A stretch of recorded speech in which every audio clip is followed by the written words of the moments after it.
seated.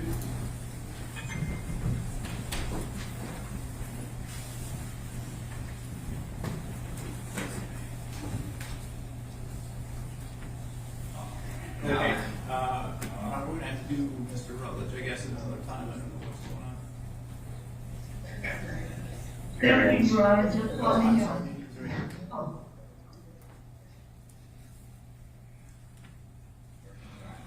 All right, this is file 25-22275-FH, People State of Michigan versus Lucas Allen Rutledge. We are here today for arraignment.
back on the record in file 24-21841-FC, People versus Dale Warner, and we are ready to resume with our jury trial this morning. Is there anything we need to address on the record before we bring our jurors in? Your Honor, I'd just like to place some additional stipulations on the record. We would stipulate to People's Exhibits 88 and 89, Exhibits 187 through 193, 221, 250, 236, 239, 226, and then People's Exhibits 199 through 203 and Exhibit 253 were admitted. Well, those were subject to defense's objection, but those are the lab reports regarding paint samples and fingerprint analysis, Your Honor. All right, is that all accurate, Ms. Sherry? That's correct. The lab reports we've already objected to, and I believe the court has already ruled that those are coming in. Thank you. Okay. So those exhibits will all be admitted, 199 through 203 and 253 over the defendant's objection as noted in this course previously. Are we ready to bring the jury back in? Yes, Your Honor. Yes, Your Honor.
You're seated.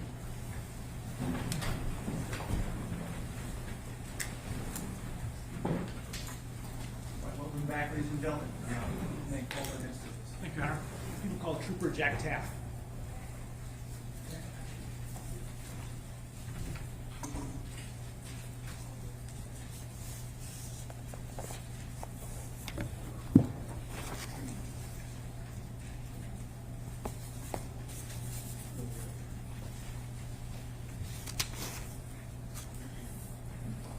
If you'll raise your right hand, do you swear or affirm to tell the truth, the whole truth, and nothing but the truth under penalty for perjury? Yes. Thank you. You can go ahead and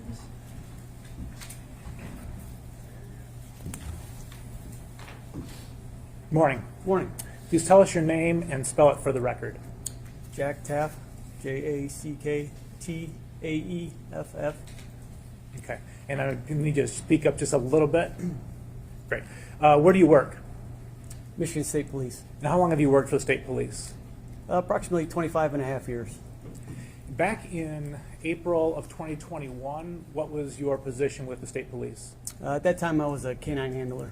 What is a canine handler? We run dogs for certain types of calls. And what would be some of those types of calls? That time, I had a tracking narcotic dog. So tracking narcotics, we go out looking for articles, missing persons, wanted people, building searches,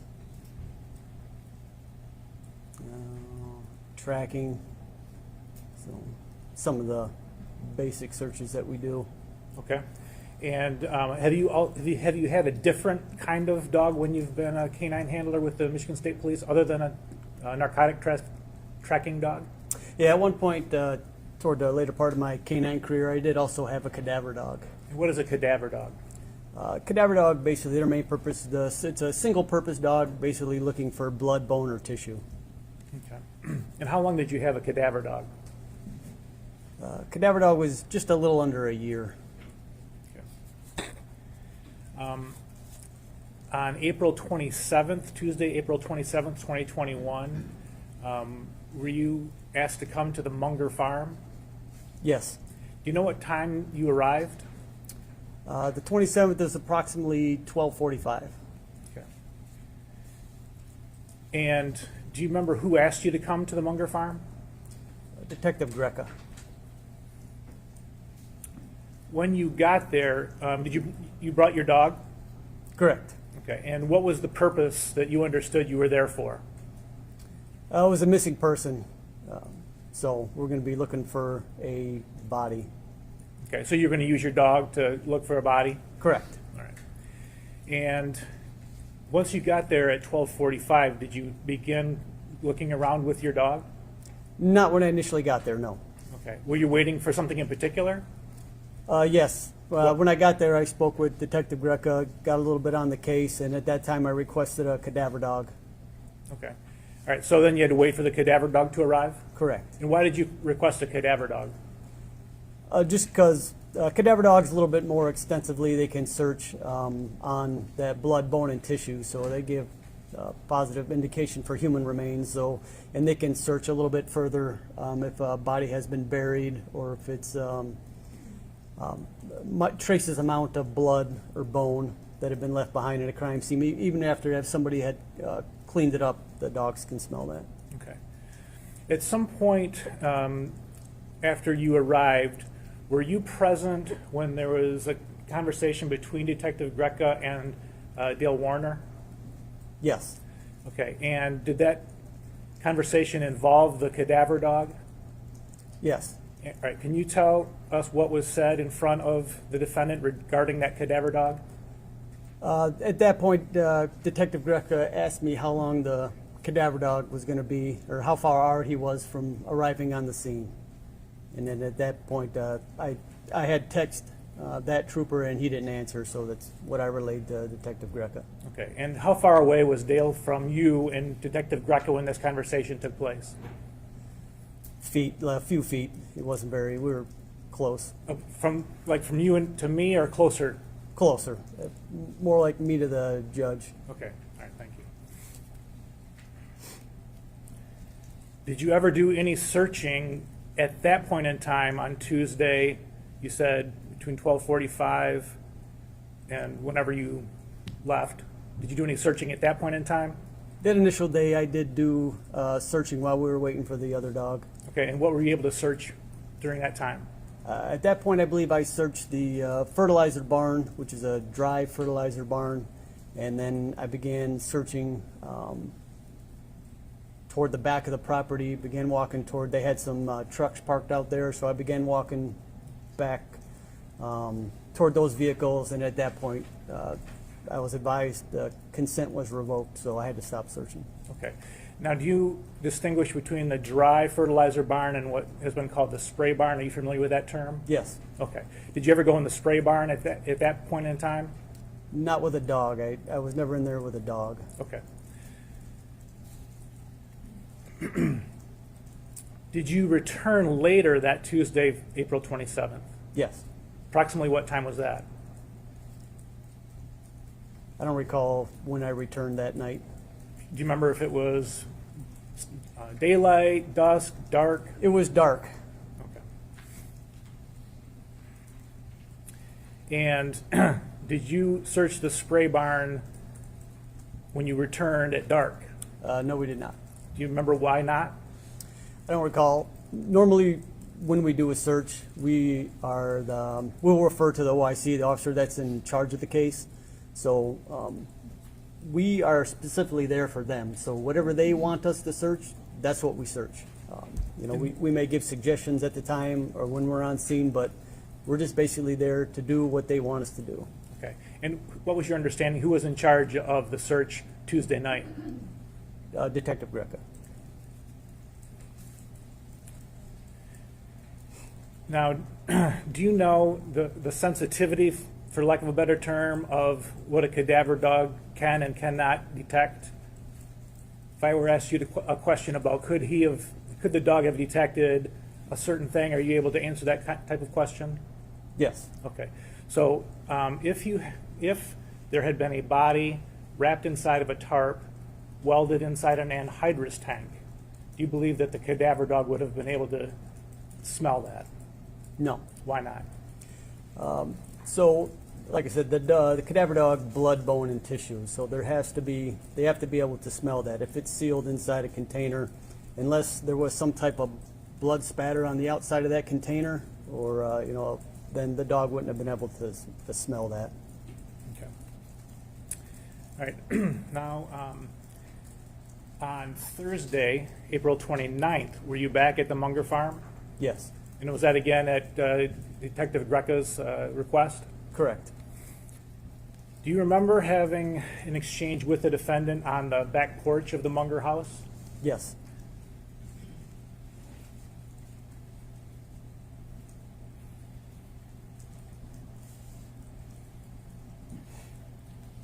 Okay, I'm gonna play People's 216, the first about 30 seconds. Not a mac and cheese guy, but listen. Just gonna pause it right there. Do you recognize the person coming up the steps? Yes, I do. Who is it? That handsome fellow is myself. And the person who's got his hands in his pockets, that you kind of on the upper step, do you know who that was? Yes. Who? That's Dale Warner. Troopers out yesterday came in. The building, and he's just going to show you too if you wanted to, but it's the far east building is a chemical one. It's just whatever. That's loaded with insecticide and fungicides. Sure. I just didn't want you to take the dogs in there because the floor is still covered with it. No soap up 3 feet. We lost one of our shutters. I don't know who did it. What you get? Or if you can have this one, whatever. And then, Do you remember that conversation? Yes. Did you go into the barn, the spray barn I'm talking about now, on Thursday the 29th with the dog? With the dog, I did not. Okay. And if you had, was that because you were warned about the chemicals? No, Okay. You weren't concerned about that? I was not. So why didn't you go in the barn on the 29th then? I don't recall why we didn't go in the barn if they didn't want us to search it or they were waiting on the cadaver dog. I remember looking inside that barn at one point. It's a pretty wide open, barn, and there wasn't really anything in it except some cylinders that I recall, like up and down vertical type cylinders that probably contain the pesticides. So at that point, it would be more for the cadaver dog than my dog. Okay. And did you ever see the cadaver dog go in there on Thursday the 29th?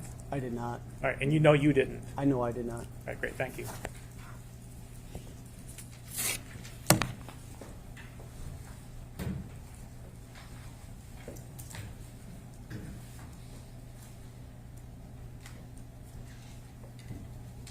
Good morning. Is it Trooper Taff? Yes, ma'am. Okay, great. I wanted to make sure I pronounced it correctly. My name is Mary Chartier. I represent Dale Warner. I have some questions for you this morning, and a lot of them involve dogs, which I love, so it's a great topic. So how long were you, or are you, a canine handler, canine officer? I was a canine handler approximately 8.5 years.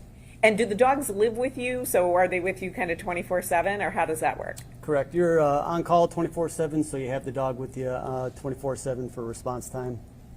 So the dog that you had, I was a little confused on April 27th. The dog that you brought was not a cadaver dog. Is that correct? Correct. It was a narcotics tracking dog? A narcotic and tracking dog is what they call a dual purpose dog. So it can do two functions. It can search for tracks, and it also search for narcotics. So when you say track, what do you mean by that? If someone runs on foot, as I was telling before, so if a person runs on foot, the dog can track them based on two things. One, ecological odor, which is basically the disturbance of the ground, so the breaking of the grass blades, disturbance of the dirt, rock, and then also your body. So you can't see it, but your body is constantly losing like dead skin cells, and it has an odor. So if you can picture two bodies passing in a hallway, when the two bodies pass, then eventually a couple seconds later, you'll catch the odor of that person whether pleasant or not, but you will catch an odor of it, and you can smell that. So that you can't see it, but it's there, and that's what's constantly falling off your body. So combination of the ecological odor and then your body odor is what the dogs will track. So the dog that you brought, again, fair to say you weren't really interested in narcotics, but you were trying to see if your dog could get a scent of Ms. Warner. Correct. So that dog can also find a body, whether dead or alive. You know, we go on missing persons calls all the time, so the dogs can find a missing person. So what's your dog's name? Or what was the dog's name at the time? At the time, that dog's name was Havoc. Havoc? Okay, was he a little boisterous? Is that why, or just was the name? Just the name. Okay, so Havoc could, while theoretically or technically a narcotics and tracking dog, could have picked up the scent of a body, blood, bone, that sort of thing as well? He would have picked up the odor of the body, yes. So looking for the blood, bone, or tissue, those are specific to the cadaver dog. I mean, so that's why I had called for the cadaver dog in that, because it can find, and his indications are, for trace amounts of that. So Havoc could track or find a body. The cadaver dog that you called for is even more nuanced, so to speak, so could find trace amounts of blood, bone. You said a body buried, correct? Correct. And is it accurate that dogs are just significantly better smellers than people? That is correct. So do you know how many scent receptors dogs have versus people?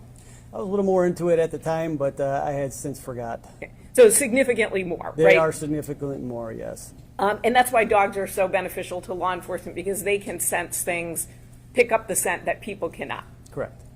And the dog that you used, Havoc, and the cadaver dogs, those are trained dogs. Is that accurate? Correct. Are you involved in the training or is someone else? No, we're involved as well.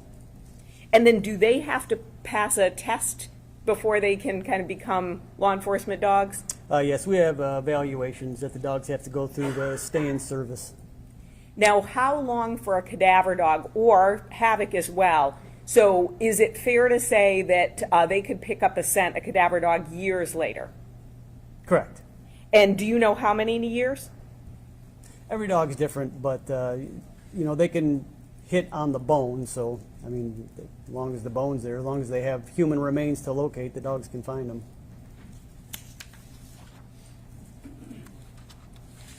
Now, so you went there with Havoc. Did the cadaver dog on April 27th also show up? So if we talk about, there are two parts that you were there, sort of afternoon and then early evening. Did the cadaver dog show up at the earlier part? No, the cadaver dog did not. Did the cadaver dog come in the later part, the second part? Correct. In the evening, the cadaver dog showed up.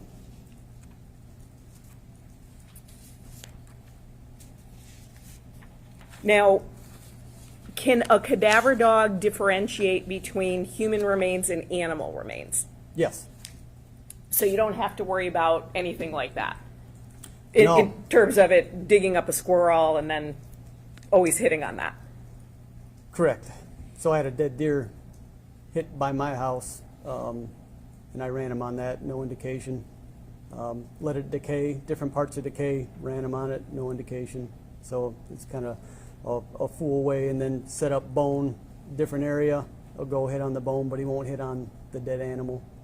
So they're that sensitive? Correct. Now, they can smell scents, it sounds like underground, you indicated buried, right? Correct. Now, you said that it could not pick up the scent if it were sealed in a container. Is that accurate when Mr. McCready asked you that question? Correct. So I want to break that down a little bit. So if a body is moved from location 1 to location 2, and so that body in location 1, would a dog be able to hit on the scent in location 1? If there were human remains for the dog to indicate on, then he could locate it. But if there's no human remains, then no. So there has to be, it's not just the scent, there has to be blood or tissue, something like that? Blood, bone, or tissue, the cadaver dog is what they can hit on. So there has to be some type of human remains there, the blood, bone, or tissue for the dog to give an indication. So if the body is wrapped in a tarp, would that prevent the dog from hitting on it?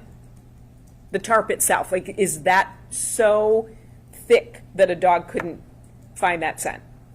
You're gonna have to give me a little bit more. Is this in the container or is this outside the container? Outside the container. So I just want to break this down. So dog could hit on the body. We agree on that, correct? So if Correct. there was a body in a location. A dog could hit on blood, bone, or tissue if there was anything left, correct? Correct. If the body was wrapped in a tarp, could the dog hit on that? Yes. Outside of that container. Yes. Yeah. Either cadaver or my narcotic tracking dog could locate that body. Okay, so the tracking dog or the cadaver dog could hit on that. Now, you said if it was sealed in a container. Suppose there were slight gaps or holes in that container. So you've got blood, body, tissue, bone in a container with slight gaps or slight holes. Would the dog be able to hit on that? So what I'll tell you with that is that if there was you're in anhydrous ammonia container, which so if we were searching somewhere around that, and I wouldn't let my dog probably go near that unless he was taking me over there. So I would kind of avoid that just because the odor could kill the dog. I wouldn't let him sniff any hole on it. I wouldn't let him sniff any valve or anything like that for the fact that it would kill my dog. So unless, like I said, my dog was pulling me over toward that container, and I would, with tension on the line, cautiously let him approach that, but I would not let him sniff any seam or anything like that in that type of container. But imagine there's not anhydrous ammonia in the tank. So let's imagine that. And it's in a tank, and there are little gaps or holes in it. Would your dog, so again, we're taking out the ammonia, would your dog be able to hit on that? If it was a fresh container, is that what you're talking about, with nothing ever in it? Correct. Something like that, and there was gaps, seals, holes, something like that, there was potential, yes, for that dog to hit on that if I directed him to search those seams. How far away does the dog have to be? So you said if your dog is pulling you. So I imagine if you are walking in a field and the dog hits on a scent, it may sort of pull you the same way when we have untrained dogs. They do that, right? So it doesn't walk nicely. It kind of pulls you in that direction. Correct. I'm sorry, go ahead. And that's depending on the dog as well. Okay. So are some dogs more obedient in that regard? Not obedient, but they are just a little bit different when it comes to when they get an odor. Some dogs directly to it, some dogs bracket a little bit more, and a lot of other factors to play on the weather, the wind, how strong that is. When you said bracket a little bit more, what do you mean by that? So you'll have, when a dog comes into odor, you'll have what if you could picture like a scent cone. So if the wind is going this way and that dog is coming, he comes into that odor, he catches it, or if the wind would be coming more like this. Okay, once the dog comes into that, the wind's coming this way, you'll notice a behavior change in the dog. Either head come up, then he'll start to bracket back and forth, and he'll take you right to the source or the body or whatever he's searching for. He'll take you right to it. So he'll bracket back and forth inside. Once he comes into the odor, he'll start searching. If he goes out, he'll bracket back. Bracket back. So until he takes you to it. So the stronger the wind is, the easier it is for the dog to take you to it. So you just have to get a little bit closer to it if there's no wind. How far away? So will the dog be able to start picking up on that scent? Depends on the dog, and like I said, depends on a lot of other factors involved in the wind and the weather. Can you give us a range? So is it 2 yards to 200 yards, or what are we talking about? Like I said, every dog is different. It all depends on the and even the person. If they're like how long they've been deceased, like how bad the odor is, versus if it's someone fresh or if they're still alive. Like I said, a lot of those factors come into play when you're searching for a dead body. So you can't give us a sort of an inside-outside, even wide range. Like I said, it all depends on, like I said, those. I've had dogs take me from quite a ways away, but those distances I never measured, I guess. So what's quite a ways? So were you talking a football field, 2 football fields? I wouldn't say 2 football fields. I've ever had one, but at least half. Okay. And when you're using your tracking dog or your cadaver dog, Are they also going to pick up on, so clothing items or something of mine, right? So if my jacket is there or a bag or something that would potentially have my scent on it? So, narcotic and tracking dog, they're also trained in article searches. So anything that's been touched by a human. I've been on a track before where a guy took off his belt and left it, and the dog located the belt. Will give a so for finding an article of property, the dog will give a down response. So he'll just he'll find it, go down, and he'll stay right with the item until he's looking for a reward. So once he finds it, he works for a Kong or a ball. But so along that track, if he locates property, anything that's been touched by a human that has human odor on it, he can find. So they can find something like that. So Habit could do that as well as the cadaver dog that was later brought to the property? Unless there's some type of blood, bone, or tissue, that dog, the cadaver dog won't give a positive response on it. Okay, so the cadaver dog won't, but your dog would? The narcotic tracking dog would, yes. And can the dog pick up, either the tracking dog or the cadaver dog, a smell? So if there's a scent in the air, would either of them alert? So if a body is moved from location A to location B, would they at all pick up that scent, either in the air, on the ground, anything like that? Would they pick up human remains? Is Or that what you're asking? I need clarification just on the that. scent. So tracking dog, you're saying it can pick up on, like, for instance, a belt. So let's say a body is moved from location A to location B. Would it pick up on that scent? It wouldn't pick up on the location, no. No? So is my question clear? Because you look a little confused by it, and it might be the wording of my question. Yeah, I'm trying to understand it, but I think you're saying from location A to B, if someone were just to move a body, would the dog indicate on that location? But if there's no human remains there for the cadaver dog to locate, then he's not going to give any type of indication. If the narcotic tracking dog, if there's no odor for there to smell, then he's not going to give any type of response. They need a body. What about if someone had been in a car? So, for instance, if I'd been in a car, I'd moved from point A to point B, and then I got out of the car. Would it hit on my car? No. Okay. Only if there was blood, bone, or tissue, or an article of my clothing. Is that accurate? For what dog are we talking about? Either dog. So blood, bone, or tissue, cadaver dog. If it's something that's recently been touched, then yes, my dog can locate that, any type of article or property. Okay, so what's recently been touched? I recently touched this water bottle. Right? No, I know you did. But what's a time frame for you? So is that 15 minutes, 30 minutes, an hour? What's recently? And that goes back to every dog is different. Some of those, and it depends on how you train them as well.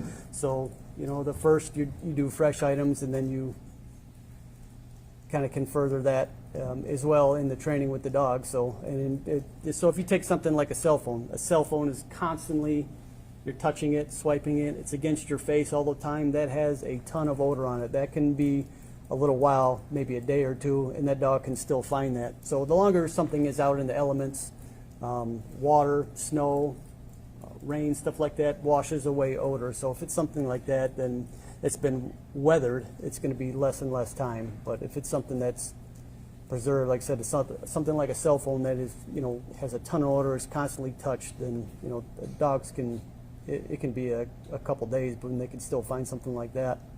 Thank you. And then you talked about the blood, bone, and tissue. Is it accurate to say a dog could pick up on blood that we might not even see, just like a little eyedropper amount? Correct. Now, if items have been washed, clothing, could they still pick up a scent on that? Either cadaver or tracking? The tracking dog is not going to indicate on anything like that. The cadaver dog, it'd be hard to say. So I want to move to the searches that you did. So on April 27th, 2021, you and Havoc arrive on the Munger Road property. You had indicated, so we're talking about kind of early afternoon, roughly. Is that accurate? The first time I got there, correct, yes. Was Havoc the only dog there? I know you said Cadaver Dog was coming, but was Havoc the only dog? Yes, that was the only dog there at the time. And you said you searched inside the fertilizer barn and the back of the property, correct? No, I searched inside the fertilizer barn. I started to move toward the back of the property, and then the consent was revoked. Now, you said you did not go in the spray barn with a dog. Did you go in yourself at that time? I don't recall if I went in at that time. I was at that property numerous times, but I don't recall at what point I was in that barn. But at some point you were. But at some point I was in that barn. Now, you then, again, you said you returned to the property at dark with Havoc, the dog? Correct, yeah, he was always with me. Okay, so he's always with you. Sort of like your partner. Is that Correct. accurate? Okay. And then cadaver dogs were brought at that point? Yes, yeah, Do you remember how many? just one. Just one. And then barns and offices were searched, correct? Correct, And nothing was located during the search. correct. Now, you also participated in other searches as well with Havoc, correct? Correct. Do you remember all the dates? I do not. Okay, so if you need assistance, we have reports to help you. May 19th, 2021, does that sound accurate that you and Havoc were involved in a search on that date? It's not familiar, but not to say I didn't. Okay, so why don't we show you, would looking at a report refresh your memory? Yes, it would. Thank you. Thank you, Ms. Saylor.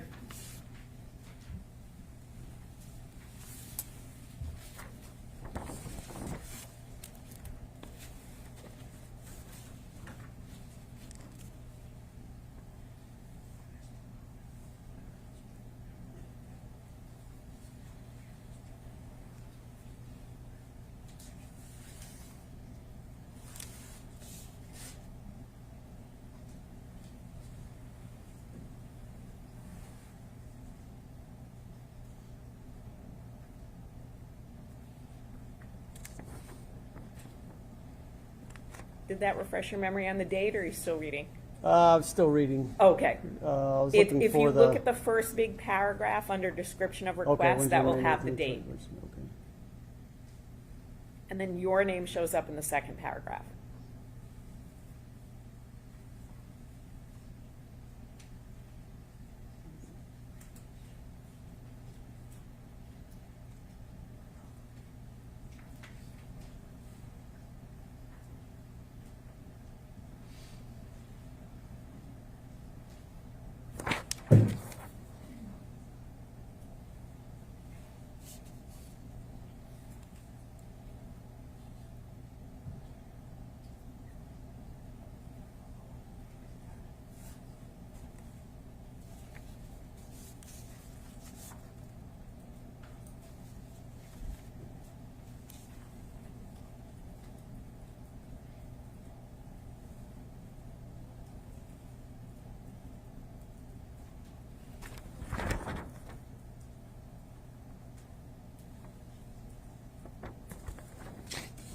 Did that refresh your memory on the date? Yes, So it looks like you were involved on a search on May 19th, 2021, along with your dog, correct? I was there. I didn't say I searched anything. So it says, well, let me ask you this. Why would you be there with your dog if you weren't searching anything? So in that time, Lenawee County, which is the area I'm responsible for, Monroe and Lenawee County mainly. So anytime any type of canine search would go on in that area, I would be there just to assist the other canine handler. If, like I said, specifically the canine dog or handler we were using there, then I would basically be there to assist him. So like dogs, handlers are territorial as well. Okay, so someone else was there with their dog, or multiple people with their dogs. Do you remember? Well, it doesn't specifically say, I mean, it said I was there, but it doesn't necessarily say that I searched anything. Right. So if you're there, you said you might not have searched, but you might be there helping someone else with their dog, kind of overseeing that. Is that accurate? Correct. So Trooper Bozak was he had the cadaver dog, so I would be there helping him. Okay. So helping him how? Do you walk with him at that time? Do you kind of give him ideas? So what you do if they give you an area to search, you just go out and look for Well, first you'd ask the officer in charge, maybe if there's a specific location that he wants us to search or an area that had, perked his interest that he might want us to go check out. So at that point, we'd go look at it. And then if there was, so if we're looking at, for instance, if it's an area, they think it's buried, so, we can use a probe, which is just like a metal rod. You stick it to the ground, you kind of work it in a circular motion to kind of push down deeper into the earth. So kind of opens up like a wide cone down to where you want to get to search, and that helps that odor. And you'd give it a break for a while, maybe half hour or so, and just let some of that odor kind of creep out from that area that you probed, and then so the dogs can smell a little bit deeper down into the earth. So that's one way you can assist. So on May 19th, 2021, you don't recall searching with your dog, but it sounds like you were on the scene. You would agree with me with that? Correct. And it sounds like there was another trooper with his dog. Correct. Do you know if it was only one trooper with a dog or multiple? As far as I know, and what looks like what the report indicates, it was just him and I with the ones with the dogs. And the Warner farm was searched, correct? That day, I don't know if it was a Warner Farms. So if you take a look on the third paragraph,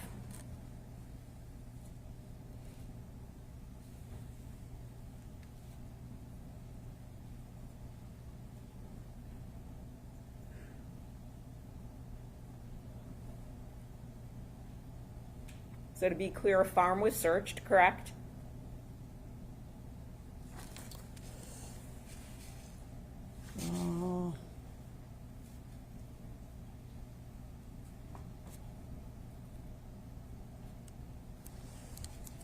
Went to a farm location, so this could be, there's an area off of, I don't recall the location, but there was an area that was just basically where cows were held and manure pits, so it could have been that area. Okay. But it doesn't give an exact location, so it's kind of hard for me to remember what. Is it fair to say that it would be some farm or property in some way associated with Mr. Warner? Correct. You weren't just randomly searching farms, Farms, right? Correct? Correct. Okay. And you also searched Warner family members' home? I've You been wanted, to, I have been to some houses, but I don't remember exactly which ones. if you want to take a look, last paragraph, first sentence.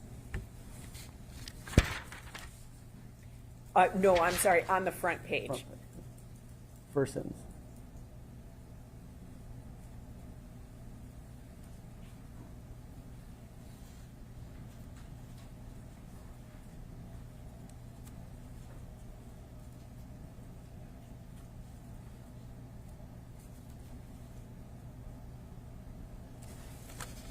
So a family member of Mr. Warner's home was searched?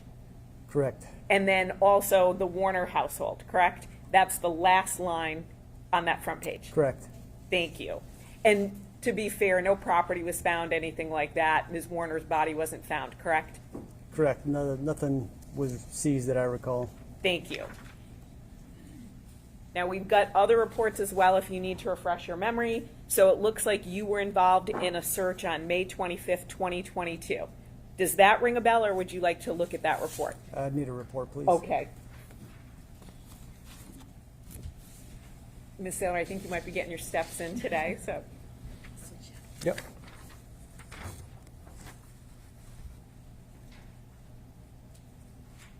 The date is the very first line of the very first paragraph. Okay.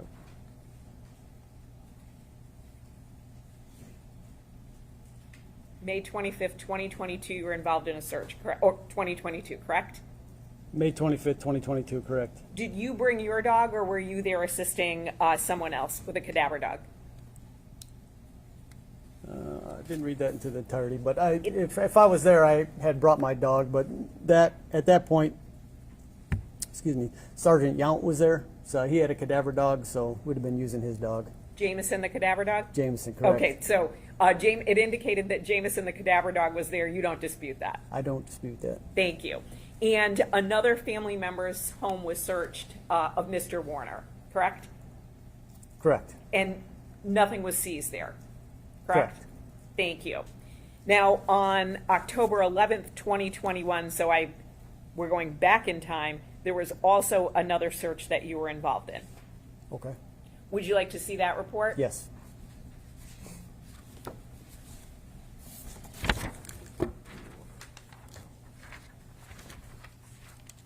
The date is in the first paragraph.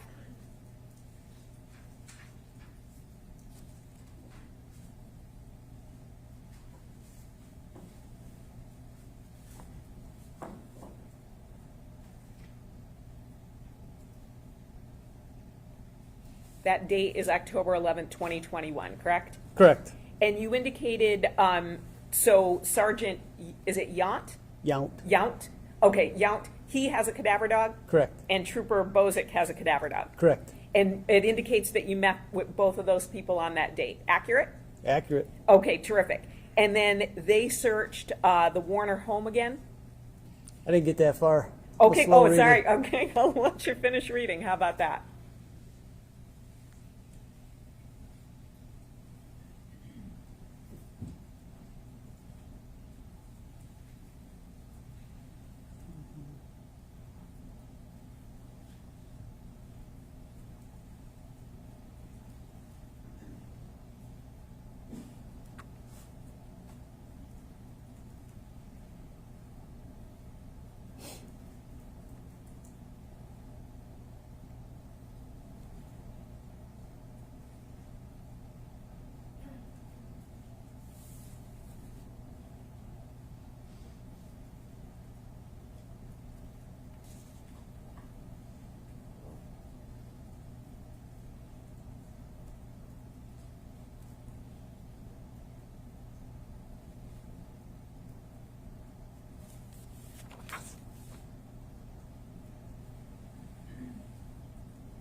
Okay. Okay, so it looks like, again, Sergeant Yount, Trooper Bozick, and you were there, and as well as a dog named Dexter, the cadaver dog. Is that, whose dog is that? Bozak's. Trooper Bozak's, Bozak, okay. yeah. So it looks like the home was searched again, It does look like that. even though it had been searched before, the FBI wanted another search, correct? Correct. And then the farm itself was searched again? Correct. And then as well as some corn and soybean fields, correct? That is correct. And nothing was found, no evidence was seized, right? Correct. So then we go to October 28th, 2021. Would you like to take a look at that report? I would. Okay, thank you.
Okay.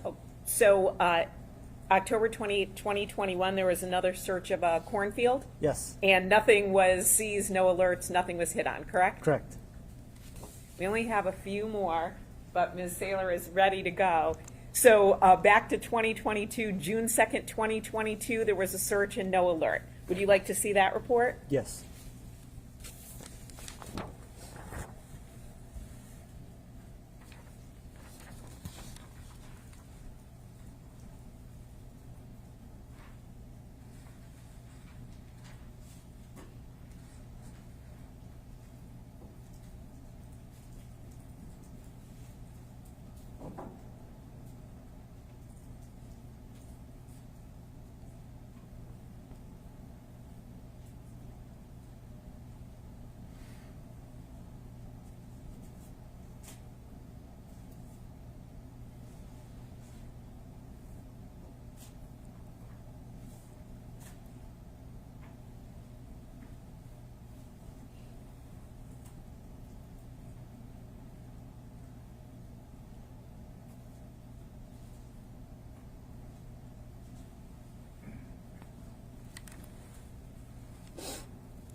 June 2nd, 2022, there was a search around a lake area.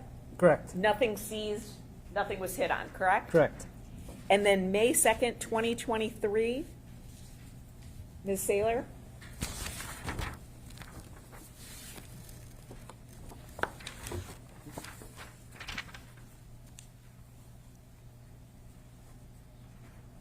The date is at the top. I'm familiar with these reports. Okay, I was going to say a little bit of a different format from what you've been looking at.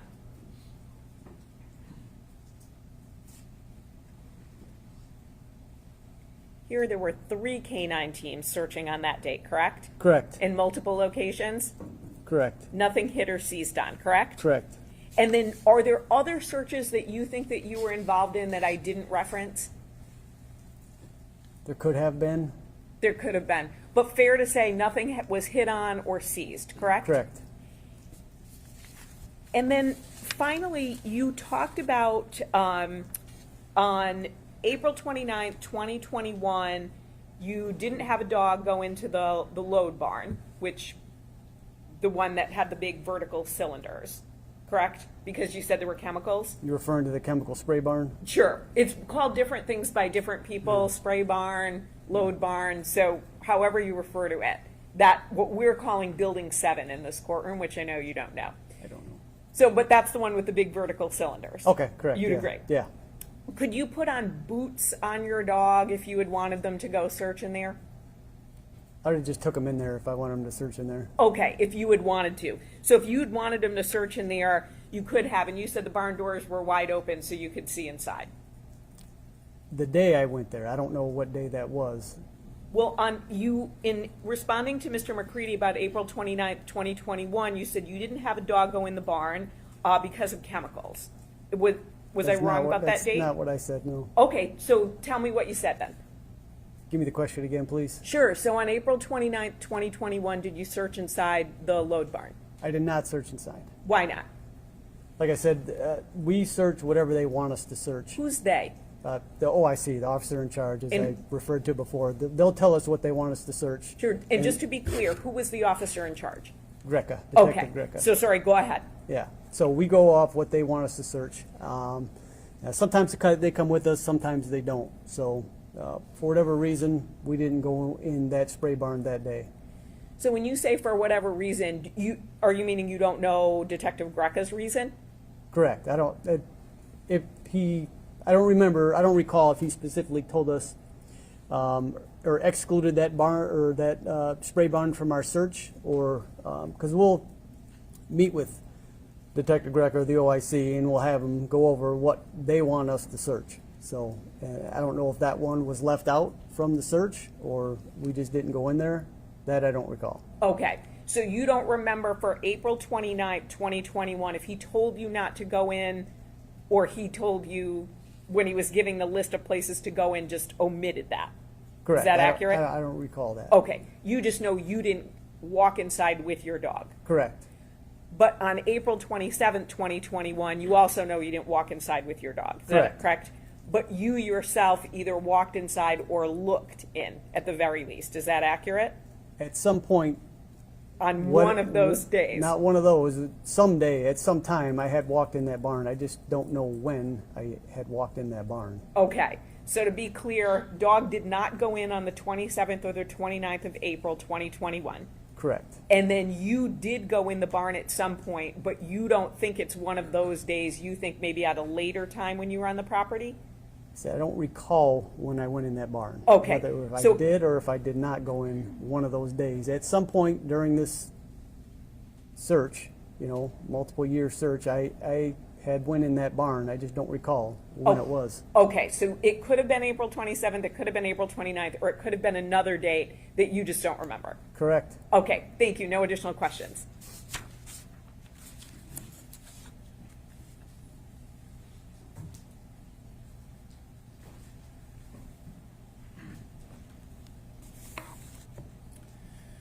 So you think there could have been searches that you participated in that neither I nor Ms. Chartier has mentioned, is that correct? I don't know. There could have been. We had been about there, numerous times at different locations. But nothing, we never found anything. Okay. And is it your testimony that never in any of those searches did you yourself take Havoc or see another canine handler take their dog up to an anhydrous tank? Is that your testimony? That is correct. Okay. And you were asked if the tank had holes in it, and a body was inside, could the cadaver dog have smelled it? And I want to be specific. If the tank had 1 or 2 or maybe 3 pinhole size holes in it that had been painted over, would the cadaver dog have been able to hit on that if there had been a body inside? Probably not. I would say no, that the dog would not have been able to locate that. Okay. And I believe you testified that at some point you went inside the Munger house. Did I hear you correctly? With the dog, with Havoc? I don't recall if I was ever in there with Havoc. Okay. I have been in the house, but I don't recall if I ever had my dog in there. Okay. If you're having Havoc search for like articles, like you said, a cell phone, other articles of clothing, what if they were underground? Would Havoc been able to find them? No, If they were underwater, would he have been able to find them? no. And again, does the same apply with rain? You said the rain washes that away. If it had rained on those items and they weren't either underground or underwater, what would his success have been? Yeah, the longer than any type of article has been out in the weather, like I said, missing person, if it's been out there for months or years, then all the human odor is going to be off it, and then Havoc wouldn't have found anything like that. Okay. And you said that the dogs, both the tracking dog and the cadaver dog, can smell things that are underground. Is that correct? So the tracking narcotic dog isn't going to find anything that's buried, but so tracking narcotic dog, if you cover something up with some leaves or somebody's hiding under a tarp or something big like that, then on the surface, someone's hiding in a tree, my tracking narcotic dog can find it. If it's buried beneath the surface, then the tracking narcotic dog isn't going to find it, but potential that the cadaver dog would. Okay, and so for the cadaver dog, I think you said in order for the cadaver dog to smell something underground, you've got to aerate the ground. Is that accurate? It helps the dog with odor if you penetrate the ground. We probe it and then, like I said, let it air out for a little bit. Some of that odor, if it's to seep out, then we'll run the dog on those areas. Run them other areas and then just kind of gradually bring them over into that area, just so we're not directly pointing to that area and have them search it. But in our search, we'll cover that area and then see if there's any type of indication from the dog. And can you give us an idea of, if you would say just an area the size of this part of the floor here, if you were directed to this area, how many holes would you put in an area about this size?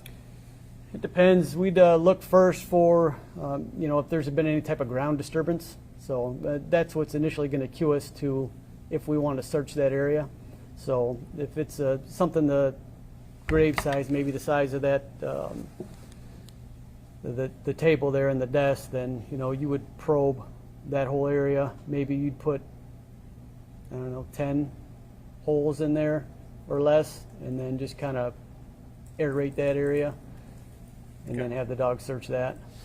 You mentioned that you went to a farm where there were cows and and manure. Is that correct? So cows, and then they'd have these manure pits. Pits, okay. Yeah. And do you remember? Were you aerating the ground when you searched that field? The manure pits? No, Okay. we were not. All right, so you were specifically searching the manure pits, not the general area. If that's the area that I'm thinking of, we did search some woods that were nearby, but we didn't, nothing on those where the cows were located or the manure pits. We didn't probe any of that stuff. Okay. All right. And if did you search any fields just generally, like walk the fields? Yes. All right. Did you aerate that ground as you were going?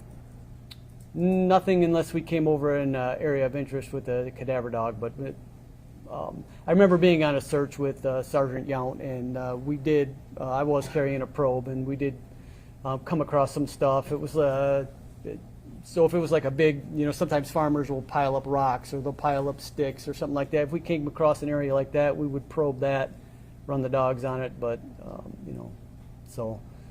but just a general open field that doesn't look like it's been disturbed or anything like that, then, we didn't probe anything like that. Okay. And in any of your searches, with or without the probes, didn't find anything of interest? Correct. All right, thank you.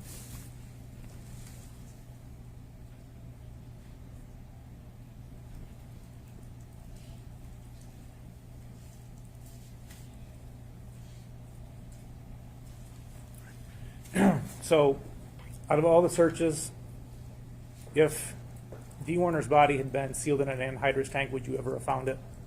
No. Objection, speculation. If he knows. I don't think it's speculative. I think he's provided a basis upon which you could answer that question. Thank you. No. All right, thank you. Nothing further. You indicated no. Is that part, so when Mr. McCready asked you about being in a tank that had some holes that were then painted over, you indicated that the dog probably would not hit on it, and then you said no. Is that part of the testing for dogs? I'm not sure I understand the question. Sure. So you said, for instance, you had a dead deer, you put that dead deer on your property to see if your dog would hit on it, and it didn't. It hit on a bone, a human bone, but not an animal bone, correct? Correct. So when you're training dogs and testing them and seeing how they would do, how many of them have you run by a tank that had holes in it that may have been painted over? None. So when you're saying that based on what you think, but you don't know that for certain, correct? There has to be some type of odor to come out for the dog to be able to smell. But you don't know what odor would come out in that situation, right? Odor of, Odor of a decaying body inside a tank that did have some holes in it. well, if you had an odor of a decaying body inside a tank and you had holes in it, then the odor of a decaying body would come out. Thank you. I have no additional questions.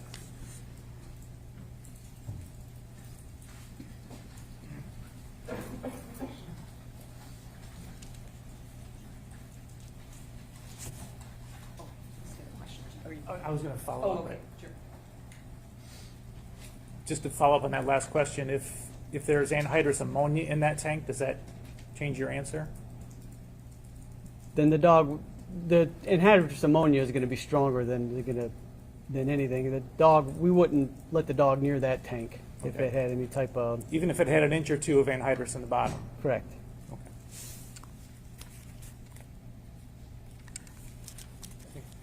You ready for it, Your Honor? Yeah.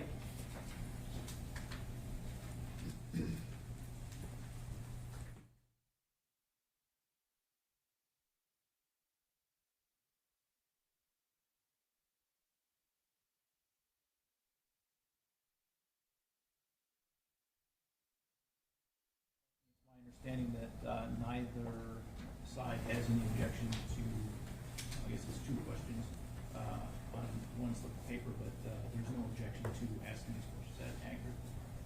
That's correct. That's correct. All right. Was it scheduled to come back to the farm later Tuesday night? It's Tuesday the 27th. Yes. Yes. Okay. Yes, that is the 27th.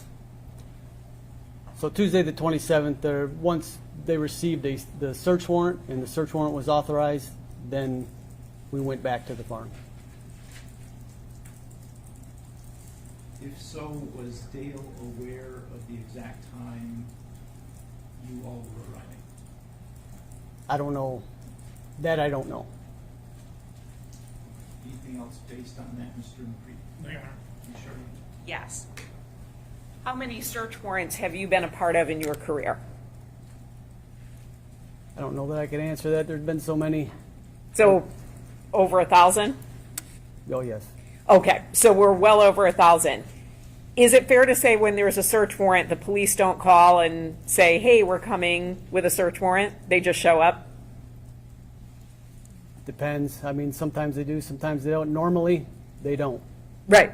And there's a reason for that, correct? Correct. You want to catch people by surprise. Correct. You don't want, if I am a drug dealer at my house, you don't want to say, hi, we're coming at 8 p.m. And then I'm like, cool, that's great. And now I'm going to move my drugs out, correct? Correct. So there is a real tactical reason why a search is not announced, right? Correct. To your knowledge, was a search announced to Mr. Warner in this case?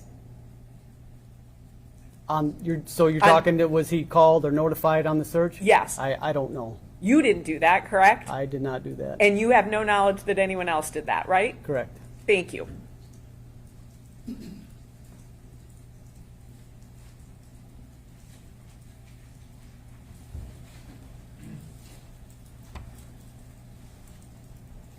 So, in terms of notification to somebody whose property you're going to search, you wouldn't call them and tell them, hey, we've got a cadaver dog on the way 20 minutes out? I wouldn't call that the suspect and let him Correct. know. I wouldn't make any notifications at all. Okay. It's not my job. Great, thank you. Nothing additional. Thank you. All right, can you excuse the witness from the subpoena? Yes, Your Honor, we could approach real quickly. Ms. Chartier? Oh, yes. Yes. So you're free to-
May be seated.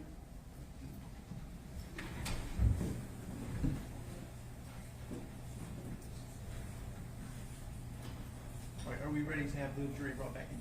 Yes, sir. Yes, Your Honor. 25-foot agreement.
May be seated.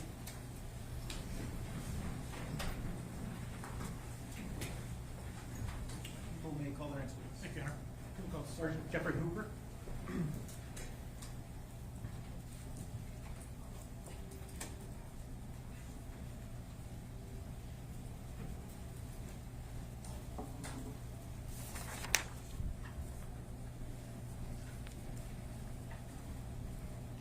So if you'll raise your right hand.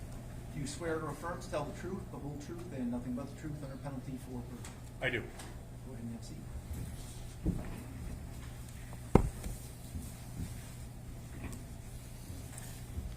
Good morning. Please tell us your name. Sergeant Jeff Hooper, And spell your name for us. Jeffhooper. And where do you work? The Monroe County Sheriff's Office. And did you work there back in April of 2021? I did. And what is your position there? At that time, I was a detective. Okay. On April 29th, 2021, did someone bring you an iPhone 12 Pro Max? Yes. Why did they bring that to you? I was asked to get the data off the phone. I had specialized training in doing that, and Lenawee County would ask me to do that sometimes. Okay. And so it was Lenawee County that asked you to do that? Yes. And the Sheriff's Department specifically? Yes. Okay. And can you tell us how that works? You said to extract the data off the phone. How do you do that? So the tool that I was using at that time was called Celebrate. It's a universal forensic extraction device. Basically, you hook the phone up to the machine, it extracts the data off of there, and then what you do with that data is you put it into a different program by Celebrate called Physical Analyzer, and it, for lack of a better word, parses it and analyzes it and organizes it. Okay, and so both of these, the download and the organization, are both under a program called Celebrate? Yes. And when you said it organizes it, can you give us an example or some specifics there? Yeah, so when I say organizes it, it will take your call logs, your text messages, your chats, your photographs, and it will just organize them into a report to where you can click on like a hyperlink and go to that specific thing. Okay. I'm going to show you what's been marked as People's Proposed Exhibit 222. Zooming in here. Those are your credentials? Yes. Okay. And this is an extraction report from Celebrate, is that correct? Yes. Do you recognize it? Yes. What is it? So this would be the face page for the report. Okay, and when you look at this, are you looking at a piece of paper, or are you looking at a computer screen, or what? It's a computer screen. Okay, so I'm going to scroll down here. Does it contain the date that you did the extraction? Yes, so right there you see source extraction, the extraction date and time, the start date, was 4/29/2021 at 5:41 p.m. and the download ended on 4/29/2021 at 6:45 p.m. Okay.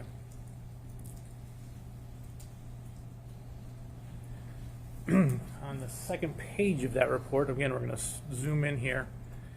Does it indicate the type of phone that you did the extraction for? Correct. Detected model iPhone 13.4, the other identifiers that go along with said device. Okay. And then did the device have a name? Was it named as something? Yes, under owner name, it's right under SIM status there. It says Dale's iPhone. Okay. And then what about an Apple ID? Yes, I believe right there on the left-hand side, Apple ID, warag@me.com. Okay. Going on to the next page of this exhibit.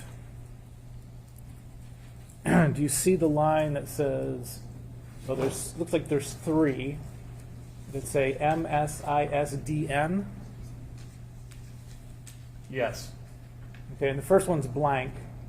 What is an MSISDN? That's the phone number associated with the phone. Okay, so there's two phone numbers here. You would say they were both associated with this phone? Yes.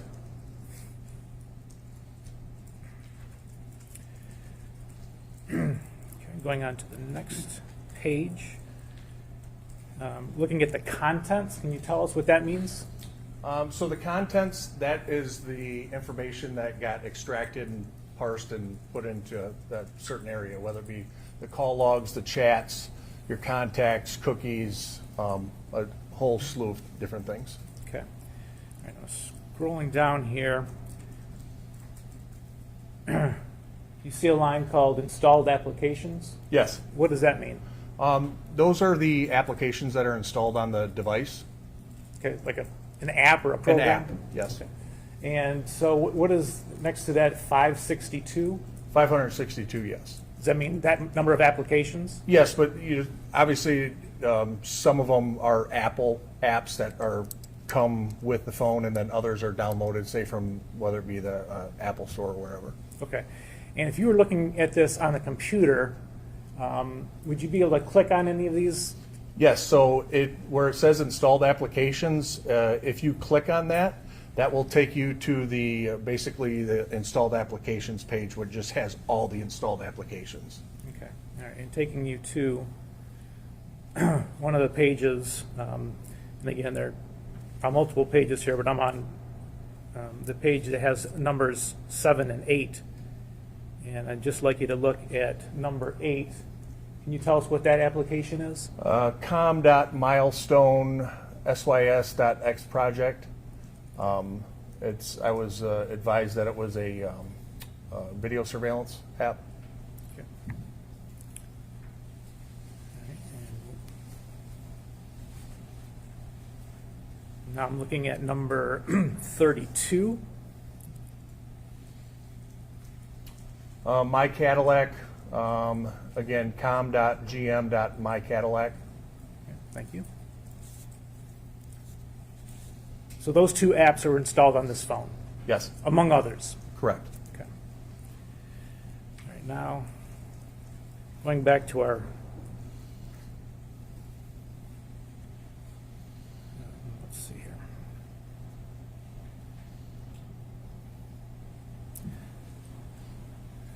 Do you see an entry by the name timeline? Yes. And what is that? So the timeline takes everything that was taken out of the phone that has a date or timestamp and puts it into chronological order. So how many of those were there on this phone? 156,557. Okay. And taking you to, obviously we're not going to go through all of these. Right. Taking you to the record that's 154073. You see that entry? 1540, yes. All right, and what does that indicate? Cookies, April 25th 2021, 07:08 in the morning, GM.com, my Cadillac. Okay, and what does that tell us?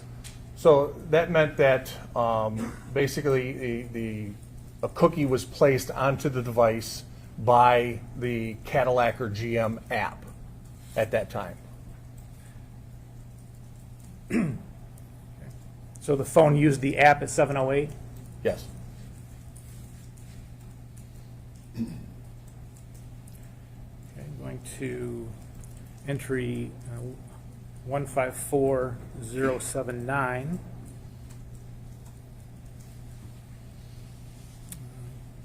I'm going to, do you see that entry? Yes, I do. Okay. And then do you see what time the entry was made? Yes, April 25th, 2021, 7:45 a.m. Okay, and I'm just moving the page over so you can see the content. All right, so what is this indicating happened at 7:45:09 a.m.? So that would be a message. The from would be the phone number there and saying owner, that would be from that phone, to the phone number below it, D. Warner. And again, it was a message saying, going to be spraying, call you later, with a smiling emoji. Okay. Okay, going to 154088.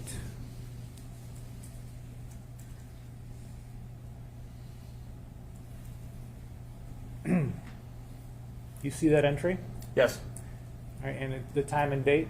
That would be on April 25th, 8:48 a.m. Okay, and what happened at 8:48 a.m.? So that's a log entry for data usage, and the data usage was for Find My iPhone.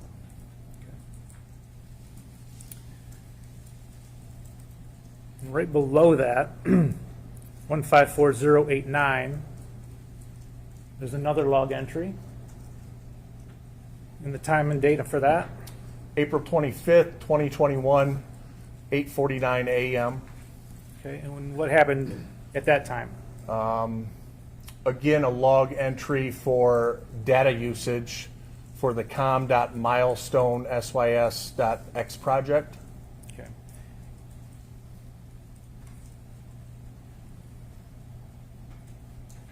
Just have a couple more. 154097. Another log entry. Again, around April 25th and the time. 9:04 a.m. Okay, and what happened at 9:04? Data usage, again for com.milestonessys.x project. Okay.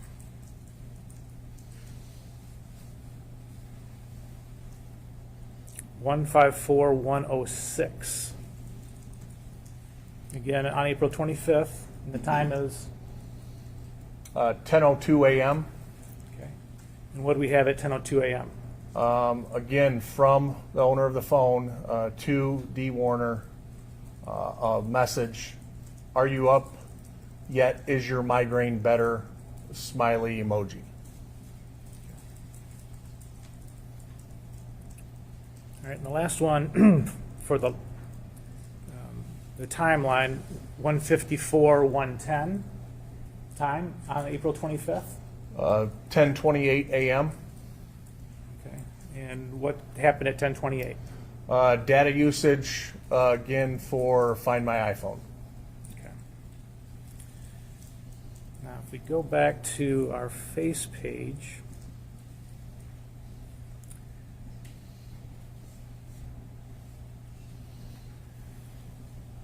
you see an entry call log?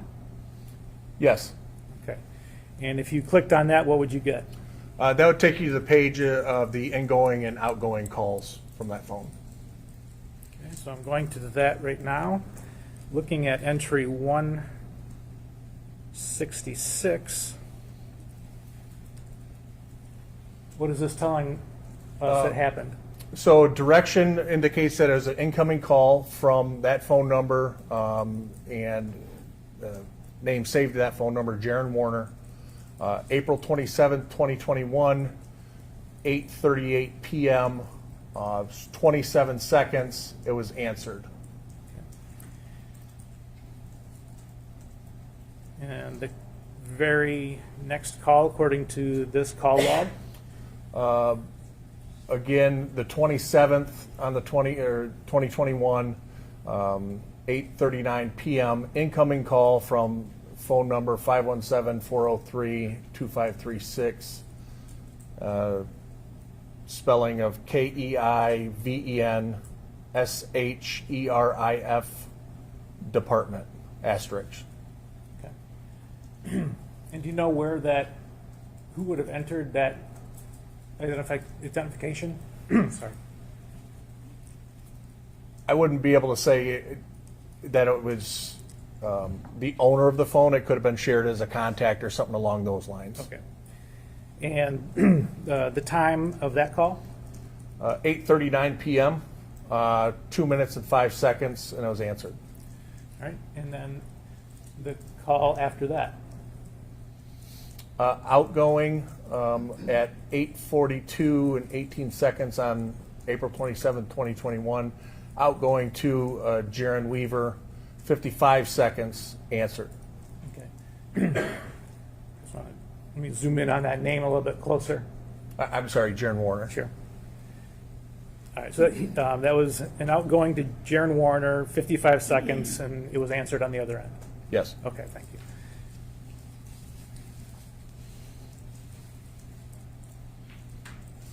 Okay. All right, the next call. April 27, 2021, 8:45 and 16 seconds. Outgoing to Jaron Warner, indicates answered. And how long? 13 seconds. Okay. And last but not least, the call 162. What's that? Incoming from Jaron Warner on the 27th at 8:49 p.m., 9 seconds, answered. Okay.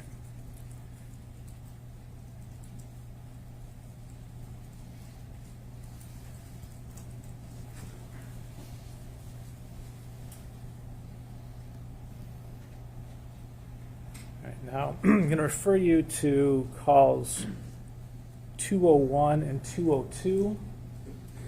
Not concerned here with the particulars of the call, like who was called or who called into this phone, but do you see the day and time for call 201? Yes. And what is it? April 27th, 2021, 3:24 p.m. Okay, and then the call before that was when?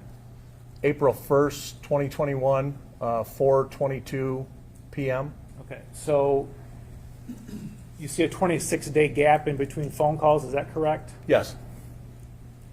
Other evidence in this case indicates that calls were made to and from this phone during that 26 days. Do you know why they're not contained here?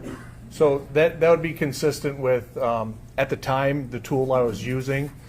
It depends a lot on the operating system, the type of device and stuff like that, whether I can get deleted data. And so if there's a large gap like that with other evidence indicating phone calls, I wouldn't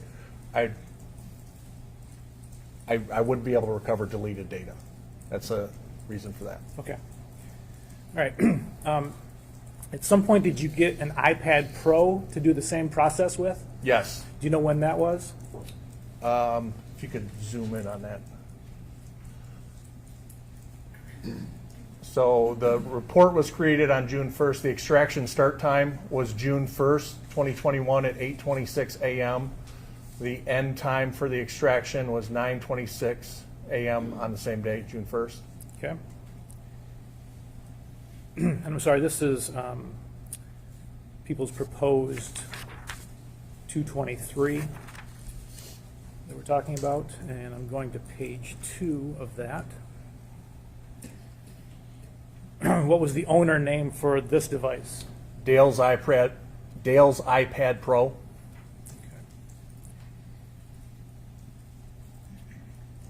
And then, do you see a detected phone model identifier?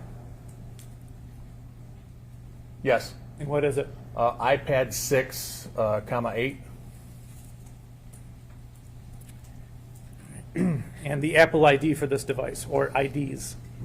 2 Apple IDs identified, again, warag@me.com and djwarner1@icloud.com.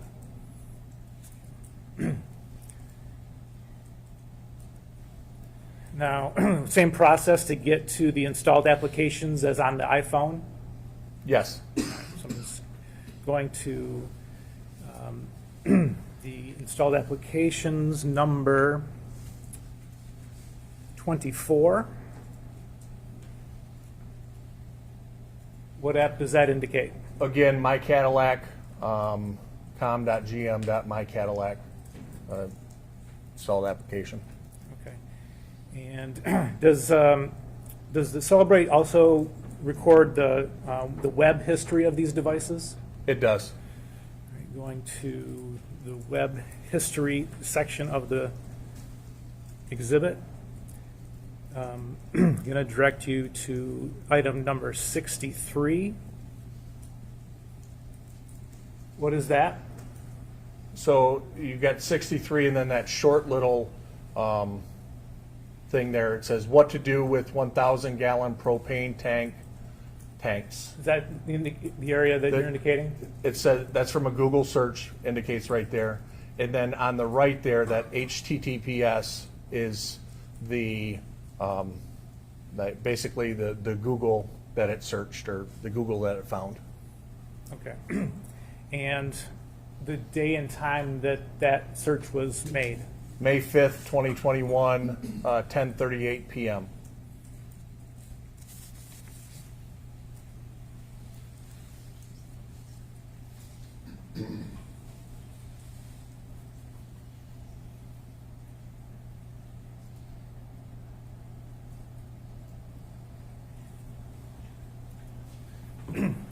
Thank you. Nothing further at this time.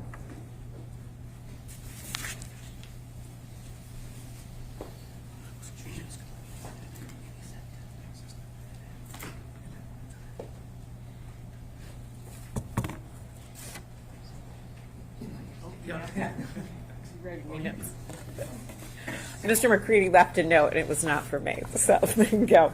Good morning, Detective Hooper. My name is Mary Chartier. It is still detective. Is that accurate? It's Sergeant right now. Sergeant, okay. So I will call you Sergeant then. I have a few questions for you this morning. I represent Mr. Warner.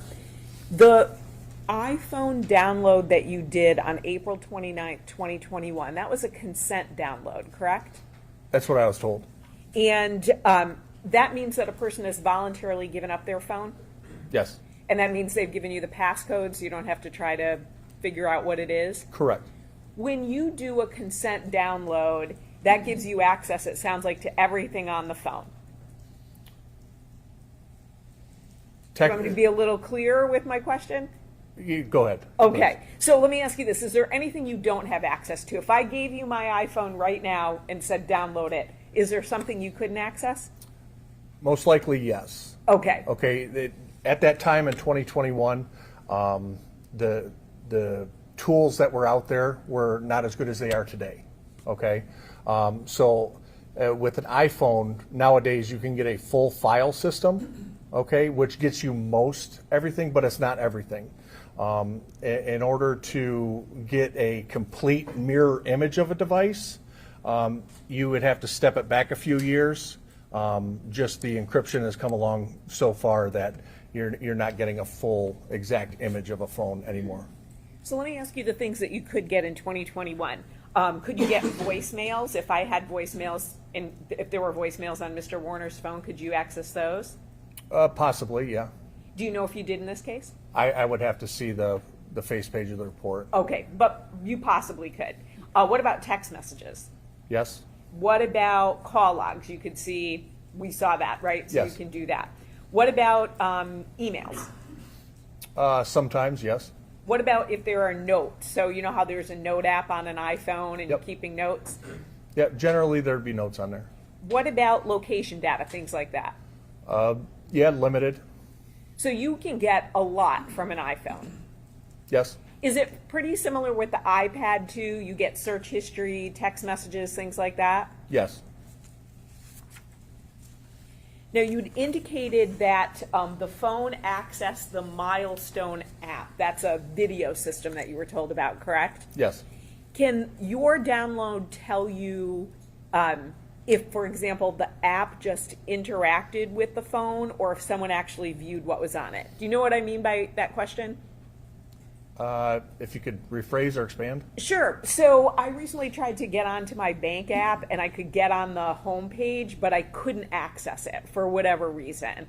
So is it precise enough to show that, for example, someone interacted with the Milestone app? It sounds like it was, right? So, I mean, as far as the interaction with it, it's not like a call log to where it says like this app was used for this long or anything like that. I don't have that data. That's what I was getting at. So perfect. So you can tell someone the phone may have tried to interact with the app or did interact with the app, but you don't know for how long. Correct. Thank you. And then did you also do a download of Mr. Warner's Apple Watch? I did not. Do you know who did? I don't. Were you asked to do it and did not? I don't believe I was asked for an Apple Watch, no. Now, you talked about missing data in your report, correct? Yes. Missing data, it sounds like, in a report or from your download can be for a variety of reasons, correct? Correct. What are some of those? Well, in that situation, with that amount of missing calls, that spread of missing calls, and there being other evidence indicating that there was phone calls during there, that, I mean, to my conclusion, it would be deleted. Didn't ask you your conclusion. Okay. I said, right, so I'm going to ask that the court strike that because Okay. that's non-responsive to my question. No objection.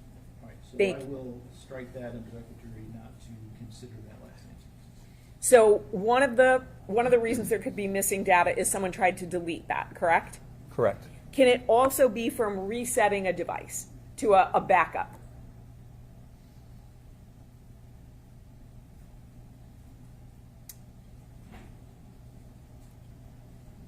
I'd need to expand on that. Sure, go ahead. All right. So if you're resetting it from a backup, basically you're backing up your phone and all your call logs and this, that, and the other. And so it takes that backup and it puts it onto a new phone, everything that you backed up there. So if things were there, they would be there. If things are missing, they won't be there. If that's fair enough. It does. So I'm going to ask you.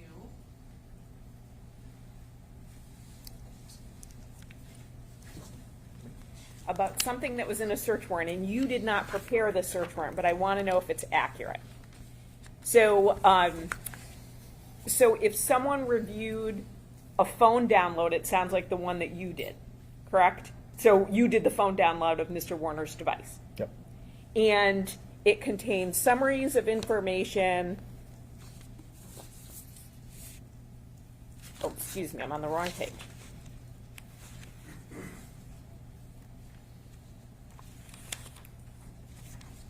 But there are gaps in records for a variety of reasons, including a user deleting content, which we covered, or resetting your device to a previous backup. Is that inaccurate? That could be a reason why information was not accessible. Resetting to a previous backup. Yes.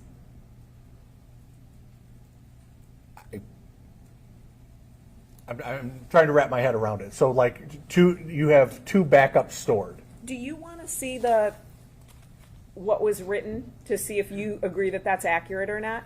Judge, I'm going to take at this point, I mean, it's been established that he didn't author the search warrant. I'm not sure how he can be questioned. What's that? So he didn't author the search warrant, but he's the one who is opining at least that there was missing data on the download. So this is a search warrant that was prepared by law enforcement that indicates another reason for that. I want to know if he thinks that's accurate or not. If he doesn't, he can say that.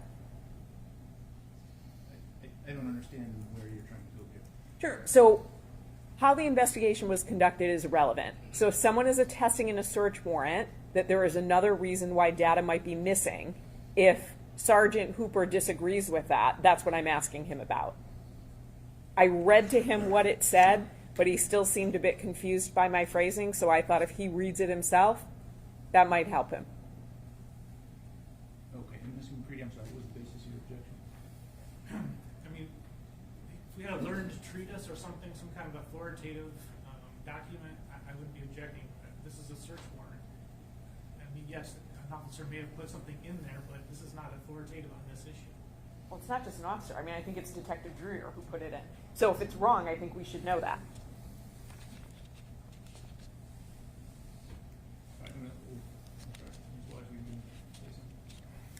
Just Your Honor, Detective Hooper did not author that search warrant, so he has no idea what Detective Dreyer was putting in that search warrant when he did it, if that makes sense. So he doesn't know the terms that were used, the words that were used, and what Detective Dreyer is talking about when he puts that item in his search warrant. That's why I offered to show it to him. So he's not going based on my phrasing of it. He actually sees the 2 sentences himself, and he can say whether he believes that's accurate or not.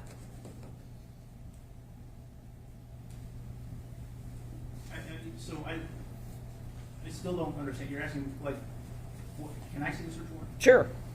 May Ms. Saylor approach? Sure. It's page 6, number 7.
I think I'd like to have some further discussion about this outside the presence of the jury. So I'm going to ask the jury to return to the jury room for a few minutes for the result.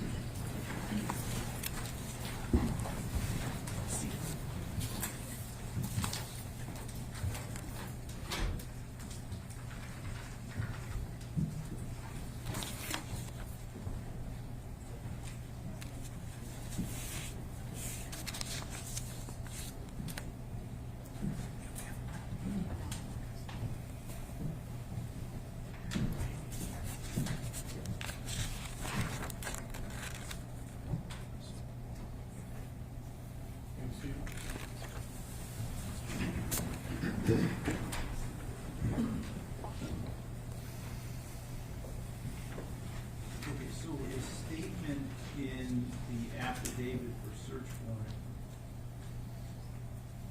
is not a statement that Detective Dreyer is making in the sense that I understood you to be saying that it was. So the statement indicates that Detective Dreyer spoke to Detective Trooper Weissenberg, and Detective Trooper Weissenberg told police. Yes, but he swore to it, so he's the one who signed it. He Yes. swore to the fact that Detective Trooper Weissenberg told him that. Yes.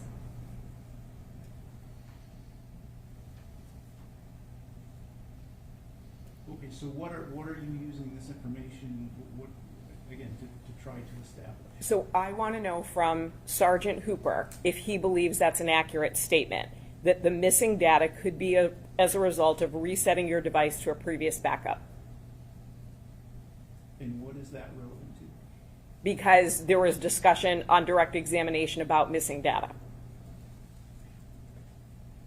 And it's not just a user deleting data. Why does this statement in a search warrant have anything to do with it? Why can't you just ask him the question? I'm fine doing that as well. the court would like that, and then I can always, if need be, follow up with Detective Lieutenant Dreyer when he takes the stand. Okay. I think it's legitimate to ask him the question to resolve the underlying premise, but I don't think that the statement in the search warrant is relevant to the answer to that question or anything that Sergeant Hooper's being questioned about. So the reason I did that was when I said those words to Sergeant Hooper, resetting your device to a previous backup, he was asking me for clarification, and so that's why I thought, well, if he sees it, if he sees what was said, then that might help him understand my question. That was the only reason I was showing it to him, because my phrasing, he was asking me details about it, and I'm going off of phrasing in a search warrant affidavit.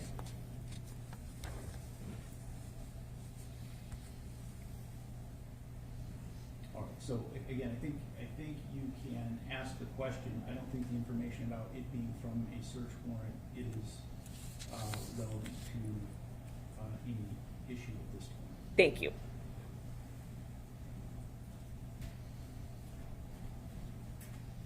All right, we can run it through that.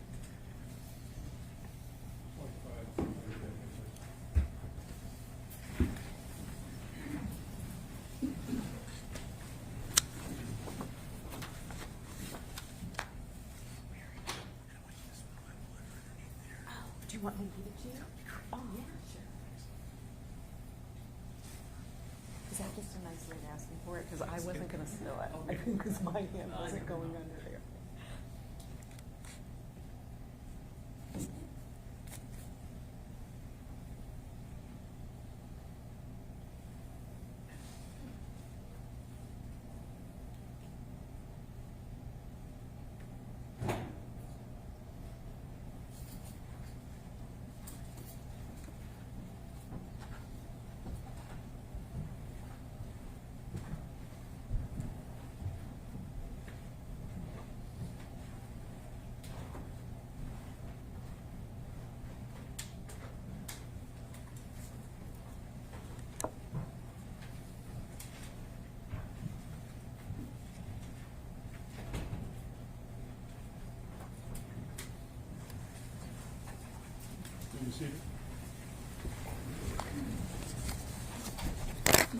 Sergeant Hooper, so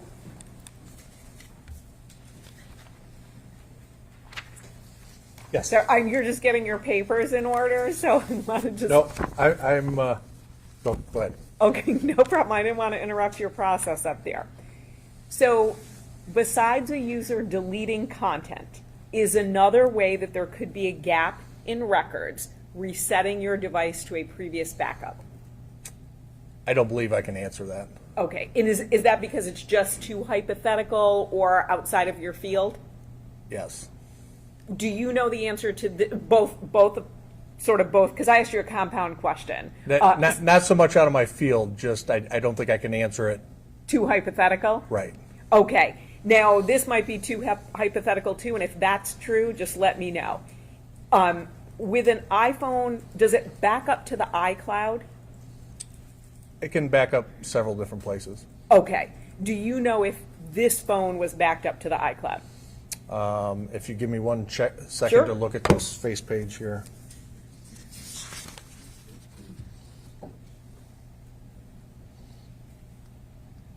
And is this for the phone or the iPad? You can answer for both.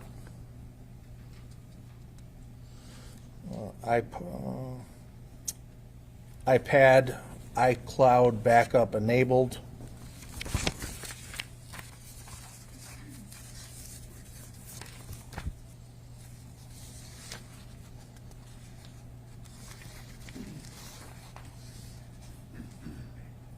Cloud backup enabled. Does that impact what you can recover if an iPhone is backed up to the iCloud versus not, or an iPad is backed up to the iCloud or not? I don't think I can answer that. And why not? I'm not exactly sure everything that gets stored in a backup, and so, you know, without actually doing a search warrant and getting it and seeing it, getting an iCloud backup from the cloud, I wouldn't be able to tell you. So might there be a difference between what's on my phone and what's on an iCloud backup? Again, I wouldn't be able to say without getting an actual backup and comparing the two. Have you had instances where they were different, or you just don't know? I've never done a search warrant for the backup to, to compare against the phone.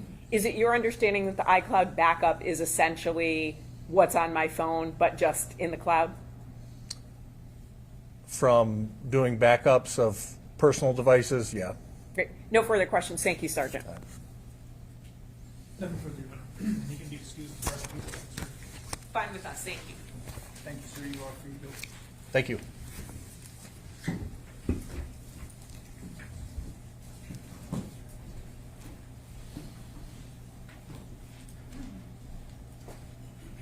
All right, it is about 12 minutes to noon at this point. Mr. McCready, I don't suspect you want to begin on the That is correct. time.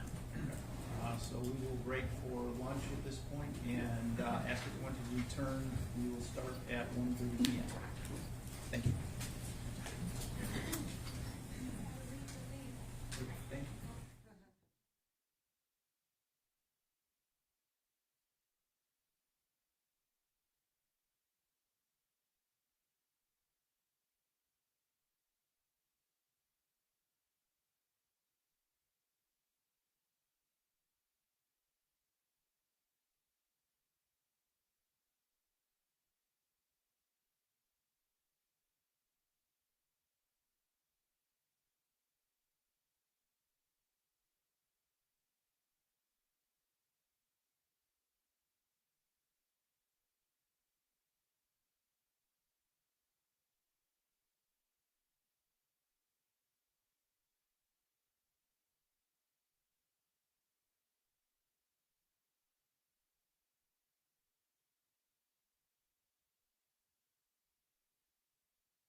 back on the record in file 24-21841-FC, People versus Dale Warner, or we wanted to address an issue with respect to Detective Brecker. Yes, Your Honor. At this time, MRE 611 allows leading questions when a party calls a hostile witness an adverse party or a witness identified with an adverse party. Black's Law Dictionary defines a hostile witness as a witness who is biased against the examining party or unwilling to testify or is identified with an adverse party. In this case, it took quite a bit of finding Detective Greca to attempt to get him here. And as the court is well aware, we eventually had to come to the court and ask for a witness detainer against the former Detective Greca. Although he did eventually appear and acknowledge the subpoena, instead he would come be cooperative, which he has been thus far. He also indicated that he was not attempting to evade service. He was simply out to dinner for 8 months, which I find hard to believe, Your Honor. So we would be asking to ask leading questions to Detective Greca, have him declared a hostile witness. Thank you, Your Honor. We would object to Detective Greca being declared a hostile witness for the government. So a witness may be deemed hostile when they display actual unwillingness, evasiveness, hostile attitude, or give testimony that appears equivocal or reluctantly given during the examination. This is from Thompson versus Essex Wire Company. Mere prior inconsistent statements or employment relationships with opposing parties are insufficient grounds for a hostile witness designation without accompanying behavioral indicators of hostility. Except in specific circumstances, including when examining hostile witnesses, leading questions should not be asked on direct examination. There has to be actual hostile behavior during testimony rather than speculation based on relationships or alleged inconsistencies. This is again from Thompson versus Essex Wire Company, which applies a standard from Bates versus Evans, where the court noted that a witness may be declared hostile when they display hostile attitude, unwillingness, or evasiveness. That has not happened during Detective Greca's testimony. So here, their government has indicated that they had difficulty serving a subpoena on Detective Greca. I don't think that he's ever said he was out to dinner for 8 months. And I think through his lawyer, he has made it clear that while he may not have wanted to be served with a subpoena, when served with a subpoena, he would come in, honor that, and testify. He came into the court had a conversation with him about his Fifth Amendment rights. He indicated he was not asserting them. He would be answering all questions. He has not indicated that he is hostile to the government. In fact, my understanding is he met with the government to prepare for trial and has had at least one meeting with them. He's also met with the defense to discuss trial testimony as well. His lawyer has communicated, I believe, on a somewhat regular basis with the government and the prosecutor. Also, I would like to point out that in a case, Thompson versus Essex, which I mentioned, the defendant argued that a witness should be deemed hostile because he was working with the plaintiff. So he was working with someone on the other side, and he had done so for a number of years. So there was that close affiliation. But the court rejected the argument, noting that there was no manner in which the witness indicated that he would be a hostile witness while testifying. That there has to be actual hostile behavior during the examination. People versus Hall is a case where a court properly indicating that a witness was hostile. It was the defendant's twin brother, and he grew hostile during the examination, causing the prosecutor to abandon further questioning as useless. Again, we don't have this here. The court has to examine his demeanor and his behavior in real time. And so if, for instance, the prosecutor is asking questions of the witness and the witness is not responding or is evasive or is hostile, then the prosecutor in that moment, just as we could if it was a witness who we called on direct, ask the court to declare the witness as hostile and then move on to leading questions. But to do so before the witness has even had the opportunity to answer questions and demonstrate how he will answer questions in court is really too soon under established case law. And then in another case, Cohen versus McGregor, the trial court has the authority to declare a witness hostile based on its observations of the witness's behavior and the circumstances of the testimony. In all pretrial proceedings, Mr. Greca has come in when he has had a lawyer, he's been on time, he's been appropriately dressed for court, he's appropriately answered questions from the court. In Wilson versus W.A. Foote Memorial Hospital, witnesses did not exhibit unwillingness, evasiveness, or hostility in their testimony. So it's their testimony where that evaluation is made. I'm sure there are certain circumstances where it's so evident that someone is going to be hostile based on things they've said, based on maybe how they behaved at a preliminary examination, that possibly a court could indicate that before a trial testimony. But we don't have that situation here with Mr. Greca, so I would ask him to be treated as any other witness in this case. Thank you.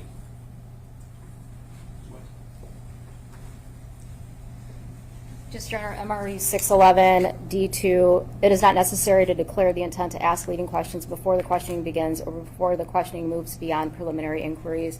I did come to this court to ask that for obvious reasons. I would leave that in your discretion. And you think at this point it would be premature to declare retired Detective Greca as a hostile witness? I agree that it requires the court to observe the witness during his testimony and how he behaves, how he answers questions over the course of his testimony. So I will not do that at this point, but we will obviously see how the testimony goes, and if that's the direction it goes, we can address that at the appropriate time. But I don't think that this is an appropriate time to make that declaration. Thank you, Your Honor. Thank you, Your Honor. We just need to make sure that. Oh, is the team?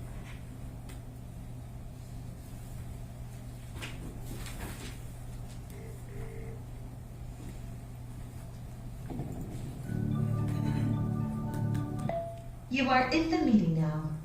Okay, Mr. McCready, before you plug in, I have someone in the Zoom waiting room from Kalamazoo Jail, and I have no idea why they would be here.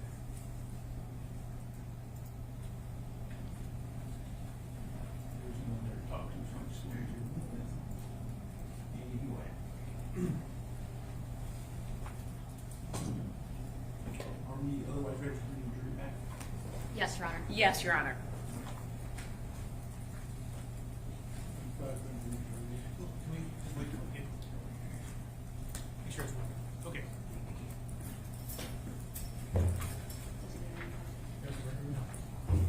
I just want to see if they can tell us.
Maybe see.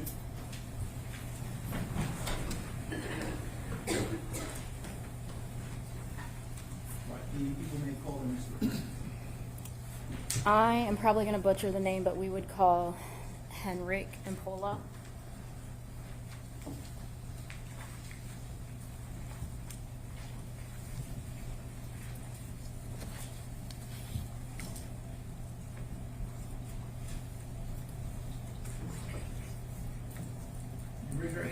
Yes, Do you swear or affirm to tell the truth, the whole truth, and nothing but the truth under penalty for perjury?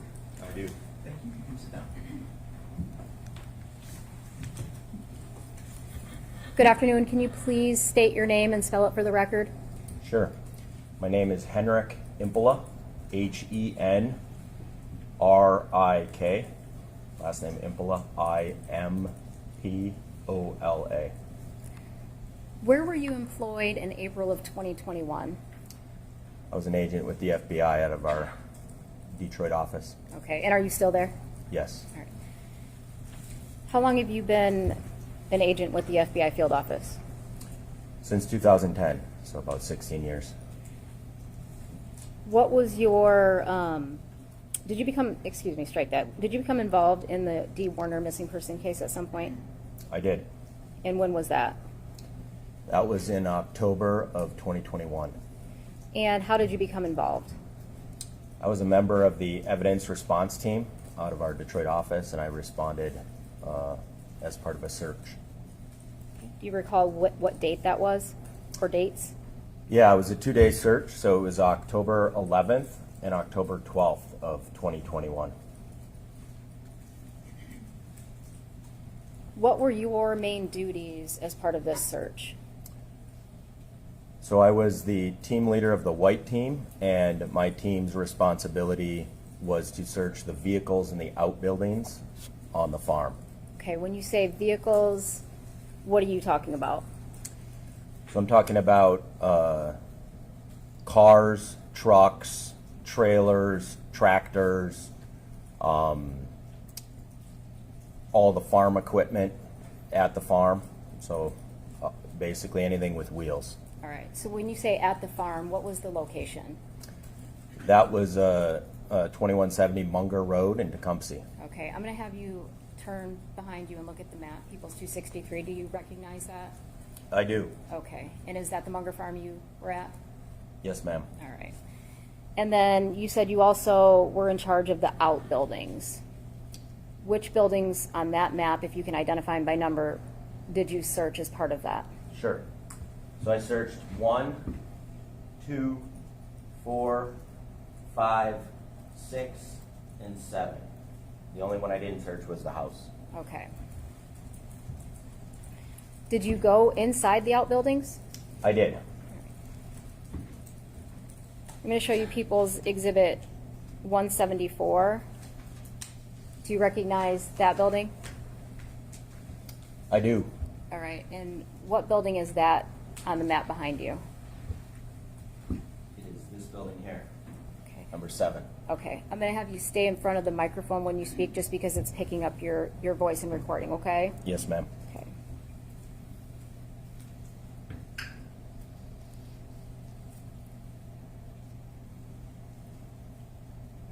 I'm going to show you People's Exhibit 89. Did you observe that safe? Yes, I did. Okay. In that same location we just talked about, Building 7? Yes. You also indicated you searched vehicles. You recall approximately how many vehicles you searched? Yes, we had 37 vehicles listed on our report. At some point in time, did you search a black Chevy? Yes, I did. All right. And was that just part of your search, or why did you search that? It was part of the search, but it was requested to us to search the Chevy early so that it could be used. Okay. And So we wanted to search things before they left the property. all right. And at the time you arrived at the property, who was there? There was Dale Warner and then farm employees. There was Michigan conservation officers and Michigan State police officers and other local officers. And then I arrived with a contingent of FBI personnel. Okay. And when you arrived, were people then asked to leave the property? I don't know if they were asked to, but many people did elect to leave. And we were controlling the scene, and it was an active farm. So there was a priority to search the vehicles first to give them the opportunity to leave. All right. Do you know who was in charge of that search warrant? Well, I was working under Leslie Larson, who was our senior team leader, but I do not know on the state side who the OIC was. I believe there was multiple detectives and agencies there. Okay. Do you know at that point in time if it was the Lenawee County Sheriff's Department who was in charge, or? I believe it was, yes. Okay.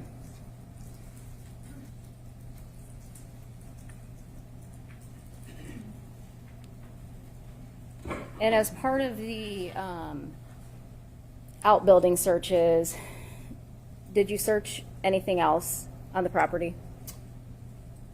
Yes, so I searched all equipment and silos, grain hoppers, bins. I tried to search anything that was in and around the barns that was part of the farming operation. When you say water tanks, what are you talking about? Well, there was a lot of tanks throughout the property, so I searched big plastic water tanks. There was 2 silos, and then there was smaller barrels and stainless steel barrels. Okay. How did you search those? I manually looked inside the empty tank, so I only searched tanks that weren't pressurized or didn't have chemicals in them. Manually looked inside as many as I could, and then I assigned members of our technical hazard response team to look inside higher tanks and silos and more complicated tanks that it looked like you needed a wrench or something to get into. Okay. You indicated you didn't look inside any pressurized tanks or ones with chemicals. Why not? It didn't seem, well, first off, I didn't have the equipment to look inside or the expertise to look inside. Okay. I didn't have any way to access those, and I didn't have any reason to believe there would be anything inside them. Okay. Did you make observations of any of the tanks that would have contained chemicals on the farm that day? Yes, so we noted in our logs which tanks we looked at, which tools we used, and then we noted tanks that were on wheels. Those were considered vehicles for the purpose of our log. So we noted which ones we went to and where they were. As you were looking at these tanks, what are you looking for? Well, initially, I'm doing a preliminary survey and I'm looking for any trace evidence, blood, body tissue. I'm looking for a body. But then, generally speaking, looking for anything out of the ordinary, any weapons, anything that could be used in a homicide. Okay. Around the tanks? Yes. All right. Were you looking specifically at welds? No.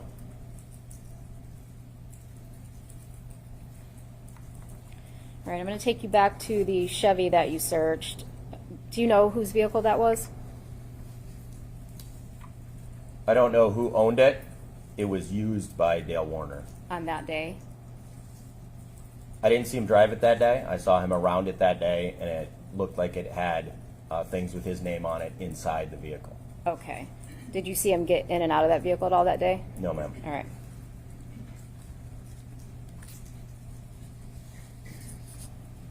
Did you find anything in that black Chevy? Yes. What did you find?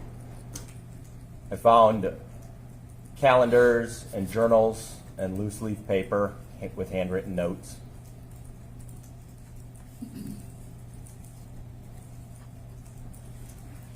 Did you take those items? No. What'd you do? I photographed those items in place. Okay. And why didn't you take the items? I had brought the items to the attention of our senior team leader and asked if they should be taken, if they were relevant to the case. I was told they wouldn't be taken, but to try to document and photograph anything that I thought was pertinent. Okay. And did you then document that? I did. All right. Now you said you took photographs. Did you photograph the items where you found them? Did you move them? Where'd you photograph them? So initially, we took entry photographs, which were where they were found, and then in place where they were found, we opened the notebooks and the paper and we took pictures in place. And I should clarify that I didn't take the pictures, I directed the pictures and directed what was taken. My photographer took pictures. And what did you want specifically taken out of those journals and notebooks? I wanted to take pictures of all the handwritten notes that were contained within them. Okay, so if there were a blank page, would you have taken a photograph of that? No. I apologize. Would you have directed that a photograph be taken of that? That's, sorry. I would not have directed that. I directed them to specifically look for handwritten notes. Now, you indicated that your lead, Leslie Larson, indicated that you did not need to take those items just to photograph them. Do you know if that was her decision? No, she had consulted with the officer in charge at the time and then reported to me Okay. what the direction was.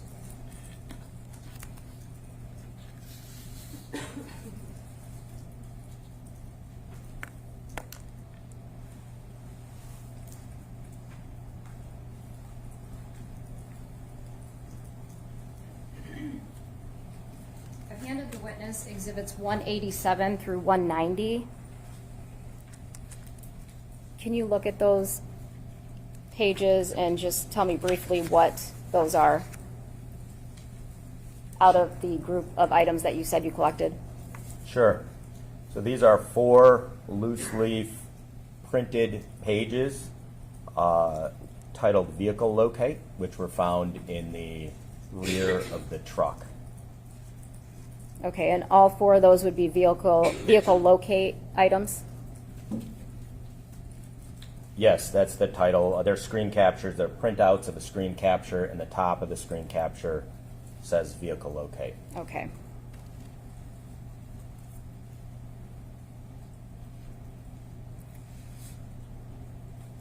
The first vehicle locate item that you have, 180, People's 187, can you read what date that is? Yes, ma'am. There's a handwritten note at the top that says September 8th, 2020. Is there any additional handwritten notes on there? Yes. And what does that say?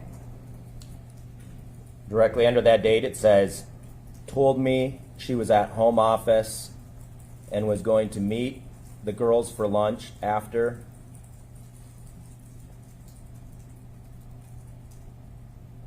After she was in the, I can't read that word, never stops lying about everything. There's more words. Okay, read the rest of it. All right. There's a line that notates to a location, and it says, was here for approximately 45 minutes. There's another line that locates to another location on the map, and it says approximately 30 minutes. And then down at the bottom of the printout, there's a statement that says, I think drugstore met someone, then to dinner for lunch. She met with counselor at 10 a.m. When I talked to her, she was happy and cheerful.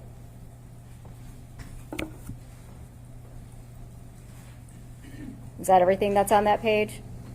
That's all the handwritten notes. I'm going to show People's Exhibit 187. Is that what you're looking at? Yes, ma'am.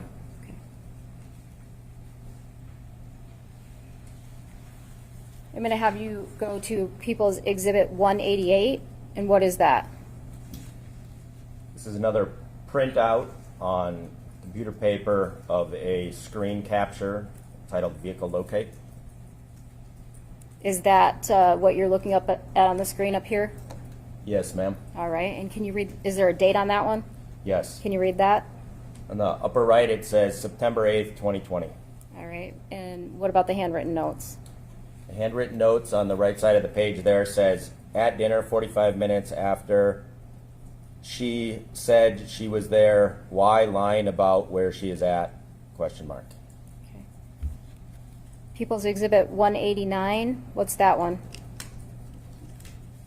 It's another computer printout of a screen capture of a vehicle locate. All right. If you look up at the screen, is that what you're looking at? Yes. All right. And what does that one say? Include the date.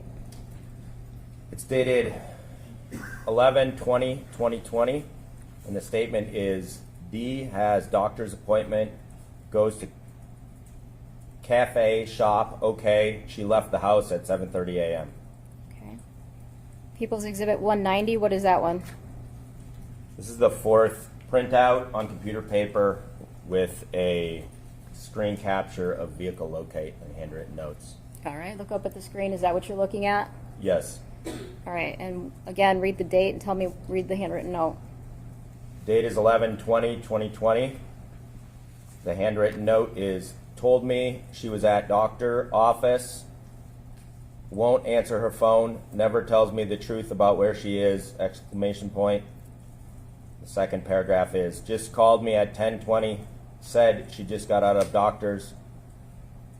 When she has been at store for an hour, exclamation point. Can't stop lying, exclamation point.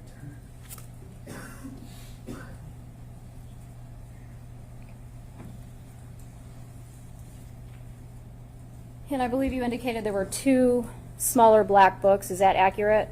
Yes. All right. I'm going to hand you People's 191.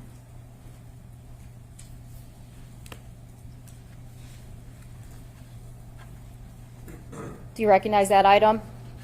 I do. All right. And what does that item contain? This is a black bound journal with grid lines on it that was found in the front seat of the black Chevy. Okay. And I'm going to have you look up at the screen. Is that the item that you're looking at? Yes, ma'am. Okay. I'm going to have you open it up to the first page. Do you know what this binder or book contains?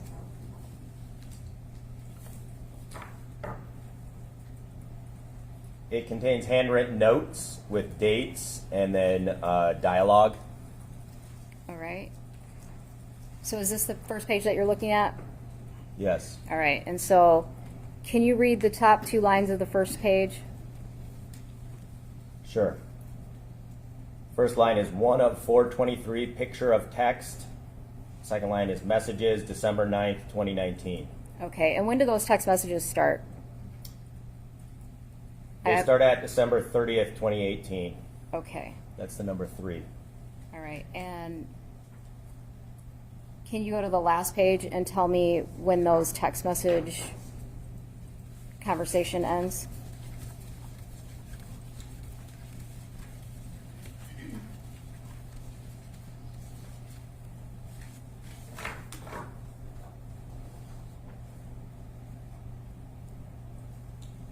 So the last message I see here is line 294, and it says June 15th. Okay. And does it say what year?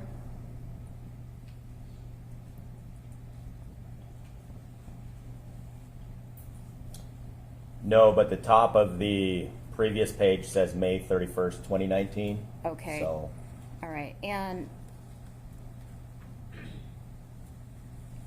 correct me if I'm wrong, is this book, you indicated it was text messages. Does it look like a conversation between 2 people? yes. Are there additional notes within the notebook? If you can recall. I believe there's some commentary and some notes dispersed between the texts. Okay.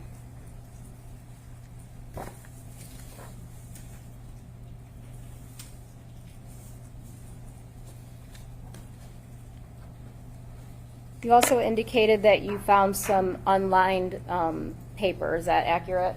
Yes.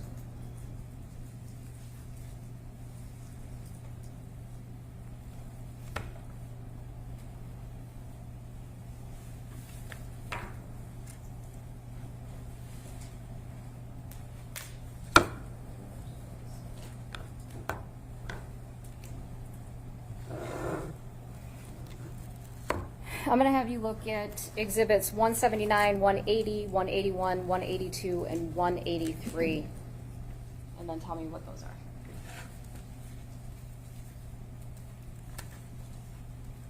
So this is loose leaf paper that was found in the truck. All right. When you say loose leaf paper, Is it one photograph of each paper you found, or how many pages are on each photograph? So each photograph contains generally 3 pages sequentially across. One of the photographs contains 4. Okay.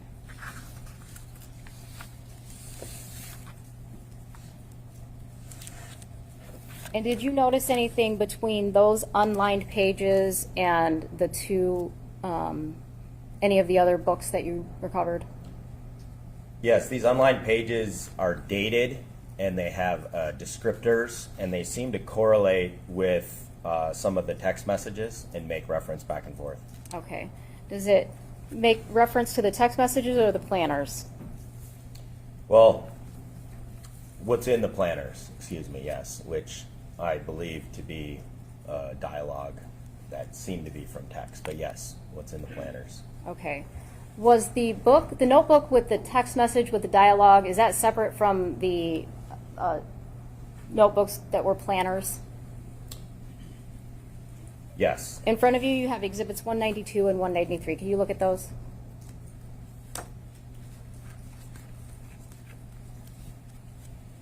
Yes, I have them here. Okay. And what is exhibit 192? Exhibit 192 is a black bound calendar with grid lines and handwritten notes. All right. When you say calendar, is it dated? It is What year? 2020. Is the front of that, where is it dated 2020? Oh, excuse me. The page I looked at here is dated, has handwritten notes which say 2020 on it, but the first page has a handwritten note that says 2019. Okay, so is that essentially a calendar where you could pick a date and year that you want? That's correct. All right. And then what is 193? 193 is a light colored calendar which is titled or has the label 2021 on the top. All right, and what is that item? This item is a day calendar or a day planner from 2021. Okay, so that's specific to 2021 calendar. Correct. Okay, so now we have a 2021 calendar, a calendar that you could put any year in, and then you have a book with what you described as a text message conversation, correct? Yes. All right. Now those photographs that I handed you, 179 through 183,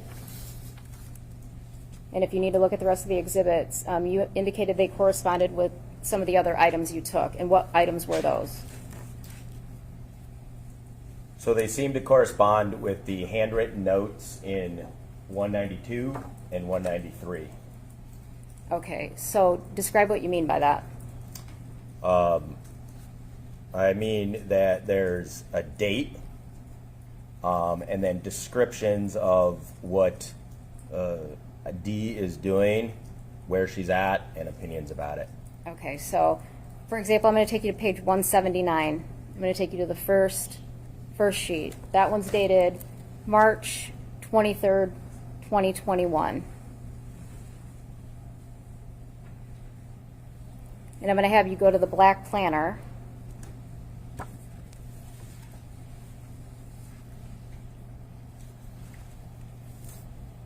And see if you find March 23rd, 2021 in there.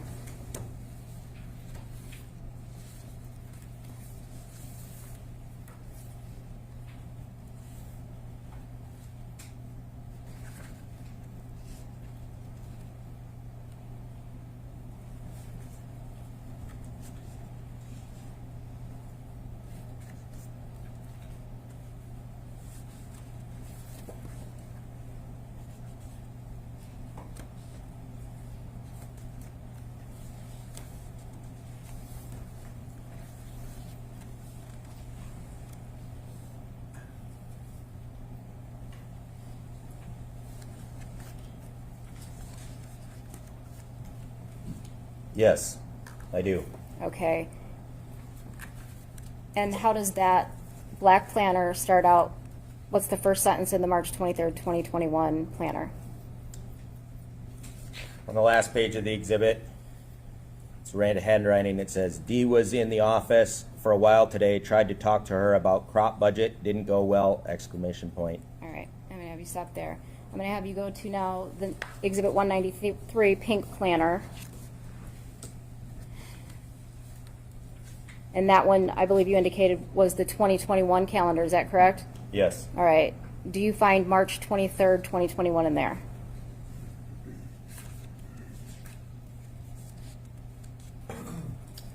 Yes.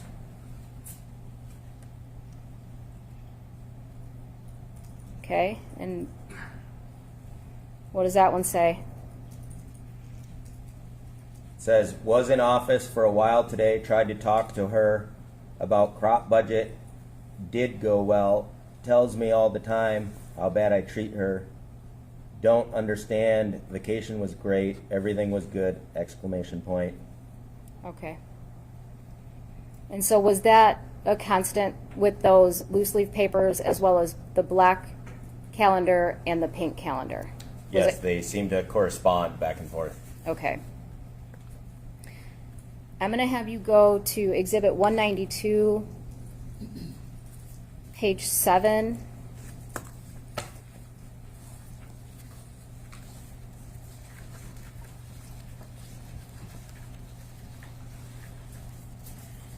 Okay, I have it here. Is this what you're looking at? Yes. Okay, I want you to flip that sideways just like this is and tell me what that says.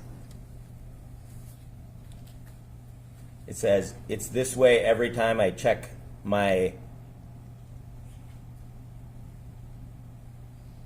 something app. She is never where she says she is, exclamation point and underlined.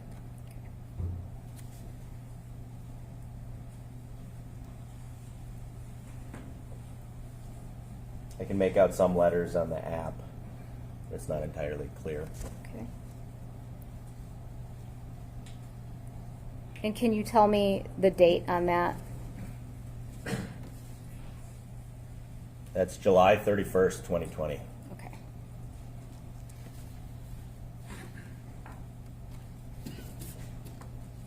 That's page 7. Now let's go to page 9. So if we go to from 7 to page 9, does that mean that any page in between, so page 8 would have writing and page 9 would have writing, but anything in between did not have writing? Would that be accurate based on what you said earlier? Yes. All right, so I'm going to have you go to page 9. Yeah, I have it here. Is this what you're looking at? Yes. All right, and what date do you have? March 4th, 2021. All right, and what does that say? It says, just got a text from D. Fuck you, I'm not going, exclamation point. What is up now? Exclamation point. She's getting so unstable, hope the vacation help get her away from things, exclamation point.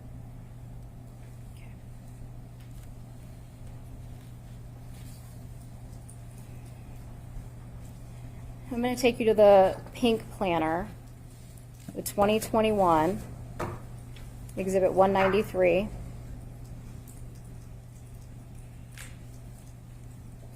Again, is that this item right here?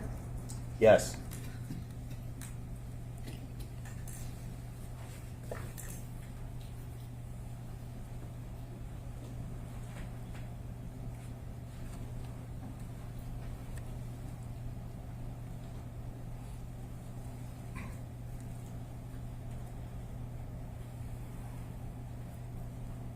Turn to page 4.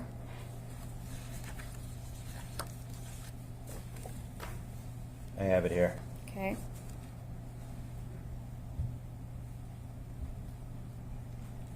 Is that what you're looking at? Yes. All right. Go ahead and read Saturday, the 20th first. Okay. It says, heading home from Disney, left about noon, smiley face. Stopped about 2 a.m. dash to rest a bit. Started up again around 8 a.m. Sunday morning. Okay. Now read Sunday, the 21st. D had a meltdown on me around noon, exclamation point. Said my kids didn't respect her, period. Jaron left JCB at Tom's. Dustin called to use it for the B party for Kara. We got home 2:30 p.m. All right. And does that go on to the next page, page 5? Yes. Okay. What does it say on the top? At the top it says, I think she just started a fight so she could sleep on couch. She snuck out. Don't know where she went. And then there's kind of a note on the side of that that says, to around 2 a.m., was back around 4 a.m., drug dealer or boyfriend, question mark. Okay.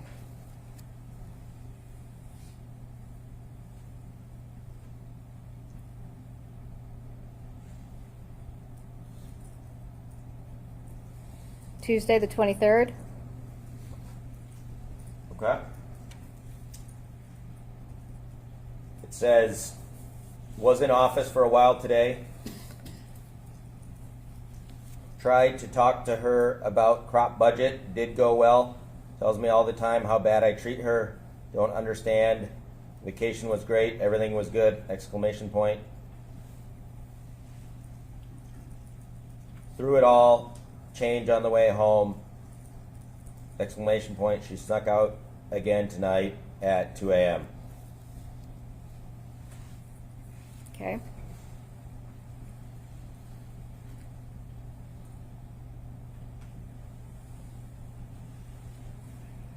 I'm going to have you go to page 8.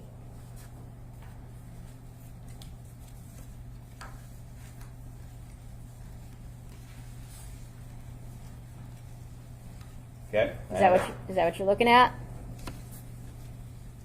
Yes. Okay. Read Friday the 23rd for me. Okay. D got into a disagreement with Terry N over his ex-wife. All right. Saturday the 24th. Got into it with Terry and Todd. Tried to argue with me about Todd/Terry. 25th. D left house around 9:30 a.m.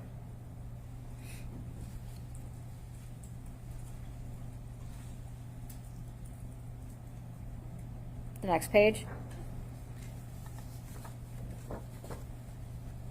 I have it. Okay. Go ahead and read the next date that you have on there. This is April 26th, 2021.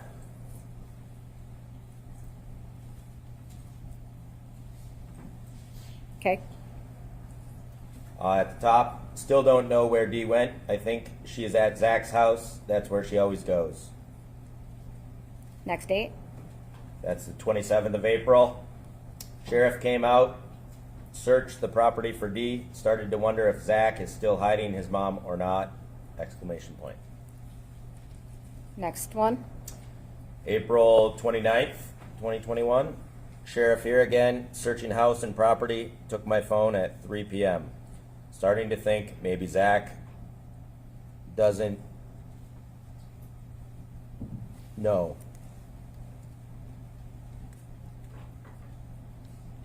Doesn't know. Oh, excuse me, where she is. Sorry, I didn't see that last little notation. Okay. The next time that you have an entry in the calendar.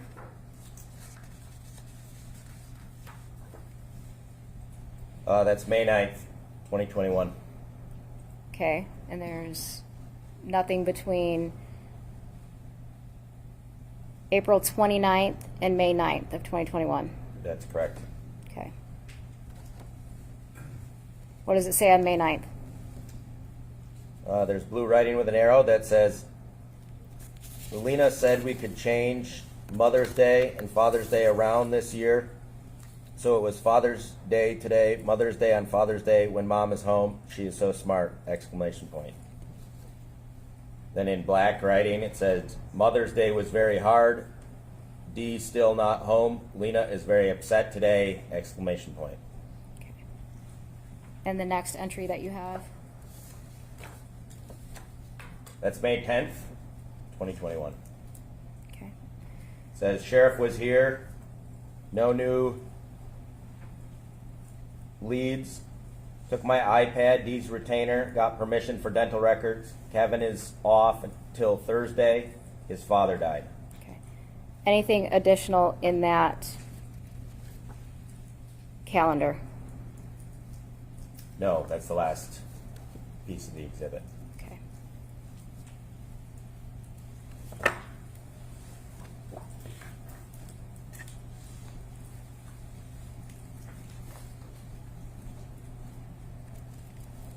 I've handed you exhibits 184, 185, and 186. What are those items? These are handwritten notes on a spiral bound notebook. Okay. Is that what you're looking at? Yes. All right. There's water up there if you need it with all the reading. Okay, yeah, no problem. Can Thanks. you read that for me when you get a second? Sure.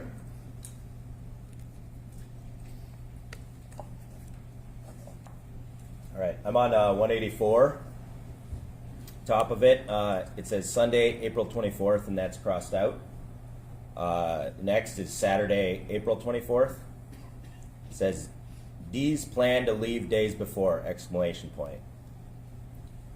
Fight with Terry. Fight with Todd. Get Angela out of house. Start fight with Dale so she can leave house. Dale won't argue with her. Makes her even madder.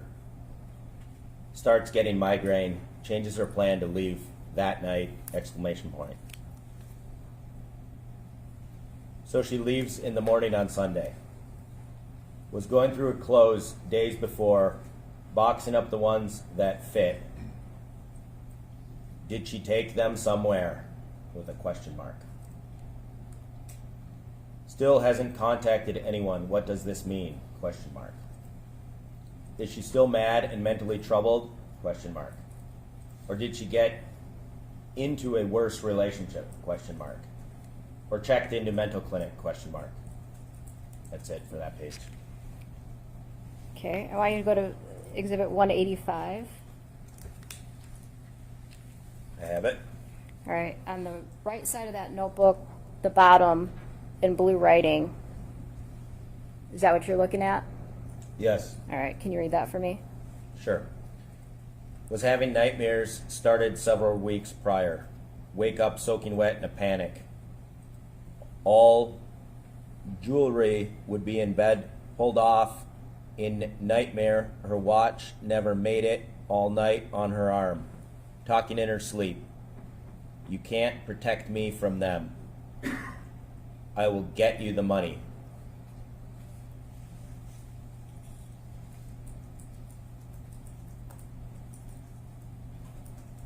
Exhibit 186. I have it. The top portion in blue, is that what you're looking at? Yes. All right, and can you read that for me? Sure. Never goes shopping alone. Can't sit home alone. Scared to be by self. Runs to window or door every time a car goes by or pulls in? Question mark. Always said someone was watching The Office.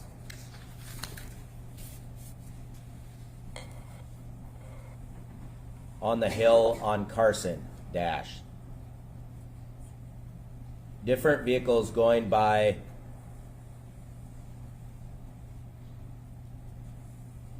something all the time, dash. Slow, excuse me, I see that now. Different vehicles going by slow all the time. Okay, thank you. Did you ever interview the defendant in this case, Dale Warner? No, Was your role limited to doing the things that you just testified to today? that's correct. I was just on the search team. Thank you. I have nothing further.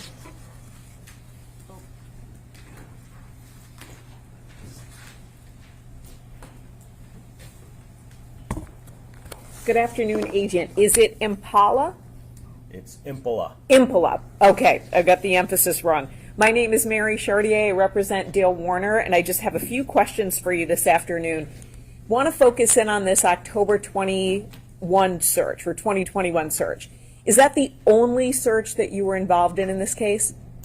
It's the only search. It was 2 days, but yeah, that was the only search I was involved in. So we're confined to that period of time. Did you go, then go home, then come back? How did that work? Yes, ma'am. I went out to the property on October 11th. Then I went home after the scene was secured for an overnight crew, and then I came back on the 12th for the second day of the search. Was this search pursuant to a search warrant? Yes. So was there an announcement, here we come, or did you just show up on October 11th? I don't know. I know that we briefed ahead of time, and there was a contingent of local officers who went to meet and went to the scene initially, and then they called us when the scene was ready. So I don't know the details of what happened with that initial contingent or what Dale or the officers did. So you don't know, for example, if they showed up unannounced? That's correct. Do you know who would know that? No. Would it be the officer in charge? I would presume. Now, you indicated you were there for 2 days. Your job was to search vehicles, and your team, I should say, the white team, searched 37 vehicles, including a lot of outbuildings. Is that accurate? Yes, ma'am. And then you get to what you believe to be a vehicle associated with Mr. Warner. You see these items, and you read a portion of them. You'd agree with me there are other things on those pages you didn't read. That's correct. So, for instance, in just the last 2 sheets that you were looking at, Mr. Warner is, on those sheets, kind of surmising where his wife might be, where she could possibly be, correct? And what aliases she may use. You're talking about 186? Yeah, so if we look at 185 and 186, Ms. Saylor, would you pull up 186, which is our page 233? So would you zoom into the bottom top part there?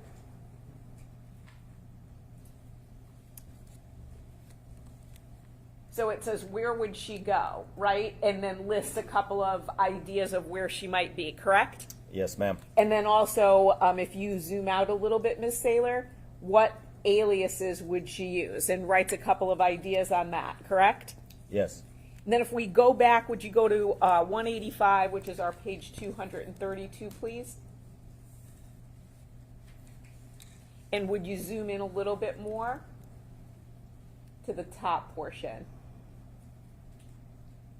So you can see he's got some ideas of asking people questions and try to surmise as to where his wife might be, correct? That seems fair. Right, and those were things you didn't read. And to be fair, there are other things in these documents that you did not read. We'd probably be here for quite the afternoon. You'd need more than that 1 bottle of water, right, to read everything in the notebooks and the paper and everything like that, right? Absolutely. And when you were talking about sort of, we've got these handwritten notes, and then they seem to be in a journal. Is that correct? Or like a calendar by date, and they seem to correspond? Yes. Remember that testimony? Yes, ma'am. Is it fair to say you've got sort of loose sheets of white paper that are unlined where someone is jotting down their thoughts, right? And that's what it looks like, correct? Sure, yes. And then those thoughts are transferred to like a binder, something that's bound together by date, correct? So it's all in one place. Is that fair? I couldn't say how they got from one to another if one is transferred to another. I'm just looking at 2 independent things. So presumably they're related, and I don't know which one came first and how that happened. Sure, and that's a fair point. But so when you say they correspond to one another, you have loose leaf documents. Again, these are bigger than those sheets of paper, but you have loose documents, right? Yes, ma'am. That correspond to similar or the same language in a bound series of pages, correct? Yes. And this was found in a vehicle, right? Yes. You just stumbled upon it, or a member of your team, correct? We were searching, and we were searching the property. I don't consider our search to just be stumbling around, but we opened the door of the vehicle and we found it there. We didn't intend to find it, if that's what you mean. Sure, and stumble, I don't mean that, you just like tripped over your own feet. My point is, no one said, hi, there's a journal and some documents in a truck, you should go take a look at them, right? I did receive that information, yes. So, from who? From the search team I had assigned to look at those vehicles.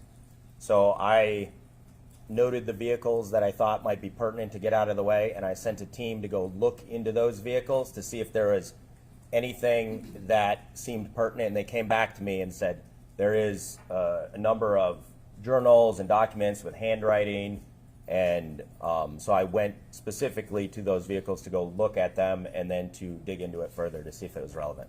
That's a great clarification. So it was law enforcement, though, not you, but members of your search team who found the items in the vehicle, correct? Yes, ma'am. And those items were not seized? That's correct. Why not?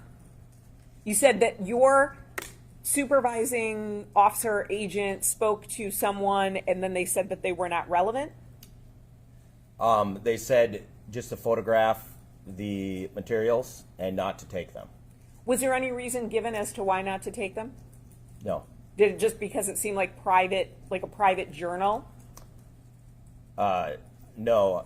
When we search, it's very intrusive, and so I wouldn't consider privacy to be a thing. Okay, so there's no privacy at all if you're searching property. Sounds That's to be correct. fair.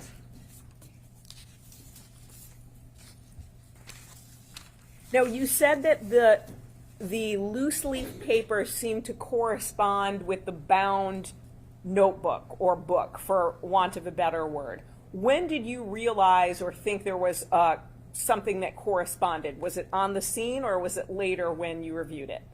It was on the scene. So are you in real time reading all the items that are being you're directing someone to photograph? Yes, ma'am. And then saying, photograph this, photograph this. If it's a blank page, leave it alone, keep photographing? Not quite to that effect. So I gathered the materials, looked through them, corresponded them, and kind of made my assessment. Then I turned to my photographer and said, this is what I want you to photograph, and this is how I want you to do it. And then I allowed them to do it. So I wasn't turning the page myself. I just gave them the direction based on what I had reviewed. How long did it take you to go through everything? About 10 or 15 minutes on my review, but then the team was there quite longer. So I expected them to be taking my general direction about handwritten notes and then going through every single page. Whereas I was doing a cursory review, flipping through, looking for pages, kind of doing a general look through myself. So you are not reading, because you'd be a fast reader, you are not reading everything in that 10 to 15 minutes. You're just going through to identify items that you want a team member to photograph. Is that fair?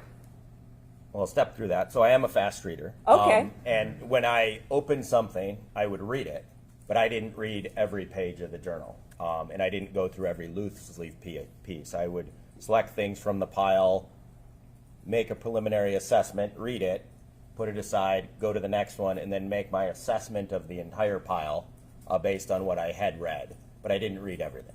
Okay. So if we're looking at X number of pages, you did not read every word of X number of pages in that moment. That's correct. Did you ultimately go and do that later on, or was that for another team member to do? That was for other team members, but then in preparation for this testimony, I reviewed all the pages in which photographs were taken. Thank you. Finally, you identified a safe in the load barn, building number 7, correct? That was in the photograph. You were asked about that? Yes, ma'am. Did you take that photograph or did someone else? Somebody else took the photograph. Was that something you independently remembered, or looking at that photograph refreshed your memory while you were preparing for trial? Looking at the photograph refreshed my memory. There was I didn't have an individual memory of a safe, but then as I looked through the entry photographs, I remember seeing it. So I have to imagine you saw a lot in those 2 days. Yes, ma'am. And I have to imagine that's not the only search you've done as an agent. That's correct. No additional questions. Thank you, sir.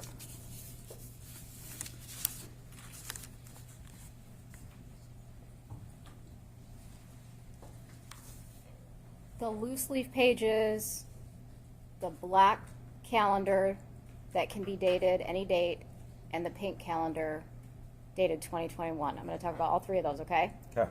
All right, so the black calendar that could be dated any date and the loose leaf pages, do you know if all of those were contained within that particular item?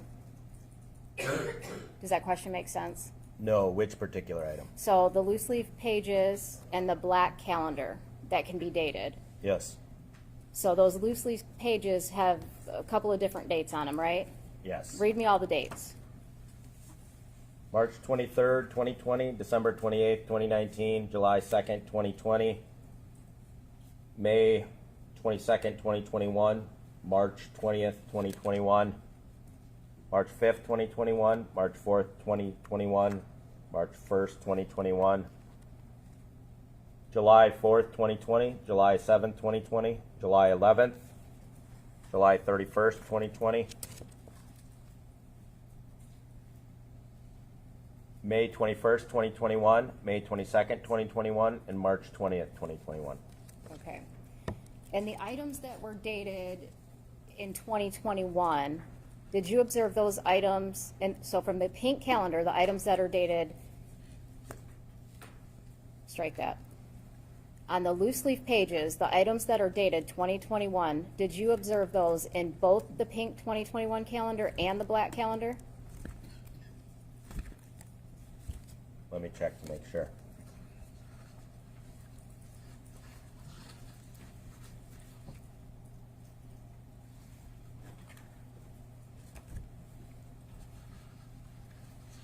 Yes. Okay. And the items, the loose leaf pages that were 2019 and 2020, were those items within the black calendar?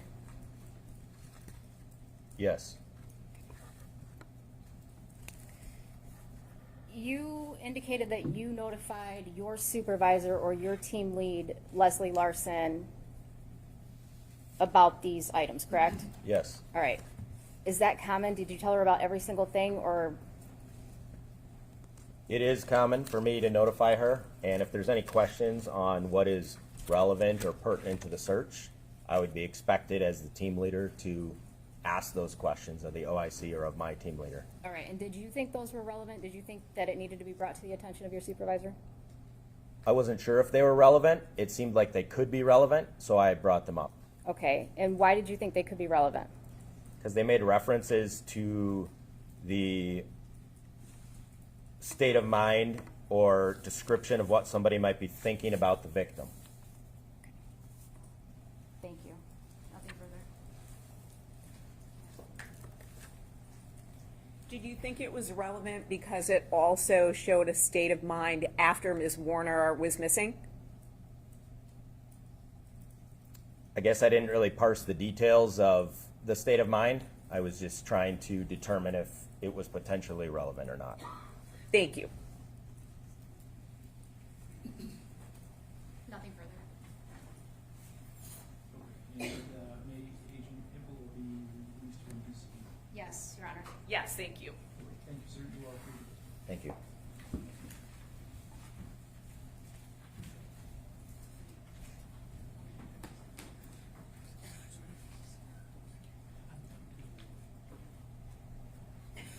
Your Honor, I would be calling Detective Singleton next. I don't know if the court wants to take a brief recess before we call him because his testimony will be a little bit lengthy. Or if you want me to start with him and then take a break, or I'm ready to start, but however the court wants to do it. I guess I prefer we not break up in the middle of your examination. So why don't we take a 10-minute break now, and we will resume at that 10 minutes complete.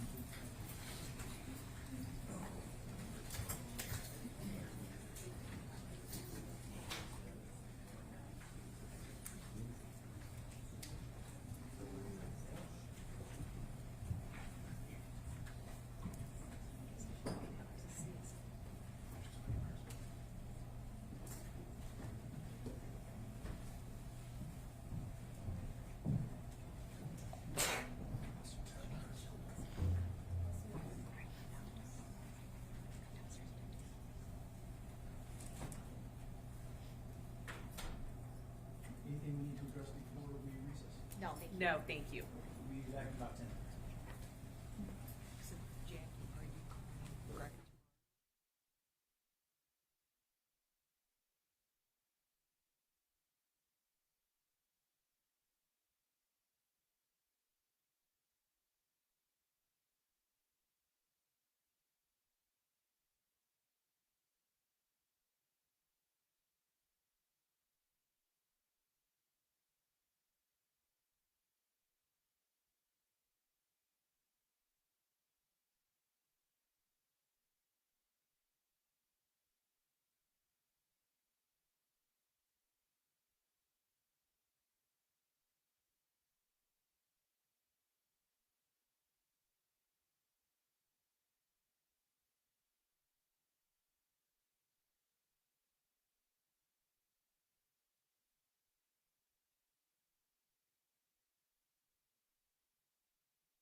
Seated.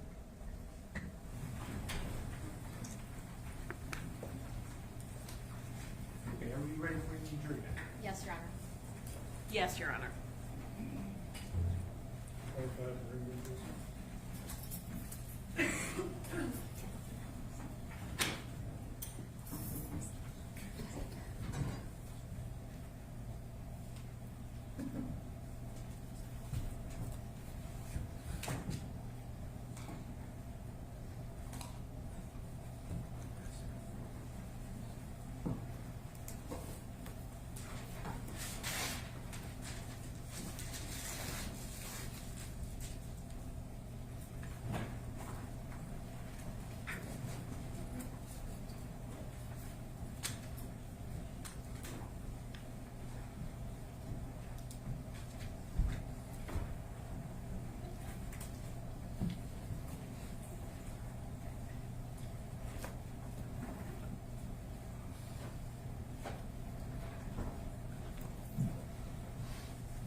Seated.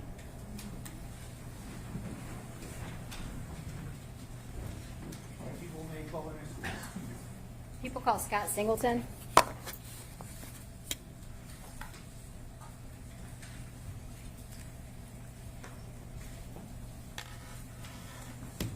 Raise your hand. You swear or affirm to tell the truth, the whole truth, and nothing but the truth under penalty of perjury. I do.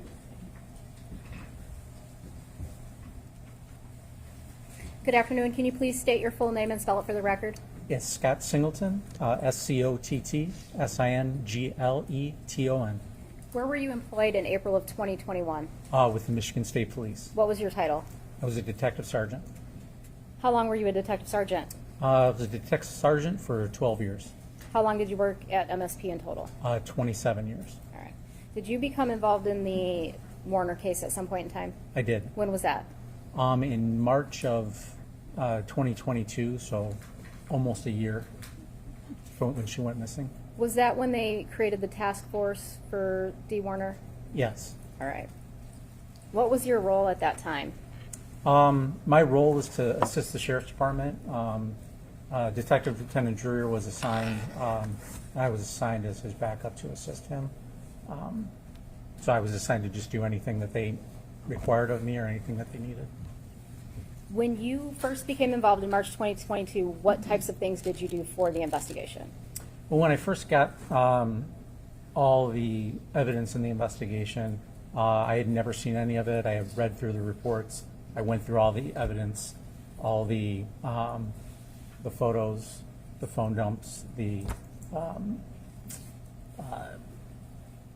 surveillance on the farm, the surveillance cameras. Did you watch any body-worn cameras? Yes, Okay. several. When you said you looked at the surveillance footage from the Munger farm, how much footage did you look at? Well, I looked at it all, and I spent probably hundreds of hours looking at that surveillance film. Okay.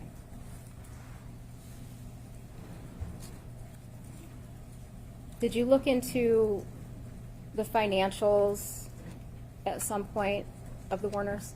Yes, a few months into assisting, but probably around July, it was determined that we would start looking into the financials. Why did you do that?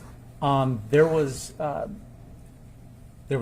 theory from the defendant that his wife had stolen a large amount of money and was living out of the country. And did you meet with him to discuss this? I met with him briefly at the farm, and he introduced me to his financial guy, And what did he say? Who was his financial guy? Mark Weisberg. What did he tell you about Mark Weisberg? He had hired him.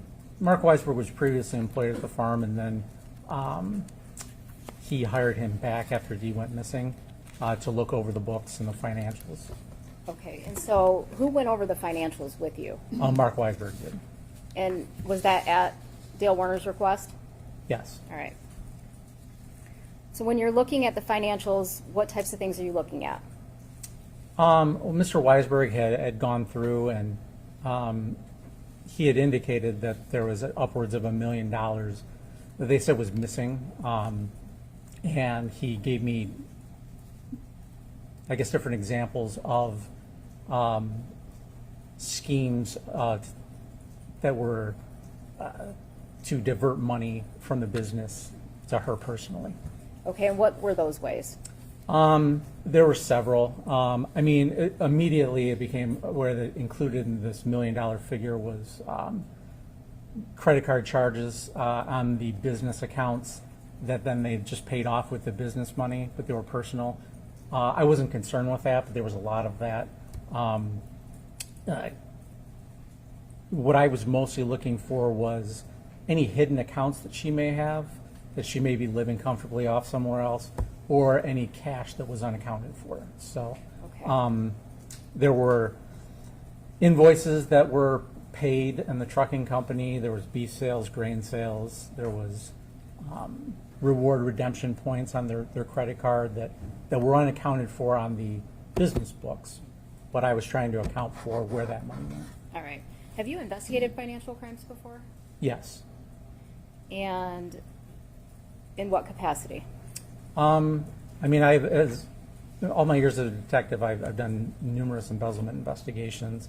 Prior to becoming a detective sergeant, when I was a trooper, I was assigned to a couple of different task forces, federal task forces, both the Secret Service and the IRS, doing financial crimes. So I had a little bit of a background in financial crimes. Okay. And so you looked at, you said beef sales and income from the businesses, and you were also looking for any bank accounts that she might be living off of. Is that Correct. all right? And did you find any bank accounts that Ms. Warner could be living off of? Not that we didn't know about. There was one account that was associated with the business, but they called it wasn't on the books. It wasn't in their computer system, but it was associated with one of the businesses. The statements and everything were in the office, so it wasn't a secret hidden account that nobody knew about, but there was one that was not associated with the business. Okay. I believe you indicated that originally when you started looking at this, or you met with Dale Warner and Mark Weisberg in July of 2022, the amount started out at $1 million. Is that what you said? Yeah, there were numerous figures thrown around throughout the entirety of the investigation. Okay. It started out $1 million, and I think the last I heard was, she stole $2 million and fled to Jamaica or something of that nature. Okay. And were you able to find any sums of money that were unaccounted for?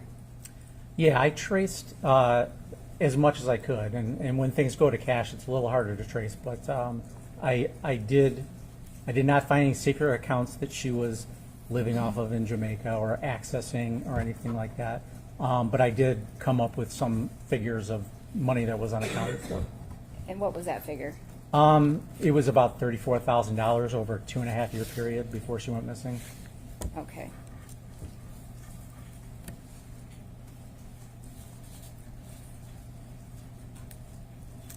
Were you also part of a search on Paragon, or strike that, were you part of some large-scale searches in May of 2023? Yes. Tell me about them.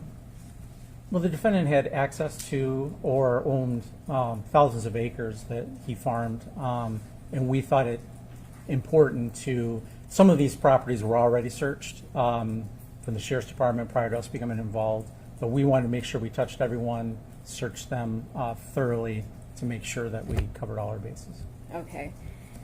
And approximately how many properties do you think you searched? Oh, I don't even know. It was, Okay. Do you know the approximate acreage? it was about 3,000 acres All right. in total.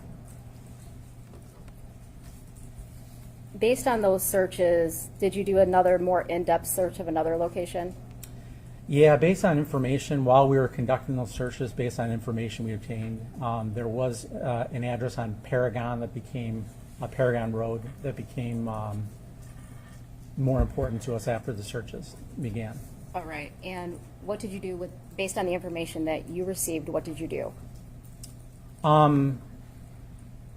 We received information that during our searches of these other properties, Mr. Warner was it initially said that he was digging at this property on Paragon.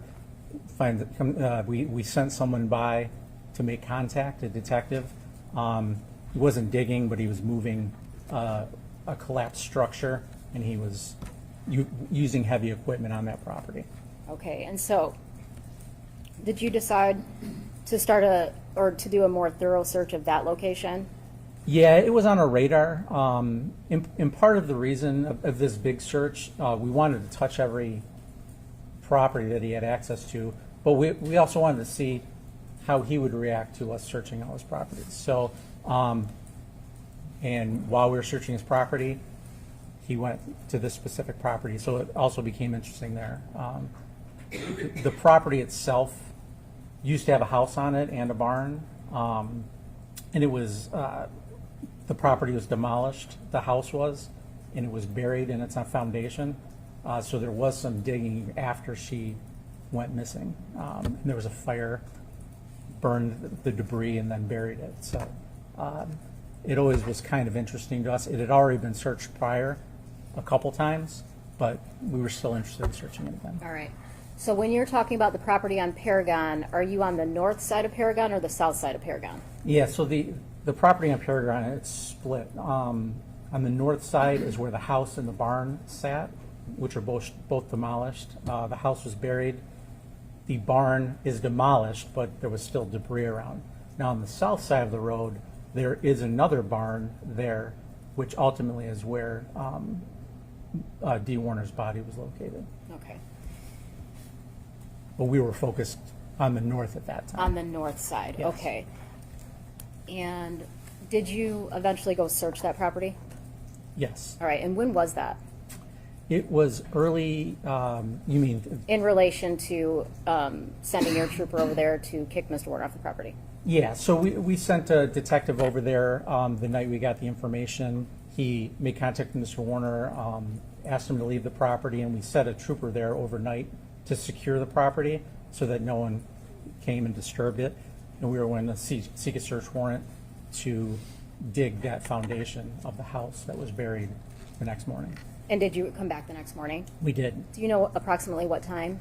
It was really early in the morning. We started between 7 and 8 probably. Who did you arrive at the property with? I was there with Detective Lieutenant Drewer, another Detective Sergeant Fergursky. There was a trooper still there that was securing the property. I can't recall everybody who was there. But Was there other law enforcement officers Yeah, there was there? a handful of us there. All right. So, Go ahead. canines, cadaver canines. Yeah, a human remains expert. Okay. And what was the plan with that property?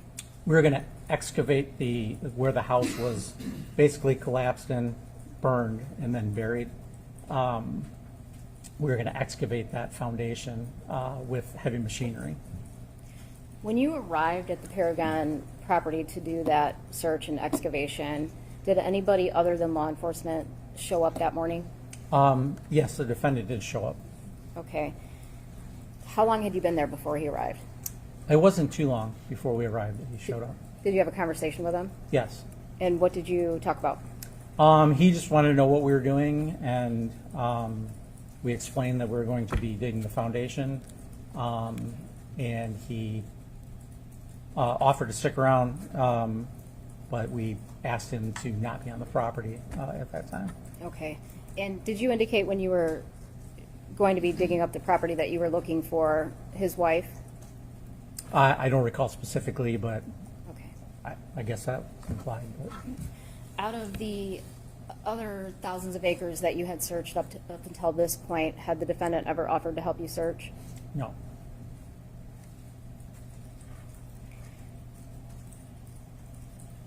You indicated that you watched hundreds of hours of surveillance footage from the Munger farm? Yes. All right. I'm going to show you People's Exhibit 30. Now, we've already had testimony about the security footage, and I just want to know if this was how it appeared to you on the footage. So I'm going to go to Building 1, and it's all red. Yes. And so that indicated that there were interior cameras in that building. Was that accurate? Correct. All right. And at the top of that building, you'll see the V coming out. Is that correct? That's correct. And would that be the correct angle of that camera? Yes. All right. Building 5, the north end of that building where it's lit up red, Yes. is that also where the interior cameras in that building were? Yes. All right. And the, see the black circle and it kind of, the red lines that go out? Yes. All right. And would that also be accurate for where those cameras were? Yes. That's the field of view. of the Okay. camera, yes. All right. And building 6, do you see the red area on that? Yes. And did you observe that on the camera footage? Yes, that's the office, yes. All right. And then, again, to the east of building 6, we see the arrows going out. Is that what you saw in the footage? Yes. All right. Whoops. Was there any cameras located inside building 7?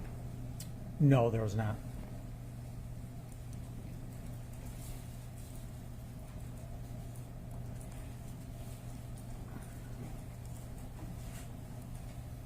So in building 1, how did the camera system operate in that building when you were watching them? When I was watching, there was multiple cameras in building 1. It's actually 2 halves. There's a front part of, we call it the old shop. There's the front part of the old shop and the back part, and there were multiple camera angles all throughout, covering almost all of both sections of the shop. It was motion activated, so when people came in or light came in, it would activate the camera. Okay. And what about the north side of building 5? How did that camera work? Same thing. There was only one camera in there. It was on the west wall facing east, and it was motion activated as well. Okay. Office camera, same thing? Same thing, yes, motion activated. All right. What about the scale cameras when you were reviewing those? There's actually 2 cameras there. I'm not sure if they're 2 independent cameras, but there's 2 views. One is a normal view, and then one is a fisheye view, so it gives a wider view of the area. Did you watch footage from April 25th, 2021? I did. In the old shop, was there a lot going on in the old shop? Yeah, on the 25th, there was a lot going on. One of the employees, I mean, I think it was a Sunday, it was an off day, but Ivan Boyd, he was in the old shop with his brother working on his vehicle. All right. What about the new shop on April 25th, 2021? Was there a lot of activity in there? There wasn't a lot of activity. There was some throughout the day, but not a lot at all. The office? The office had a lot of activity. Once it was discovered that Dee Warner was missing, a lot of the family came together, and that's where they congregated in the office. All right. Do you know what time that camera stopped activating on April 25th, 2021? In the office? Correct. The family left around 4 o'clock, and there was, I believe there was one activation later in the night, but that was from the lights of a vehicle that shone through the windows, and light tends to activate those, but there was no activity within the office. But 4 o'clock is when activity in the office ceased. All right. And do you know what time the activation started in the office that morning? It was 10:07. Okay. And the scale cameras from the 25th, was there a lot of activity on that? There's a lot of activity, but specifically with the scale cameras, there's a pine tree right in front of them. So the wind blows just a little bit, moves those branches. It's motion activated, but it basically throughout the day stayed on most of the time. What were you able to do with those cameras? When you are viewing them in the viewer, you can speed them up, slow them down, zoom in, pan throughout the photo in a zoomed in mode. Did you do that for what you were looking for on April 25th, 2021? Yes. The timestamp on the camera, did that appear to be accurate to you? It was close, but it was not accurate. It was about a minute and 35 seconds off. How did you come to that conclusion with it being a minute 35 off? Whenever we have video surveillance, whether in a gas station for a robbery or where, times are always off. So you have to make sure that you know what the correct time is and see what the difference is. Unfortunately, by the time we got involved, it was seized and we couldn't view it live. So what I did was, one of the detectives in this case had a body cam when he responded. And so specifically in the office, when he came in the office, you could see him and I could compare the two times, and it was a minute and 35 seconds off. All right, so how do you know the body camera timestamp is accurate? Why would you compare it to that? With the body cameras, they are, whenever you dock them, they communicate with the system, and it automatically resets the clock and makes sure that it's accurate. So it's, as long as it is docked, which you have to, or otherwise it'll die on you, the battery doesn't last that long, that camera will stay very accurate.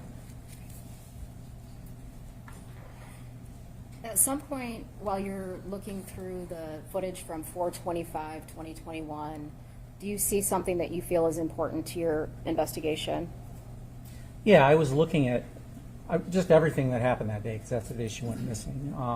But one thing that stood out after that 4 o'clock when the family left, and there appeared to be nobody else on the farm except for the defendant. He was in the old shop and he was looking around some welding equipment. And it appeared, from my view, that he heard something because he looked out the big bay door, and then he kind of crouched down and was looking in a suspicious manner. So it looked like he was startled that somebody may be on the property. All right. I'm going to show you the footage. This is the old shop, timestamped 4:52. Is this the footage that you're referring to? Yes.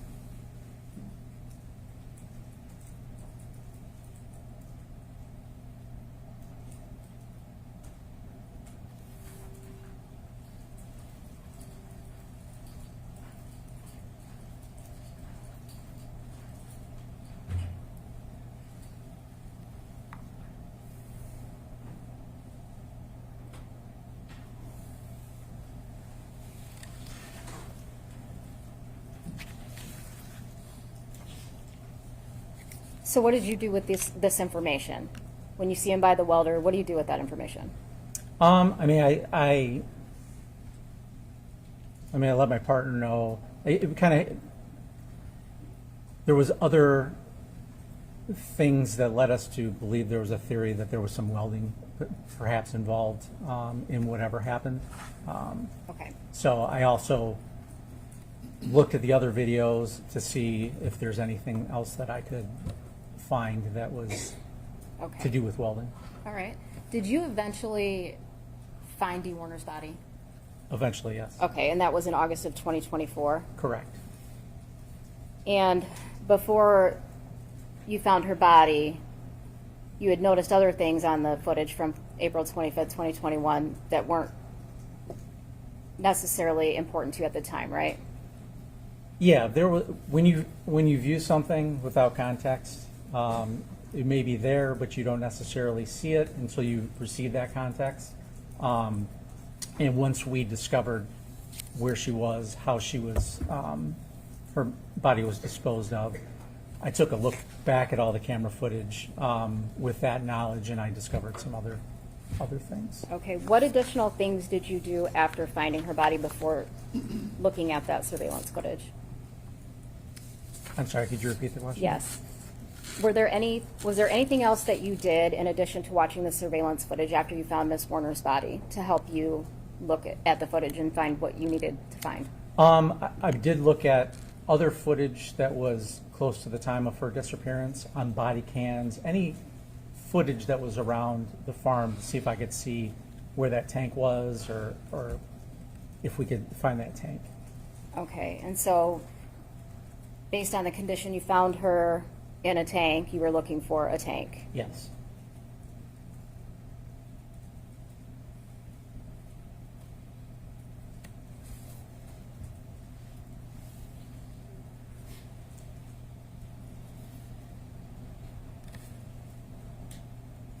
All right, I'm going to play People's Exhibit 211, just a small portion of it. Is this the body camera footage that you Yes. reviewed?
All right, and is that the footage that you were referring to that you watched? Yes. Okay. Did you ultimately take a screenshot of that footage? I did. I was able to pause it and at different locations and get a better look at the tank in the still frame. All right, I'm going to show you People's Exhibit 79. And is that what you're referring to? Yes. Okay. I'm going to have you take there should be a pointer up there with an orange tip, maybe? Maybe not? Oh. Oh, there it is. You just pull that out. Oh, okay. Can you look at the map behind you, People's 263? Do you know where this location is on that map? Yes, this is the, it's in this area back here. Okay. Is that the area where the burn pile would have been? Yes. And that's, you can see the burn pile in front of the blue truck shell when you, in the video prior to that. Okay. In addition to watching this body camera and getting that screenshot, did you talk to anybody and ask for some help with the tank?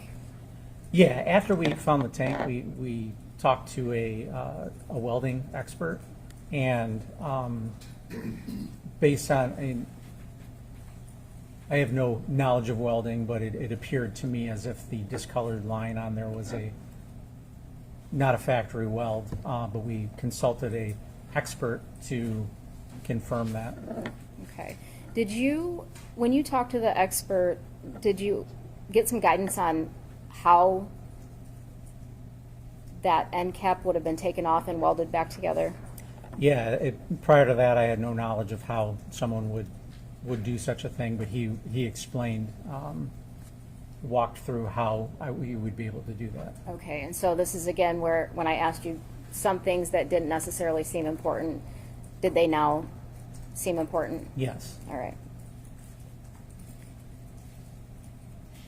I'm going to show you the old shop, April 25th, 12:51 p.m.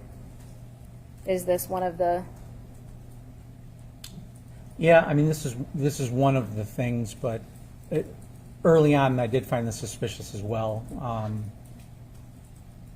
I see in putting an angle grinder and blades for the angle grinder into the Kubota, and I know that's a cutting instrument. So you knew it was suspicious, you just didn't know how it. Right. yes.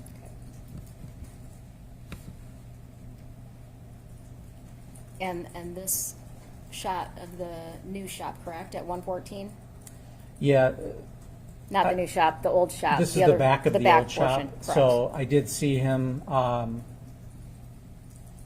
looking for something in that area. You can may not be able to see from theirs, but there's hooks there that he's touching, and then you'll see in a second here he'll turn back around and go and get a chain.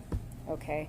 And based on your conversation with your welding expert, were these relevant to your investigation?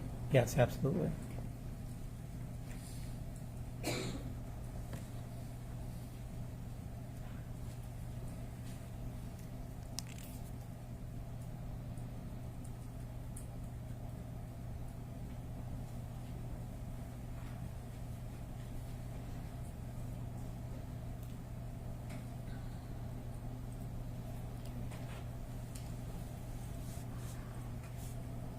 Did you observe any signs of a welder on the property?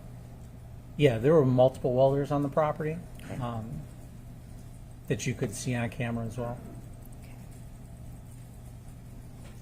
One in particular stood out after further review. All right, and which one, what area on the map would that have been? That would be in the new shop Okay, right here, all right. where there was one interior camera. All right, I'm going to show you the new shop at 3:12 p.m.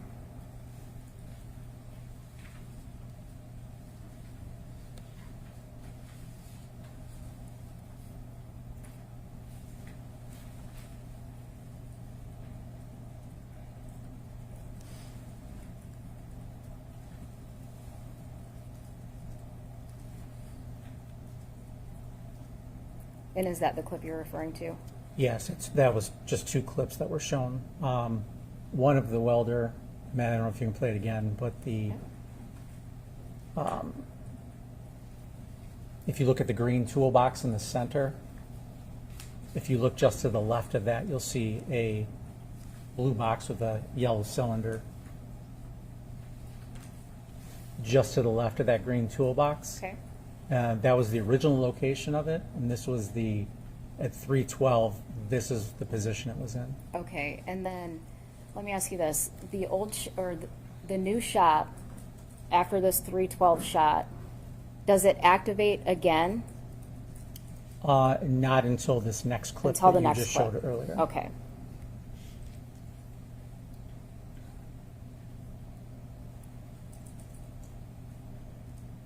Next time it activates is 6:43 p.m.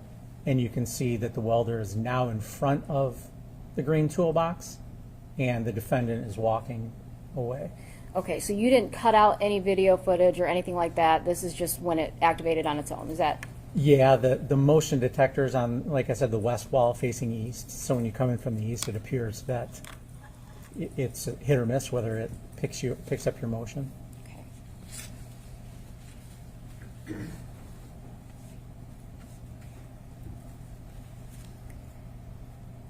Were there periods of time, after speaking with your welding expert, were there periods of time that you narrowed down where you believe Dale was in the spray barn for periods of longer than 10 minutes? Yes. All right. What periods were those? There was about a 20-minute period between 1:26 and 1:46, and that's just after he retrieved the angle grinder and the blades from the... Okay, so this is the scale camera at 1:26 p.m.? Yeah, so we see him at 1:26 heading on the Kubota. And if you look right between the silo and the tree, I know it's a rough angle, but you see it heading right towards the wet barn at 1:26. Okay. And then at 1:46, you see the sprayer pulling out of the barn. Okay.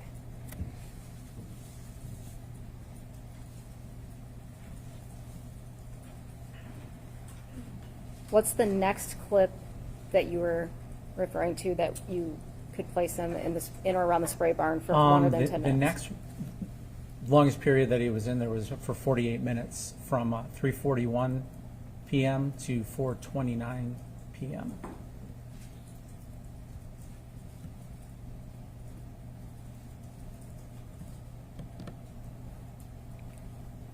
So we've got 341, and where are we at here? Yeah, so this is the, on the right is the new shop. The Kubota is driving up this way, and right at the end of the video, you see it kind of starts to make a right.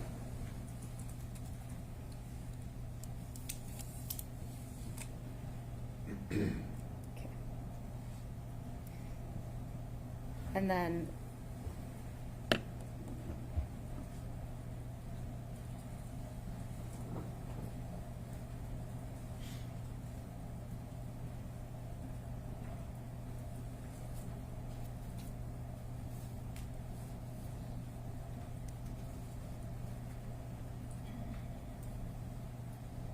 $429. Which camera is this? That's the scale camera. Sorry. It's okay. I'd say it's only working half the time, but it's me. It's the operator.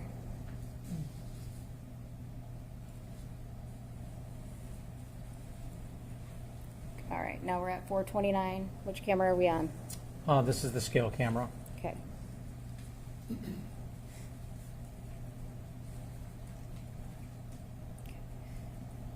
And what period of time do you say we have there? 48 minutes? Yeah, 48 minutes. Okay, what's the next period of time? The next period of time was just 59 minutes, I would believe. It was between 5:07 p.m. and 6:06 p.m. Okay. And both the 20-minute, just for clarification, both the 20-minute and the 48-minute period are after he has the angle grinder, the grinding wheels, the hooks, and chains, correct? Correct. Okay.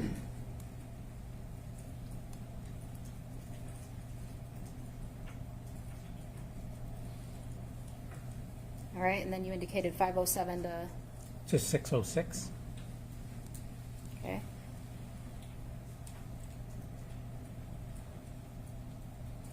That started out at 5:07. Now we're at 6:06. Do I need to start that clip over? Yeah, you might want to.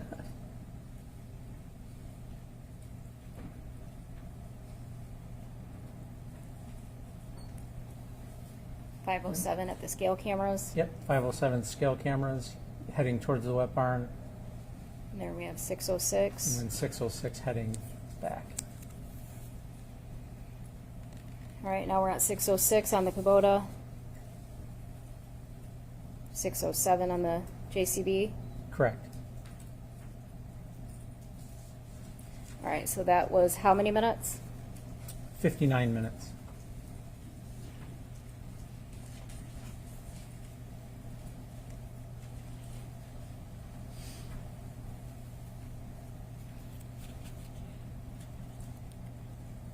After you observe that, do you observe anything else leaving the spray barn? Yes, I see the front end loader leaving the spray barn on a couple different occasions. All right.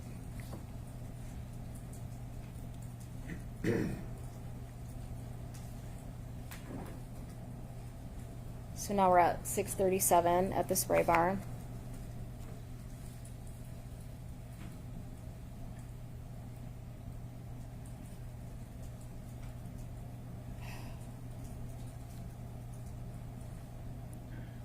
Did you observe anything? Yeah, it's tough to see. I mean, you can see, it's tough to see from this distance, but you can see the front end loader heading west with something white in the bucket. Okay. So I'm going to rewind this again. The front end loader appeared to have something white in the bucket. Correct.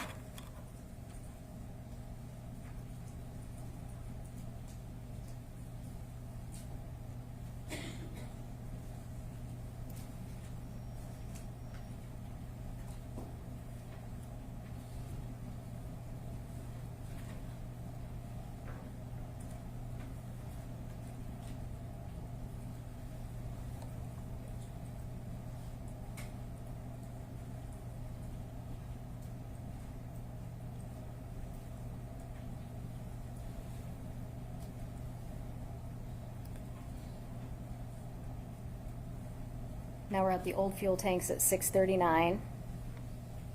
And which direction is the JCB heading? Oh, it's heading east, All right. back towards the wet barn, number 7. All right. At this point, do you notice anything different?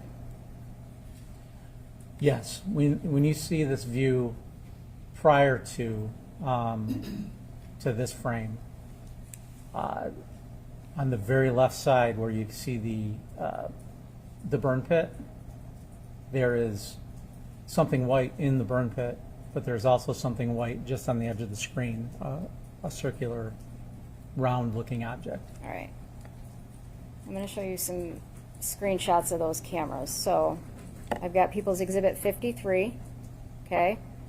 April 25th, 2021 at 6:07 p.m.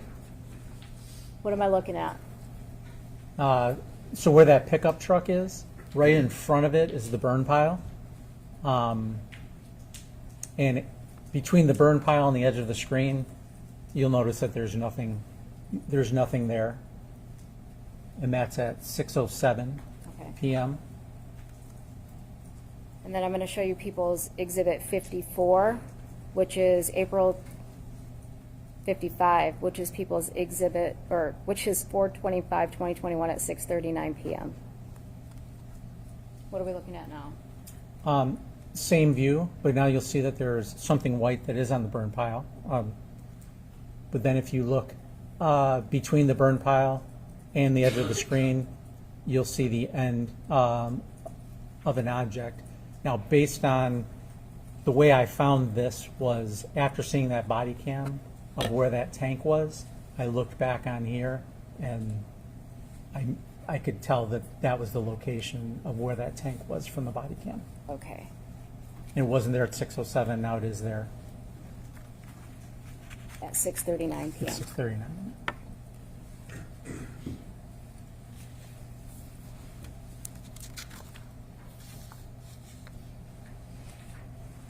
When you were watching the footage from April 25th, 2021, did you observe Dale Warner on the farm?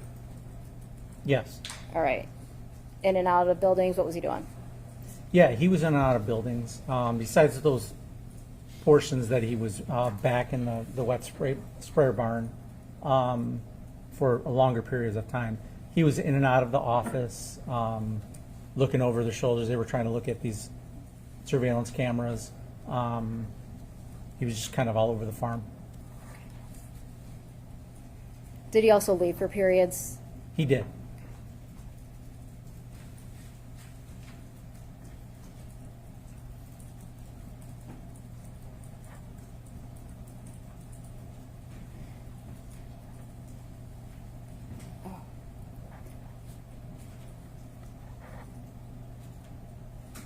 Did you attempt to go back over the defendant's timeline again for when he left the property that day after discovering all this information?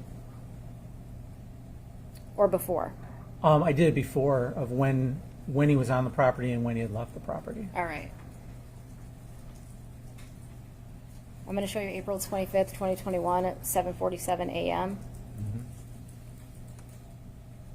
And does that appear to be the first time? Yes, that's the first time the sprayer leaves the property, and it's gone for approximately 25 minutes. Okay.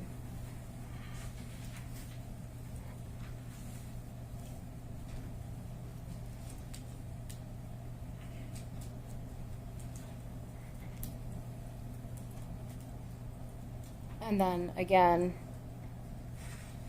we see the sprayer heading back toward the farm at 8:12 a.m. At 8:12 a.m., it's returning to the farm. Okay.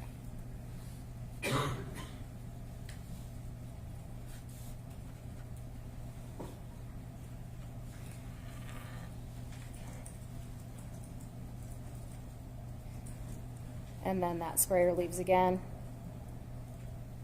Then at 8:46, the sprayer leaves again, 8:46 a.m.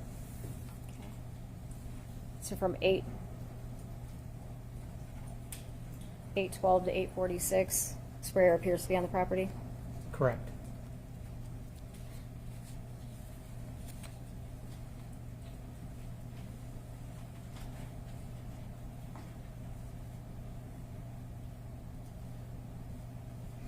right. Out of all of the footage you watched, did you see Dee Warner on any of it? No.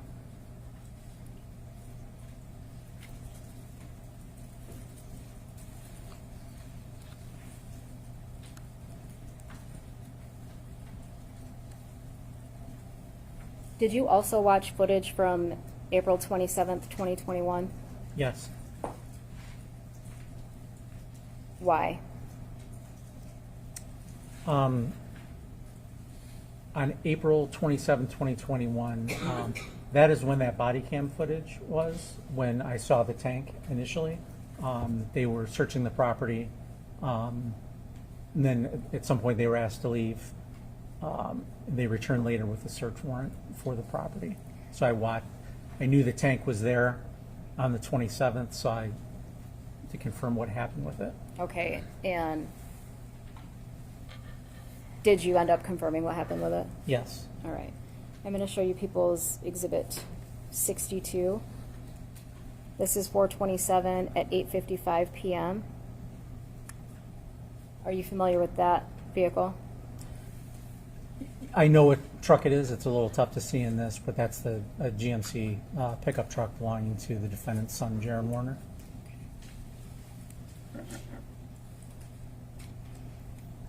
And you said you watched this to determine what happened to that tank that night. Correct.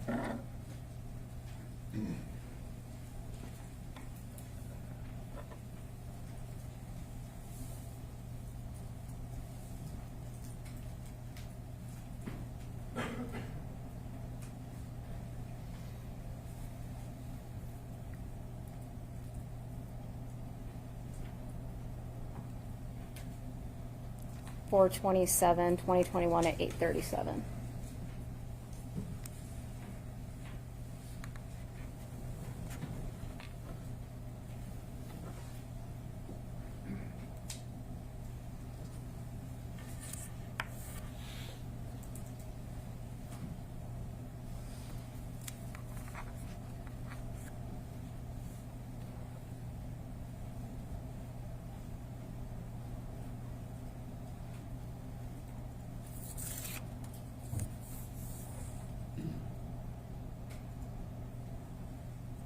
Again, that's the still we just looked at from 8:55? Yes, that's correct? Jaron Warner's truck pulling in. Okay.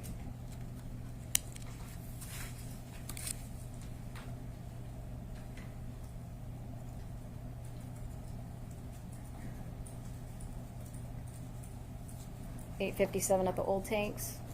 Yes, that's The the old same, shop fuel tanks, I'm sorry. the same truck going into the dry barn where the drone operators are when they return for the search warrant. The dry barn, that's right here. He's driving back this way.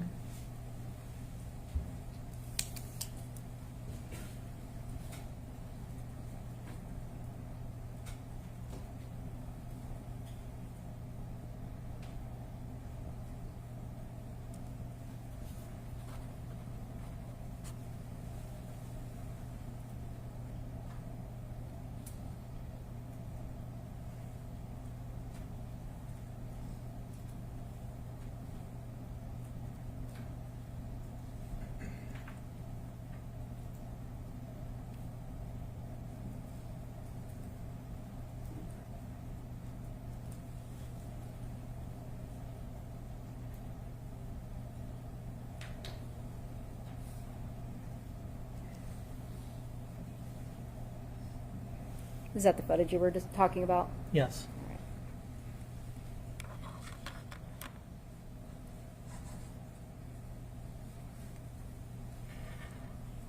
On April 25th, I'm going to go back to April 25th, 2021 briefly. Were you able to identify the people that you observed on the footage? Yes. Okay. And to the best of your knowledge, who was all on the property?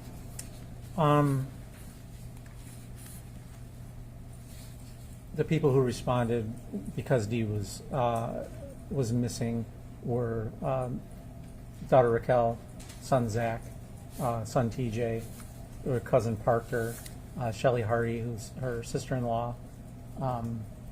They were all in the office area. Ivan Boyd and his brother were in the old shop working. A couple of truck drivers came in, then left, dropped their trucks off, and then left. Okay, did you observe them stay for any period of time? No. All right. They just basically dropped and went. Okay, and those truck drivers, we'll strike that. Did you see Todd Narick on the property that day? I did. All right. Anybody else? There was another driver who dropped a load off. I can't remember his name off the top of my head. Okay. He's here very briefly. Did you do anything else after finding Dee Warner's body? Yeah, after we found her body, based on the condition we found her in, we executed a search warrant, another search warrant on the farm to look for evidence associated with how she was disposed of. All right, and do you recall when you did that? I believe she was looking on August 17th, and we executed the search warrant on August 22nd. So, Okay. When you say the Munger farm, are you talking about the same farm over here? yes, the Munger farm. All right. What types of items were you looking for? We were looking for tarps, duct tape, paint, decals for a tank, any items that were associated with the tank or the manner in which she was, her body was located in. Did you go over there with, was it just you or a whole group of people? Oh, no, we executed a search warrant, so we had a whole crew of people. Have you executed search warrants before? Oh, yeah. How many of them you think? In my career? Yeah. Oh, hundreds, yeah. Okay. When you got to the Munger property, what'd you do? Well, with any search warrant, first thing we did, we secured the property. We had uniformed troopers with us, so we staged them at the entrances of the property so no one could come or go without getting past the troopers. We made contact with all the people on the farm and made sure that they couldn't move about the property. Then we usually have someone photograph everything exactly how it was when we found it when we got there, before we even start searching. All right.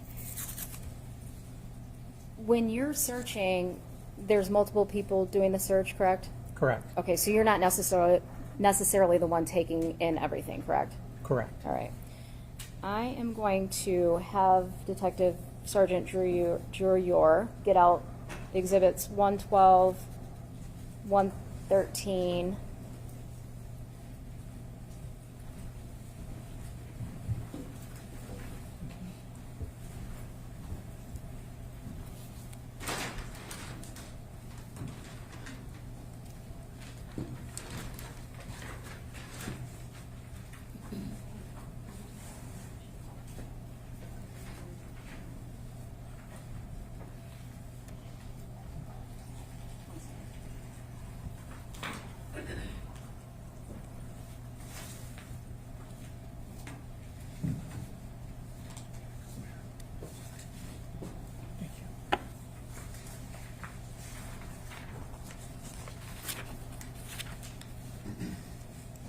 exhibits 112, 113, 236,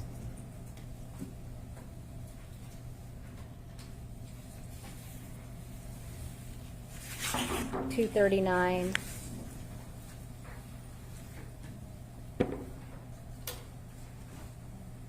Don't spill anything.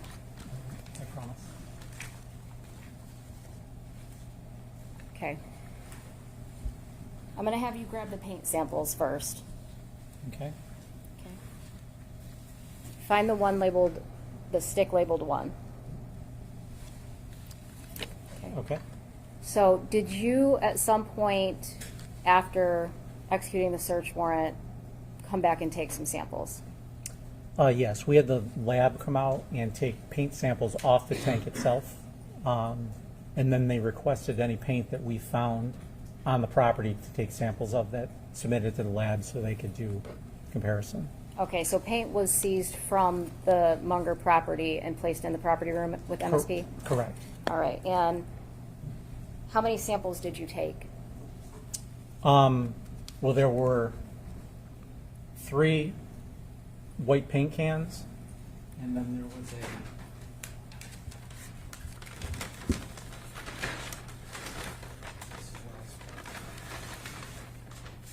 there was a Tupperware container with white paint in it as well. Okay, That was seized from the property that day. all right. And so the paint samples that you took were from the items that are up here on the counter? All right, can you, yeah.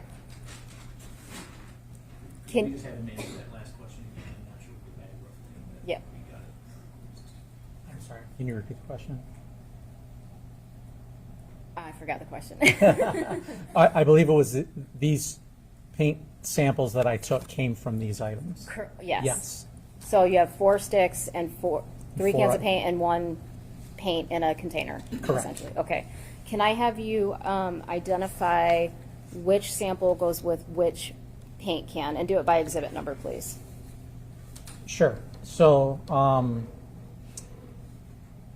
exhibit 236 is a Rust-Oleum paint can, and I marked it with a 1 on the label and put my initials on it. Used a stir stick, just a common stir stick, to stir it up. This was how the lab told me to do it. Stirred it to make sure it was mixed. Got a good dip sample of it, and I also marked the stick with 1. And after it was dried, I put it into a sealed container with a description of the can. Okay. What about the next stick and the next can, please? You'll see a number 2 there with my initials, and a number 2 on the paint stick. I did the same thing, stirred it up with the paint stick, and took a sample, left it to dry, and then sealed it in a bag. Can you read me the exhibit sticker from the stir stick? I apologize. That's okay. The can is 113, Okay. is number 2, and the exhibit sticker for the sample is 296. All right. Num- Third one, go ahead. Number 3, that I wrote on there with my initials, and number 3 on the paint stick, the stir stick. Again, same process. I stirred it up, took a good sample, let it dry, sealed it in. The can is exhibit 112, and the sample is exhibit 297. And I sealed it in a bag with a description of the can.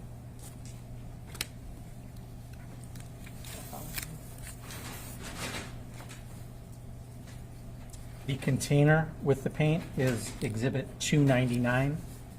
Again, I opened that. Marked number 4 on the paint stick. And again, I stirred it up, took a sample.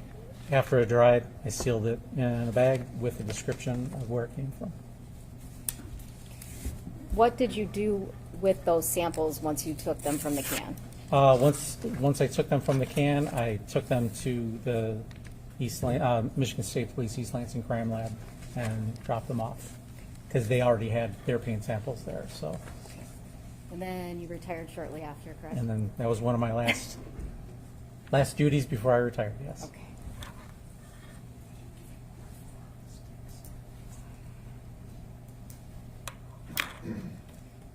Can you go back to exhibit the stick numbered 1 and tell me the exhibit number?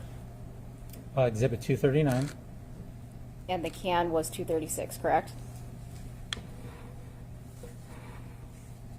Yes. All right, and the stick that's labeled 4? I have the can, go ahead, I'm sorry. Yeah. The container for 4 is 299, What's the stick? and the stick is 298. Thank you, I have nothing further.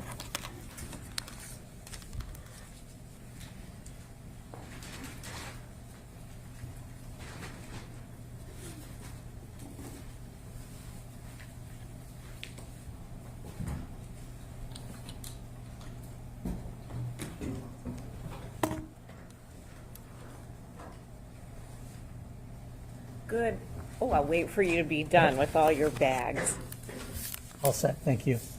Good afternoon, Detective Sergeant Singleton. Afternoon. That's still the way to refer to you even though you're retired, correct? Sure, I'll take it. Okay, terrific. Now, you indicated you began working on the case in roughly March of 2022, Correct. and that was part of a task force? Yes, it was, they brought us on to assist, and also the FBI, who had been assisting as well. So it was the Lenawee County Sheriff's Department, Michigan State Police, and then the FBI. Is that accurate? Yeah, I mean, it was a loose task force. It was us coming to assist them, basically. I'm sorry, what did you say? It was us coming to assist them, basically. I mean, I guess they call it task force, but And then officially, the Michigan State Police took over on or about August 9th, 2022? that's correct. And that was you and Detective Lieutenant Dreyer? Correct. Did the two of you work at partners? Did you work at his direction? Did he work at yours? How did that work? Lieutenant Dreyer is the officer in charge, and I work in his direction. Okay. Now, I want to get to when you talked about the kind of this theory of welding. When did that come up? So let me walk back, if you don't mind. Sure. When you start in March of 2022, is that when you start reviewing the surveillance footage, the body camera footage, or is that once you start in August of 2022?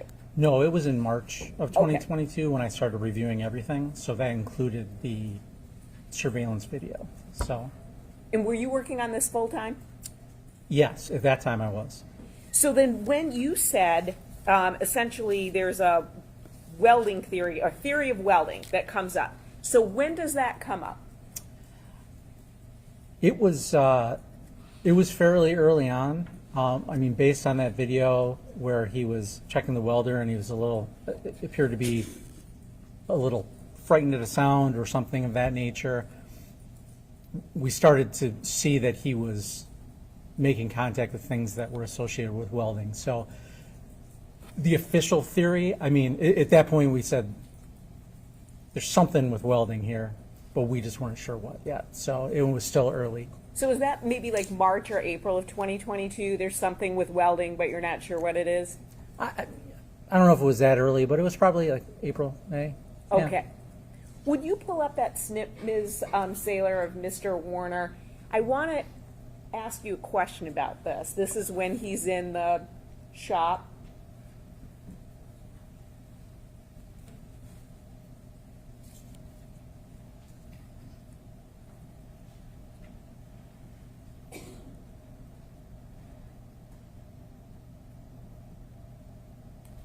You said, thank you, said he moved in a suspicious manner and crouched down. What about that is suspicious? To me, it just looked like as he was looking at the welder, he heard something. I knew that nobody else was on the property at that point, and he just seemed startled and was looking out and trying to duck out of view. Duck out of view. Would you play that again?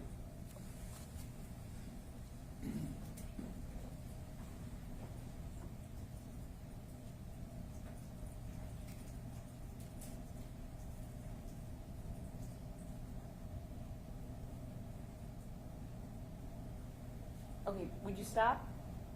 Thanks. Thank you. So, you said you didn't think anyone else was on the property at that time. Correct. And then Mr. Warner presumably hears a noise or something, right? Correct. Goes like this to look at it? I mean, is that about the motion? Well, he stepped behind the truck and then kind of ducked down. Well, you said, okay, go back for me, if you will. Because you said crouch down or duck down. To me, this is bending at the waist. So I'm curious what you think is the crouching or ducking.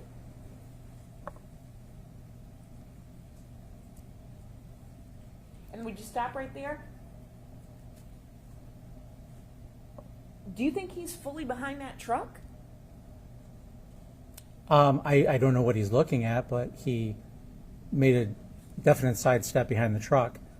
I don't know what he was doing, but it struck me as he seemed startled by something outside. Okay, so you watch that. I just want to make sure. You view that as him being startled, crouching down, ducking down behind a truck. Yeah. Okay, and then he goes back to doing whatever he's doing. Yeah, it just, at the time, it struck me. I mean, at that time, it was early on in the investigation. We didn't know what happened. I was still investigating, everything. So, but that just stood out to me in the video. One of those things to mark and check on later. Did you ask him? Because you interviewed him for a few hours in December of 2022, right? Yes. And that was with Detective Lieutenant Druyer, correct? Correct. And his lawyer was there at the time? Correct. Did you talk to him at any other time? I mean, when we were doing search warrants on the property, we had casual contact with each other during those search warrants. Did you ever ask him to come in for an interview and he didn't? No, not to come in for an interview, no. So you've got this, what you deem to be suspicious crouching from a startling noise, and then you sort of said, boy, I wonder about that. Did you ask him in December, hey, listen, I'm going to show you this. What were you doing? Yeah, no, we did not ask him that. There was so much in that 2 hours that we did cover. That is not something that that we asked him at that time. So you just ran out of time? No, it was just, there was other important matters. Like I said, this just struck me as initially, it was kind of a light bulb, like, maybe I better check on that later. It wasn't the aha moment we were looking for or anything like that. Right, you agree it's not the aha moment, correct? It's a moment that caused me to look further into that theory. And a moment that you never bothered to ask him about, or his lawyer at the time, Mr. Lee, right? Objection, it's getting argumentative and asked and answered. It's cross-examination. But that doesn't allow you to be argumentative, So, and he has that, you have asked that question already. okay. So welding theory comes up in about April of 2022. Did you ever, moving on from asking him about the crouching, did you ever ask him about, were you welding? And if so, what were you doing? Like I said, back then, initially, when I saw that, that's kind of when it appeared. We didn't have, obviously, the tank, the body, how it was disposed of, things like that. So we didn't ask him everything about everything at that point during that interview. So is the answer to my question, you never asked him about what he was doing as it relates to possibly welding, doing as it relates to looking at tools, taking tools, anything like that on April 25th, 2021? No, the welding theory didn't come to fruition until we found the body. So it was not something that we were actively looking at that point. So again, is the answer no? You never asked him about it? No. And then so the theory comes about in April of 2022. You don't ask about it. When do you look at that? Are you the one who looked at the body camera and said, boy, I think that's a non-factory weld? I had seen the photos of the tank that her body was recovered in, and I saw the photos of it prior to that. So when I saw that body cam, it definitely appeared to me as the same tank, but I am no expert in welding. But it appeared to me it was discolored. The line was discolored. So it piqued my curiosity. When? So I'm not asking about after she was discovered and you saw that tank. So you have a welding theory beginning of August of 2022. You're watching the body camera of Detective Greca on April 27, 2021, correct? Oh, okay. Yes. Right. When do you look at that and think that looks like a repair weld? That's actually the term used by Mr. Schmidt, the welding gentleman. So when do you think that looks like a repair weld? Like I said, like I testified earlier, when you have context later, after we found the tank, and then I rewatched the video, that's when it kind of like, oh, that appears to me. And I don't know repair welds from a regular weld, but it didn't look like a normal tank that I'd seen before. But so how would you think to look at the tanks? If you're saying it only kind of, that light bulb moment, according to you, is after the tank is found and she's in it. How does anyone think to look at the tanks? Oh, initially why we looked at the tank? Right. We had this welding theory. There was, there was other things throughout the investigation that kind of said, yeah, we should start, after things calmed down on certain things, we said we need to go back and make sure we cross all our T's and dot all our I's. That's when we decided, Detective Lieutenant Dreer decided, let's locate all these tanks that he has and see if we can see anything. So when was that? That was shortly before her body was found. Would that have been August of 2024? Yes. So I just want to make sure I'm clear on the timing. So April 2022, you have this theory of welding. You investigate for the next couple of years. Then in August of 2024, Detective Lieutenant Dreyer says we should look at these tanks. Was it because there was a issue with a non-factory weld or a repair weld that someone observed, or was it just we want to look at all of these tanks? No, up to that point, we didn't know she was in a tank, but we had seen internet searches about how to bury and anhydrous a tank. So up to a certain point, we felt that perhaps it was, she was buried. I mean, the working theory is that she was buried somewhere. It wasn't until August of 24th, there was kind of a moment of, okay, let's step back and take a look at everything. And Detective Lieutenant Dreyer came up with the idea, hey, let's take a look at these tanks. If there's, so yes, that's kind of when the theory of, well, maybe it's not underground, maybe it's above ground, and that's when that started. And so then is that in a meeting that the two of you have or with other people where he has that theory and then you determine how to act on that? Yeah, I mean, we chat and collaborate all the time, but yeah. So he has the theory in August of 2024, hey, let's take a look at these tanks. And let's say there are roughly 40 of them, right? How many of them do you think there are? I'm not sure. He handled most of that. Okay, so I'll ask him next week. But so let's say there's roughly 40. Were you looking at a particular tank, or was it just let's look at all these tanks? Well, again, to be clear, I was not there for the search of the tanks, but it was to identify where he keeps his tanks, how many of there were, if there was paperwork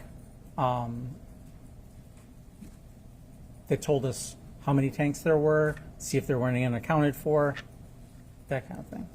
So, and that was a search of the Paragon property, and then was it also a search of the Munger property? Again, I was out of town during that time, so I'm not exactly sure. I know there were a couple different properties where these tanks were held. So to your knowledge, there was a search of all the various properties where tanks were held? Correct. And it was not sort of in search of a particular tank, but it was looking at all the tanks to see if there was something that was unusual. And if that's not fair or that's not accurate, let me know. No, my understanding, it was a search for, to take a look at all the tanks in general. Had anyone told you a particular tank to look for? So a family member, anything like that, or this was just you're looking at all these tanks? No, it was just that we decided at that point to take a look at these tanks. And you indicated, so when you are looking at that repair weld, that non-factory weld, you're looking at the body camera after the tank was found, and then that's when you're like, okay, I think that might be the tank. Is that fair to say? That's fair to say, yes. Thank you. Now, going back a bit, you said that there had been a search of the Paragon property, and I know you answered this to Ms. Wise, but So if you're driving down the road, there's Paragon North to your right and then Paragon South to your left. Is that accurate? Yes. Okay. Yep. And Paragon South is where there's the structure and then there are tanks that were there. Correct. And then Paragon North, do you know, were both sides searched at one point? Not when the tank was found where Ms. Warner was, but prior to that, were both sides of Paragon searched? I'm not sure before we got involved in the investigation when there was searches if both sides were searched. I know the north side was. I wasn't there when they searched the Paragon property, so I'm just not sure if that included the south or not. Sure. So then you said that there was a search of Munger, and that would have been in May 2023, and not just Munger, but this massive search. Is that accurate? Correct. And then, do you know, was Mr. Warner allowed to stay on the Munger property, or was he, while there was a search there, or was he instructed to leave? No, we didn't want him working on any of the properties that we were searching. Okay. So he's multiple searches, then he is told to leave, and so he leaves any of the property that's being searched, correct? Is that accurate? Correct. And then I want to make sure I just have this correct. Then he goes to Paragon North and is doing work there, because that's not an area that's being searched at the time? Yeah, to be clear, let me correct myself. I don't believe the Munger address itself was part of that search. Okay. It was just fields surrounding it. So, no, we would not necessarily have him leave his house at that point, because we were searching fields behind it or adjacent to it, but he could still have control over his own property. So, but he couldn't do any work on any of the fields. So if he had to plow, plant, fertilize, do anything, he couldn't do that? Correct. Okay. So he went to a property that, at least at that time, was not going to be searched, and that was the Paragon North property? He had no way of knowing what was going to be searched and what was not going to be searched. Okay, so he had no way of knowing what was going to be searched or what wasn't going to be searched. No. So he goes to do work on the Paragon North property, and then that's when a search warrant was ultimately obtained for that property. Is that accurate? Yeah, it was on our radar, but because it had been searched before, we weren't sure if we were going to search it again, but because that's where he responded to when we were searching, it was just one more thing that kind of pushed it over the edge that we should probably search that. And when that property was searched, you said it was excavated. So is that like a big, huge machine and they're like digging up dirt and looking under the ground? Yes. And nothing was found there, correct? Correct. Now, you had indicated that Mr. Warner asked sort of, what are you doing, right? And you have to answer yes or no for the record. No, that's okay. You've been doing great. And then he offered to stay if needed. Is that something, what exactly did he say? I believe he offered to use his equipment and dig for us. Okay. And then you said no, thank you. Yeah, correct. Right. And then he went on about his way, and nothing again was found at that property. Well, On the north, on the Paragon on the north, on no. the excavation. No.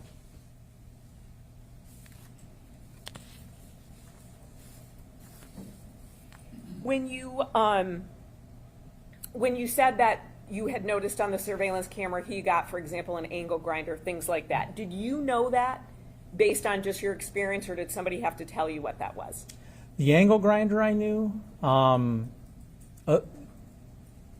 Some of the other stuff I wasn't quite familiar with. I'm not a farm guy. I'm not a welding guy. So, but I knew an angle grinder. I've used an angle grinder before. I know the purposes of it and what you can do with it.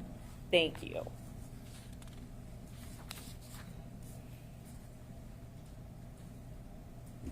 Now, throughout your investigation, you did other things as well, correct? Correct. I mean, lots of other things. Correct.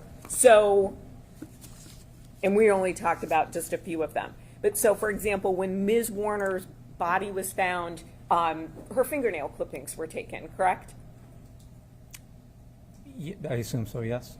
Would you like to see a report that says so if you need to refresh your memory? For sure, yes. Thank you.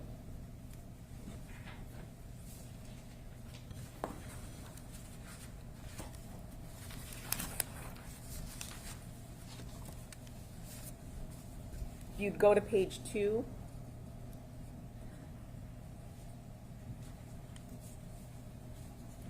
your fingernail clippings were taken, correct? Correct. You also, moving on to the paint that you seized, you went in 2024 and took those 3 paint cans, correct? Correct. And then that container, that little Tupperware type container of paint. Correct. And you also said you were looking for things like blue tarps and duct tape, those sorts of things, correct? Correct. What, were you surprised to see paint on a farm? No, not necessarily. Would you be surprised if you had found duct tape, tarps, anything like that on a farm? No, I wasn't surprised that we'd find them. Did you know, or do you know, when that paint was purchased? I do not. Because you're seizing it in 2024, correct? Correct. And do you know where anything else was purchased? Tarps, duct tape, anything like that that you were looking for? No.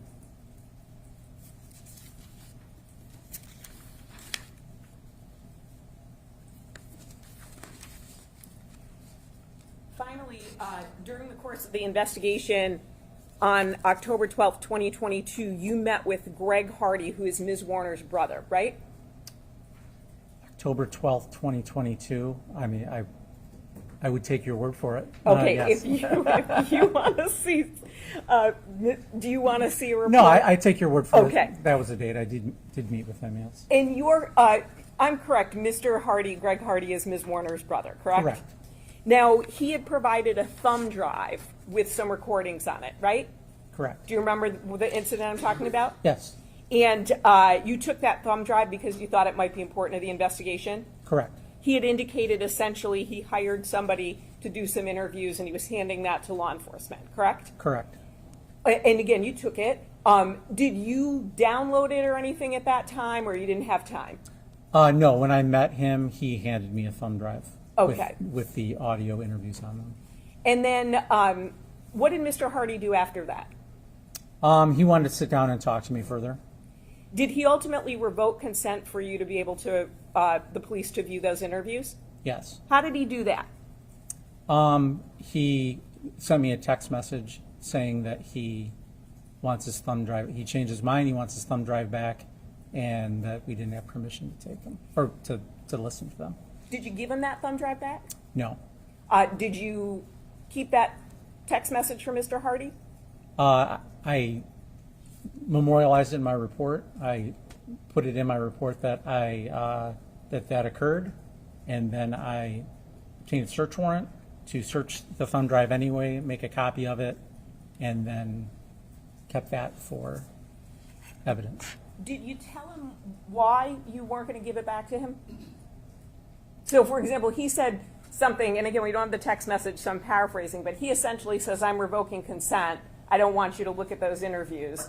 Did you respond back and say, I'm getting a search warrant, or did you just ignore it, or how did you respond?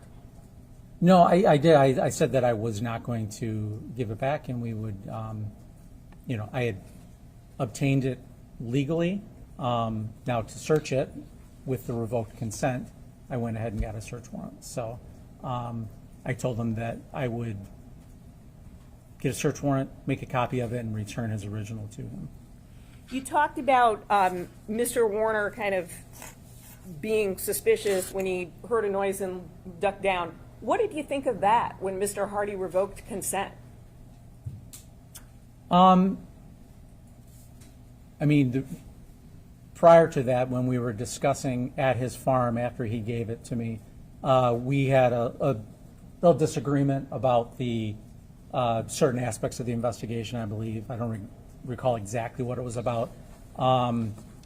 But he was frustrated. I mean, he's frustrated. His sister's missing. So I'm going to stop you right there only because it's non-responsive to my question. He asked him what he thought about what when Mr. Hardy revoked consent.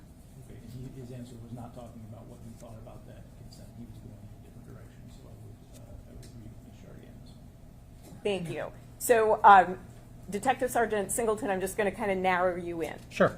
And we don't have a recording of that exchange. Would you agree? Agree. Between you and Mr. Hardy? Correct. And that's because you chose not to record it? Yeah, it was not an interview. Sure. And again, I'm just saying, so you're trying to go back off of memory or so I just want to ask, when he revoked consent, did you view that as suspicious? Based on the conversation I'd had with him prior and the information I have, it didn't surprise me that he did. But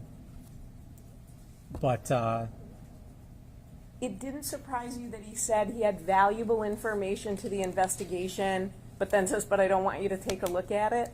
he didn't say it was valuable information. He said, I have these interviews. Would you like them? And I said, absolutely. Any interviews of particular witnesses, I want all of them. So he didn't portray it to me as he has valuable evidence, but I requested them and he gave them to me. He was upset that we had a disagreement. And after I left the farm is when I got the text message. He might not have used the word valuable, but he thought it was important enough to give it to you, correct? I requested it, yes. Right. Sure. Yep. And you thought it was important enough to take it. Sure. I collect all the information. It doesn't matter if I feel it's important or not. If there's information, especially witness interviews, I'll take it. And then he's the one who said, I don't want you to look at it, prompting you to get the search warrant. I'm just trying to get that timeline go. So then he's the one who said, I don't want you to look at it, and that prompted you to get the search warrant. Correct. I have no additional questions. Thank you, sir. Thank you.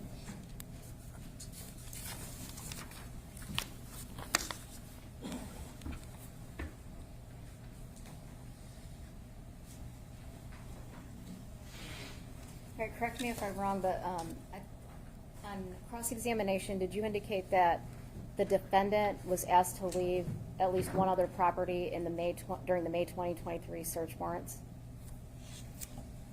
I'm sorry. Was he asked to leave? Any other property besides the Paragon property? I don't recall if he showed up at any other properties. I wasn't at every property that was being searched at the time. Okay, so the only one you knew that you have knowledge about is showing up at Paragon. Right. Okay.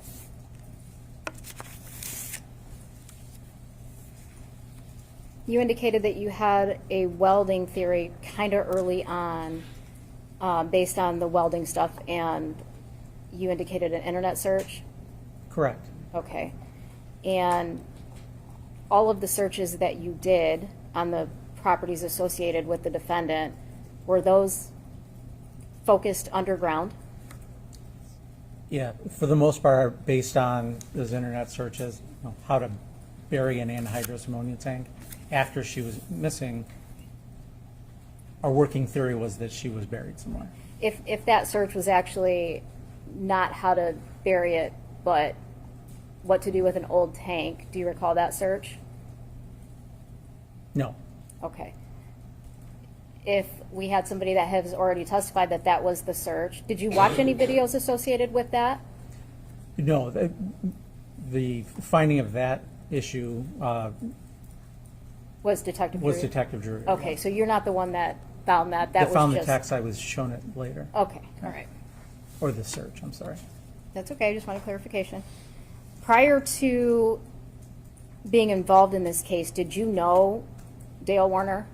No. Did you know Dee Warner? No. Did you know Greg Hardy? No. Did you know any of the Hardy family? No.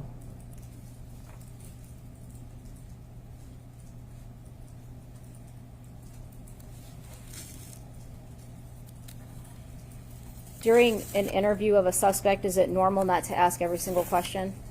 Yeah, it's perfectly normal. Yeah, it's normal.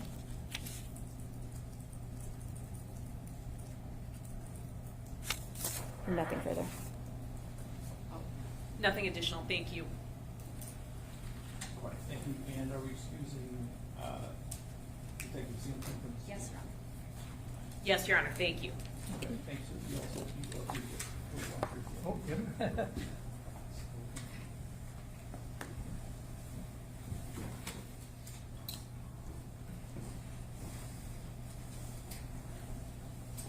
All right, so it is almost 4:30. So we will recess for the day. We'll be back tomorrow. Oh, I'm sorry. We have. Yeah, we have. Detective Sims, Don't we can come leave. back to Right. this.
so we have a few questions from the jury. The first is, was Dale interviewed again after Dee's body was found? We attempted. Well, Right, Yeah, so, and Mom, my bad. you can answer that yes or no without further elaboration. Oh, sorry. No. The next question is, was it determined how much money Dee had in her accounts after she went missing? If so, how much would that total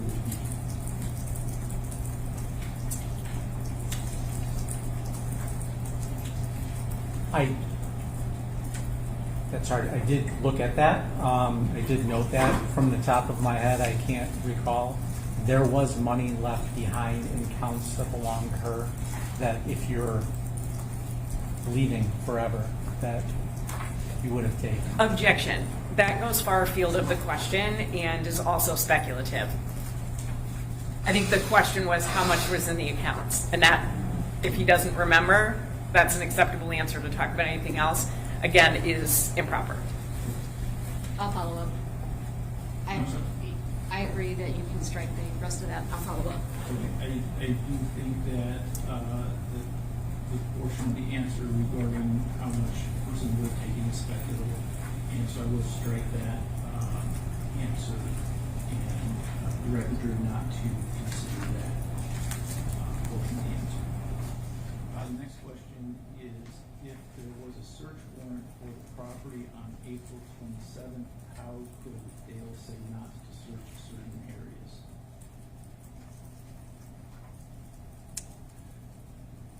So to clarify, the sheriff's department went to the property and was conducting a search earlier in the day. That's where that body cam was from. Then they were bringing the drone and dogs out.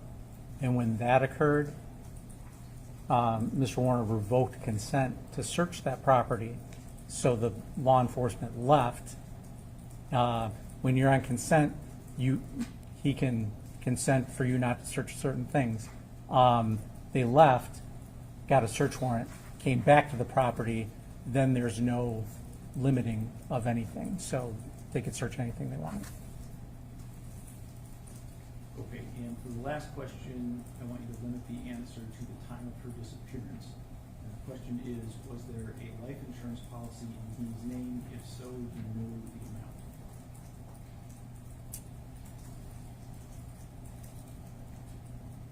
Yes, there was, and I do not recall the amount. All right, Ms. Wise, do you have any further questions for Detective Smith? I do, as it relates to the bank accounts of Ms. Warner that you were looking at, was her personal accounts that she had access to, were they being used after April 25th, 2021? No. We just talked about search warrants, executing search warrants. When you're executing a search warrant, do you call the party that you're going to go do the search on and tell them that you're 20 minutes out or that you're on the way? No. Thank you. I have nothing additional. Thank you.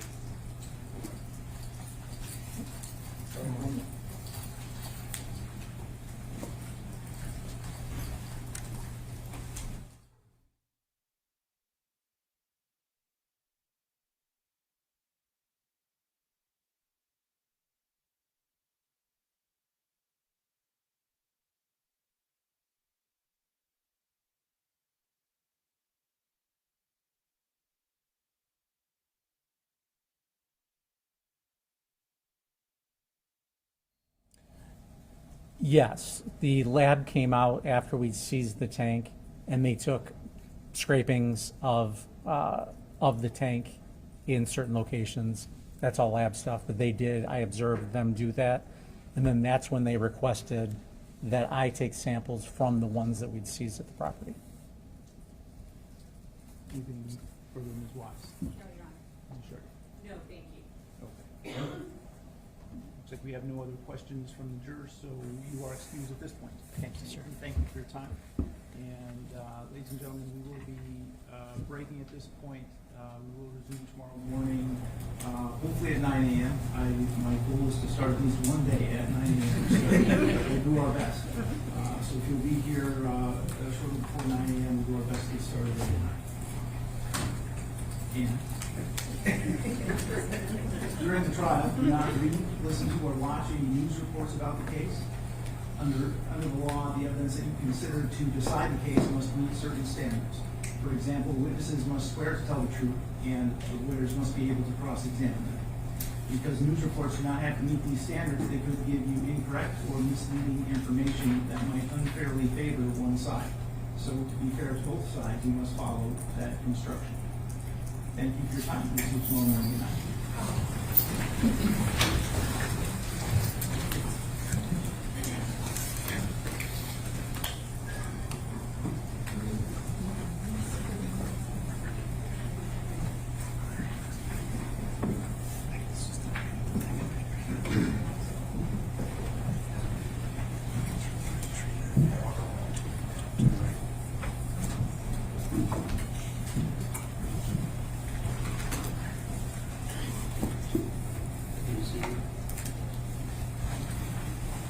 All right, I just want to make a record of the fact that of all of the questions the jury asked of Detective Singleton, that all questions were agreed to by the prosecution and the defense, with the exception of the question about the life insurance policy. And Ms. Chartier, you had an objection to that, and I want to give you an opportunity to make a record of that. Thank you. My concern was the relevance. My concern was that opening up the door to civil matters that Mr. Head is handling. I think that Ms. Wise suggested the narrowing of it on the date that she was missing, which did address some of that. And Detective Sergeant Singleton answered the question sort of precisely. There was no follow-up. I did object at the bench. My concern, quite frankly, did not come to fruition, with lots of things coming from it, but I did object. Thank you. Okay. And I will say thank you for touching on that. The limitation as to the time frame was not in the juror's original question. That was something that arose as a result of the discussion that occurred at the bench.